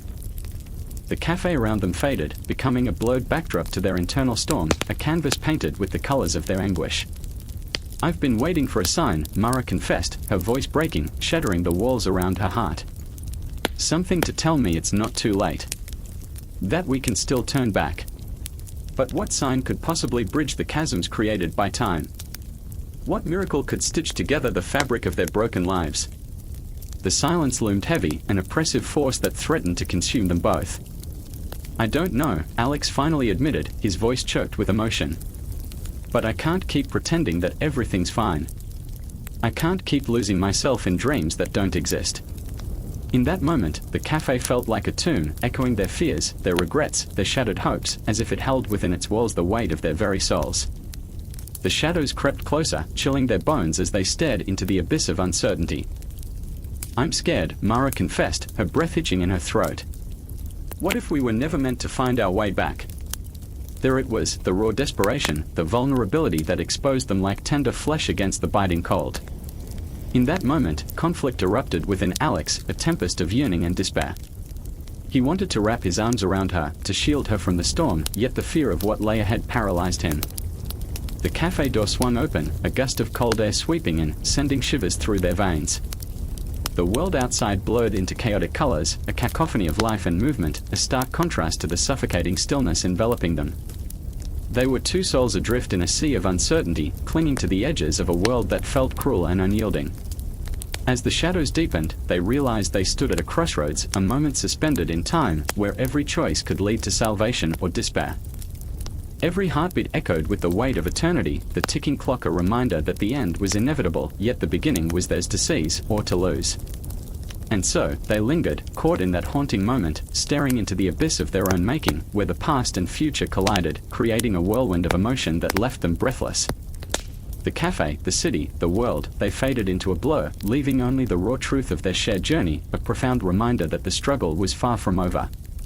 A heavy silence draped over the room like a thick fog. Dusk seeped through cracks in the ancient stone walls, shadows stretching and contorting, as if alive with whispers of forgotten truths. A single flickering candle struggled against the encroaching darkness, casting wild shapes that danced like ghosts of the past, beckoning with eerie, ghostly fingers. The atmosphere crackled with tension, charged with the weight of unspoken words and raw emotion. Milo's heart thundered in his chest, each beat a painful reminder of his relentless quest for freedom. He stood at the edge of the cave, that metaphorical abyss Plato had warned against, the place where ignorance reigned like a king while the light of truth flickered just beyond reach. Fear clutched at him, a vice around his throat. He could taste the bitterness of doubt on his tongue, and yet, the call of the light was intoxicating, promising a world far brighter than the grim shadows he had inhabited for too long. "I remember the first time I saw the sun," he whispered, his voice trembling, barely audible. "I was 13, chasing a butterfly across a field, the sky painted like a dream. I thought I could touch the stars." His eyes, glistening with unshed tears, met those of Ada, her expression reflecting a storm of her own. Ada, fierce and unyielding, had always been the fire to Milo's desperation. She stood with clenched fists, her breath coming in sharp bursts as she grappled with the weight of choice. "But you can't just leave," she shot back, frustration cracking her voice. "What if you step into the light and it blinds you? What if it devours you whole?" The air thickened between them, a palpable tension that wrapped around his heart like a noose. Memories of their shared laughter and late-night talks flooded his mind, the way they would dream about a life unbound by the chains of conformity. "What if it's worse to stay?" he countered, his voice rising, fueled by desperation. "What if we are just shadows, trapped in someone else's dream? I can't bear the thought of living like this, of never knowing what's out there, what we could be." Across the cave, another figure stirred. Jonah, the reluctant warrior, a man of contradictions, stood in the shadows, swallowed by doubt. His brow furrowed, eyes darting between his friends, caught in the crossfire of their emotional battlefield. "But change is terrifying," he murmured, almost to himself. The very idea of stepping into the unknown rattled him. He had seen too many upheavals turn tragic, revolutions that promised liberation but delivered chaos instead. What if it's a prison of a different kind? Silence settled again, heavy and thick. Each breath felt like a weight being pulled from the depths of their souls. This was not just a conversation, it was a reckoning. The cave was alive with their fears, their hopes, the echoes of history swirling around them like ghosts of revolutions past. The shadows shifted once more, and Milo dared to step forward, his voice steadying as he spoke of the world outside, the cities ablaze with the bright light of knowledge, the power of the people rising as they once had against tyrants and oppressors. Think of the suffragettes, with their banners held high, defying a world that said their voices didn't matter. Think of the civil rights movement, those souls brave enough to stand against hatred, to dream of a future where skin color did not dictate worth. Ada's eyes shone with unshed tears, glistening like shards of glass. But they were brave, Milo. They were willing to suffer, to fight. "And what is suffering if not the price of freedom?" he shot back, his heart racing, the fire of conviction igniting within him. "We can't let fear keep us shackled. We owe it to ourselves, to each other, to seek the truth, no matter how terrifying." Jonah's voice shook as he wrestled with the ghosts of his own memories. What if the truth is worse than the lie? I've seen good people turn to ash, lost friends in the flames of revolution, their dreams extinguished by the very change they sought. A shudder ran through Milo, but he pressed forward, his emotions raw and deep. But isn't it more terrifying to live in darkness? To never know what we could become? The words hung in the air like a challenge, reverberating against the cave walls, awakening something primal within them. The flickering candle guttered in response, the shadows swirling, as if the cave itself were holding its breath, waiting for their choice to be made. "I remember our dreams," Ada said softly, her voice trembling. "Do you remember the night we promised to never let fear define us? To fight for the light, no matter how distant it seemed." Milo stepped closer, the warmth of her presence a balm to his frayed nerves. "We can't let the shadows swallow us whole, Ada. We have to try. We have to fight." The air crackled with the energy of their collective fear and hope, dreams intermingling with the harsh reality of their circumstances, igniting a fire in their chests. They all felt it, the pull of something greater, the stirring of rebellion against the oppressive silence that had held them captive for too long.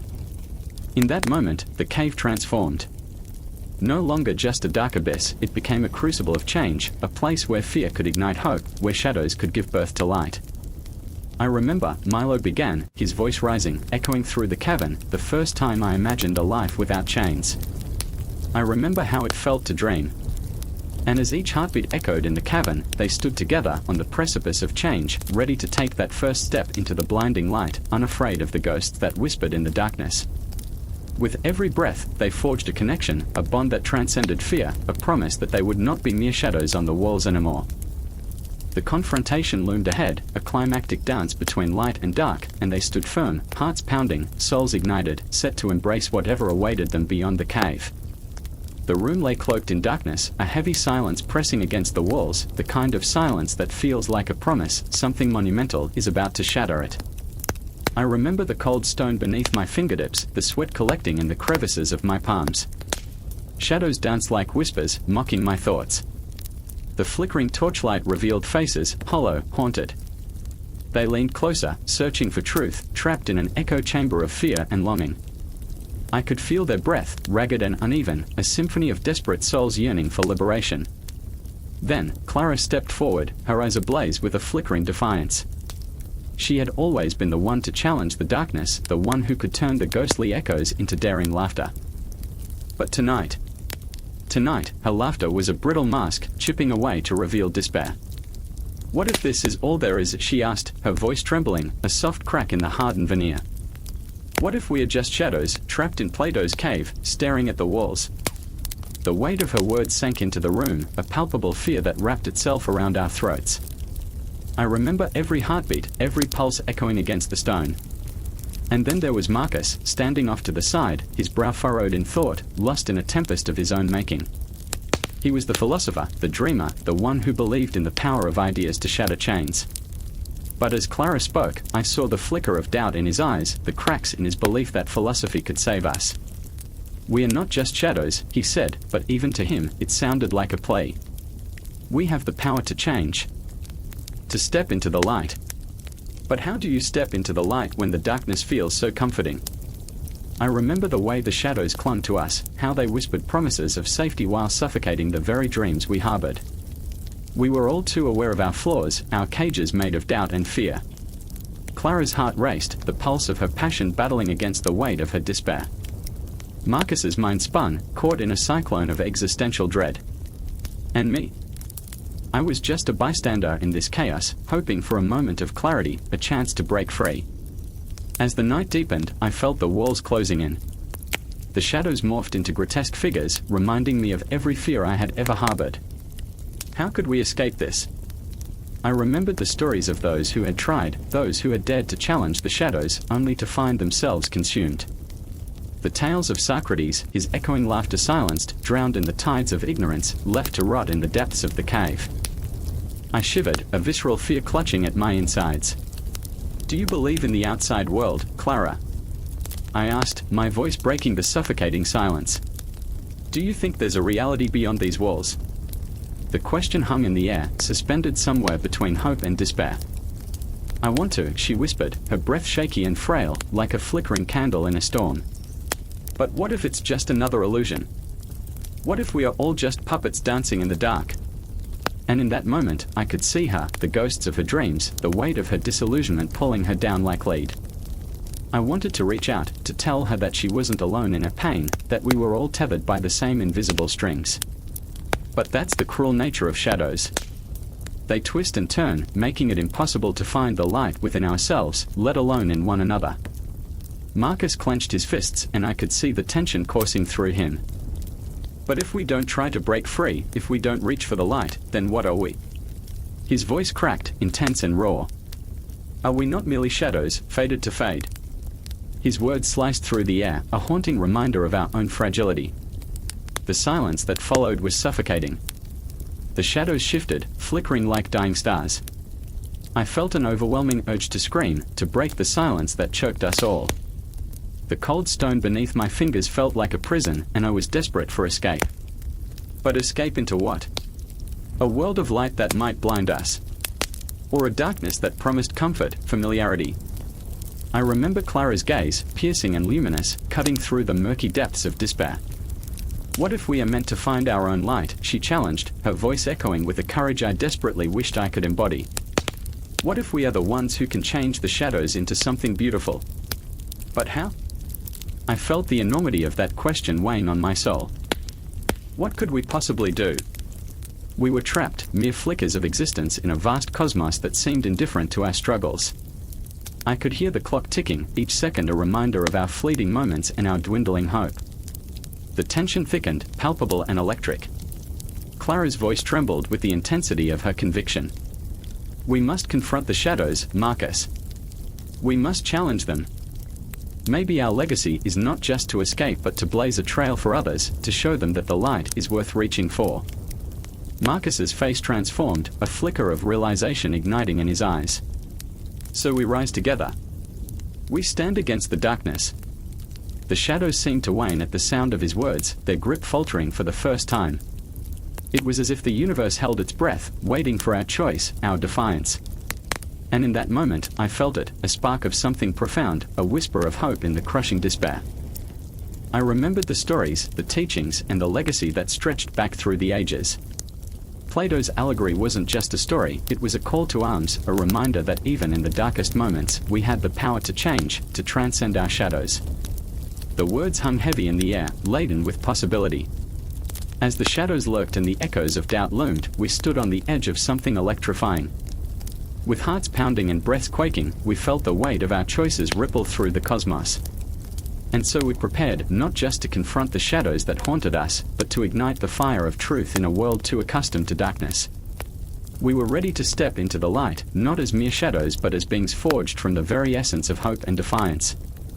The night held its breath, and in that weighty silence, something monumental stirred, a legacy waiting to be born, threads of philosophy ready to weave a new narrative, one that would resonate through time and space. The scream pierced the midnight air, a stark contrast to the suffocating silence that had wrapped the city in a cocoon of unease. The sound echoed off the crumbling walls, reverberating in my bones as I stumbled into the street, heart hammering against my ribs like a trapped bird desperate for freedom. I had never seen the night so dark, shadows pulling in corners where light dared not venture, twisting into grotesque shapes that seemed to mock me. A figure lay sprawled in the gutter, limbs splayed unnaturally, and I felt a cold tendril of fear curl around my spine. Was this the end of everything we had known? I remember the flickering streetlight casting an eerie glow over the scene, illuminating the face of a man I didn't recognize, yet somehow felt tethered to, a ghost of a memory, a symbol of what we all feared. This was the world we inhabited now. Eli! I shouted, my voice breaking through the thick tension like glass. My brother emerged from the shadows, eyes wild, a frantic energy radiating from him.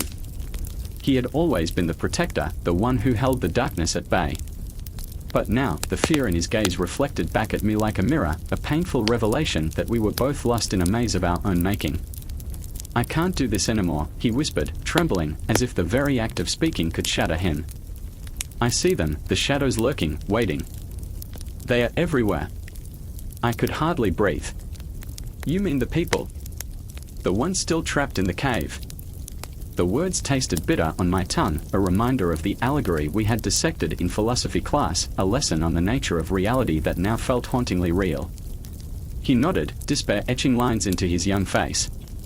But they don't know they are trapped, do they? They think the shadows are all there is. A chill ran down my spine, a whispering echo of Plato's cave flickering at the edge of my consciousness. I could picture it, a cavern of souls deceived, shackled by ignorance, content in their chains. But now, those shadows were spilling out into the world, and we were caught in the crossfire. Do you remember when we used to sit on the rooftop and dream? I asked, my voice softening, wrapping around the memory like a fragile thread. The city below us felt so alive, so full of possibilities. We thought we could change everything. Eli's eyes clouded with a mix of nostalgia and sorrow. That was before we realized we were living an illusion. The wind howled, a mournful sound, like the cries of those still trapped in their own caves, oblivious to the light beyond. I could almost hear them, the distant echoes of hope, muffled by the weight of their own realities. Then we have to show them, I said, my resolve hardening like steel, piercing through the fog of despair. We have to break through their walls. Break through what? Their comfort. Their ignorance. Eli scoffed, bitterness lacing his words. They'll fight us. They'll cling to those shadows like lifelines. As he spoke, I felt the weight of the world settle heavily on my chest. The dilemma of existence, the battle for enlightenment, it was as if the universe itself was taunting us, whispering secrets we dared not confront. I remember, I said, voice trembling, when we thought love would save us. But love is just another shadow, isn't it? A flicker in the dark. His laughter was hollow yet laced with an absurdity that made my heart ache. Ah yes, love. So earthy. So wonderfully human, like trying to dance in a storm. And there we were, two flawed souls wrestling with the enormity of our own lives, yearning for connection in a world that had all but abandoned us. A distant siren wailed, the sound piercing through the electric tension, a reminder that time was slipping away. I felt it, a relentless march towards something inevitable, an impending confrontation with the very shadows we feared. Maybe we are all just prisoners of our own making, I murmured, staring into the vast expanse of the night sky, the stars barely visible through the haze of smoke and despair. What if the cave is not just a metaphor? What if it's a reality we can't escape? Then we fight back, Eli shouted, determination igniting in his eyes like wildfire. We drag them into the light, even if they resist. Even if it breaks us. The thought sent shivers coursing through my veins. What if we failed? What if our quest to save them transformed into a descent into madness? But then I remembered the warmth of the sun on our skin as we laughed on that rooftop, the taste of freedom, the intoxicating thrill of possibility. I remember, I whispered, and the words hung in the air like a fragile thread connecting us, binding our fears and dreams into a single heartbeat. I remember when life was still beautiful. And just like that, the darkness shifted, an imperceptible crack in the wall of despair. The shadows whispered, uncertain now, as if sensing the stirrings of rebellion, a flicker of hope in the relentless night. Eli turned to me, and in that moment, I saw the reflection of 1,000 dreams flickering in his eyes. Let's show them what lies beyond the cave, he said fiercely, and I knew we would either rise or fall together. Tonight, the shadows trembled, and the air crackled with promise as we took our first steps into the unknown. The fight was just beginning, and the world around us was waiting, holding its breath, poised for the clash between light and darkness. The city sprawled beneath us, a labyrinth of shadows, and we were determined to find our way through. The future of the cave allegory was not a distant concept, it was here, alive, breathing, pulsating with the weight of our choices. And as we moved forward, the echoes of history whispered around us, urging us on. The battle for truth, for enlightenment, for love, it was all entwined, an intricate web of humanity that refused to be silenced. So we pressed on, hearts aflame, ready to confront whatever lurked in the dark, knowing that the journey had only just begun. A jagged silence hung in the air, punctuated only by the distant, echoing clash of swords and the desperate cries of men. The sun had dipped below the horizon, casting long shadows that crawled across the earth like specters of the fallen.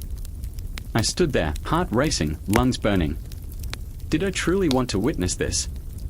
The campfires flickered ominously, illuminating faces twisted with fear and determination, reflecting the chaos of the moment. It was impossible to look away. In the heart of it all stood Alara, her fingers wrapped tightly around the hilt of her sword. The metal gleamed under the dying light, a beacon of defiance against the encroaching darkness. Fear surged within her, a torrent that threatened to swallow her whole, but beneath it lay a deeper wound, betrayal, raw and festering. Just days ago, she had placed her trust in Lucian, the one man she thought would stand by her side. Now, their bond lay shattered, the remnants scattered like ash in the wind. And there he was, Lucian, standing at the edge of the camp, his gaze locked onto Alara. He wore the mask of a warrior, but I saw the cracks, the anguish hidden behind those hardened eyes. A part of him still lingered in the shadows of their past, where laughter had danced like fireflies on warm summer nights. How had they come to this? The air between them crackled with unspoken words, memories swirling like ghosts, haunting, taunting. I remember, Alara whispered, but the words were lost, drowned out by the clamor of battle. I could feel her yearning for something, anything, that might bring them back to the sunlit days, yet the shadows grew thicker, clinging to her like a second skin. She could almost taste the bitterness of betrayal, the tang of loss sharp on her tongue.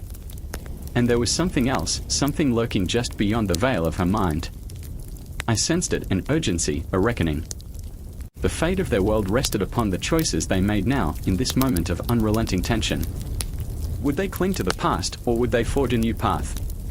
The world outside was chaos, but within her, a tempest raged. Every heartbeat pounded like a war drum, echoing the unrelenting pulse of the universe.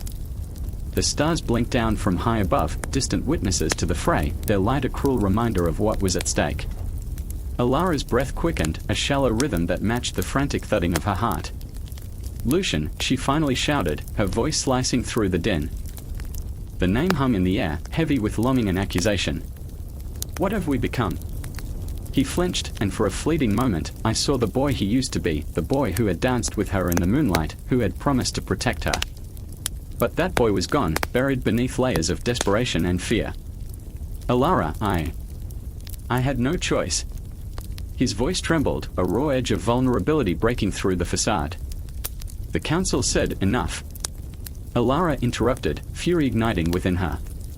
The fire of their shared past flickered dangerously close to being snuffed out by the cold reality of betrayal. "You chose power over us. You chose this war." The tension between them crackled like electricity, and I felt it coursing through my veins, vibrating with an intensity that threatened to explode. I wanted to scream, to shake them both and demand they see the truth, their truth. But I could only watch as they stood on the precipice, caught between love and duty, past and future. A shadow lurked at the edge of the camp, a figure cloaked in darkness, watching, waiting. It was a reminder of the clock that ticked down toward an inevitable confrontation, each second stretching into an eternity. The ground trembled beneath us, as if the very earth mourned the choices they were about to make. "Every choice has a consequence," I murmured to myself, though the weight of those words felt heavier than stone. The universe always demanded a balance, a reckoning. Alara's breath left her in a shudder, and I could see the dawning realization in her eyes.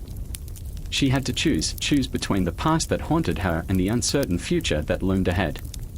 "Let's end this," she whispered, and I could feel the shift, the moment of clarity that sliced through the chaos. In her vulnerability, she found strength, a fierce resolve that ignited a fire so pure it could burn away the shadows. They stood together, and for a brief heartbeat, the chasm between them closed. But then Lucian recoiled, his fear gripping him like a vice. "I can't," he said, voice trembling. "What if we lose everything?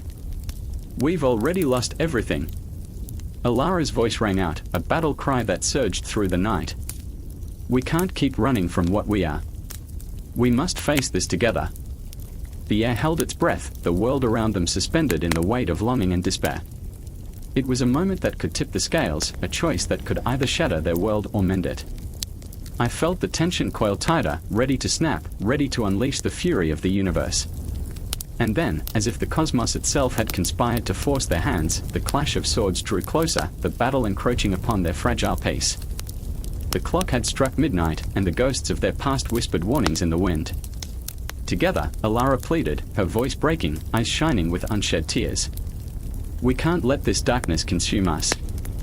Not again." In that instant, I knew this was not just their fight. It was ours, too.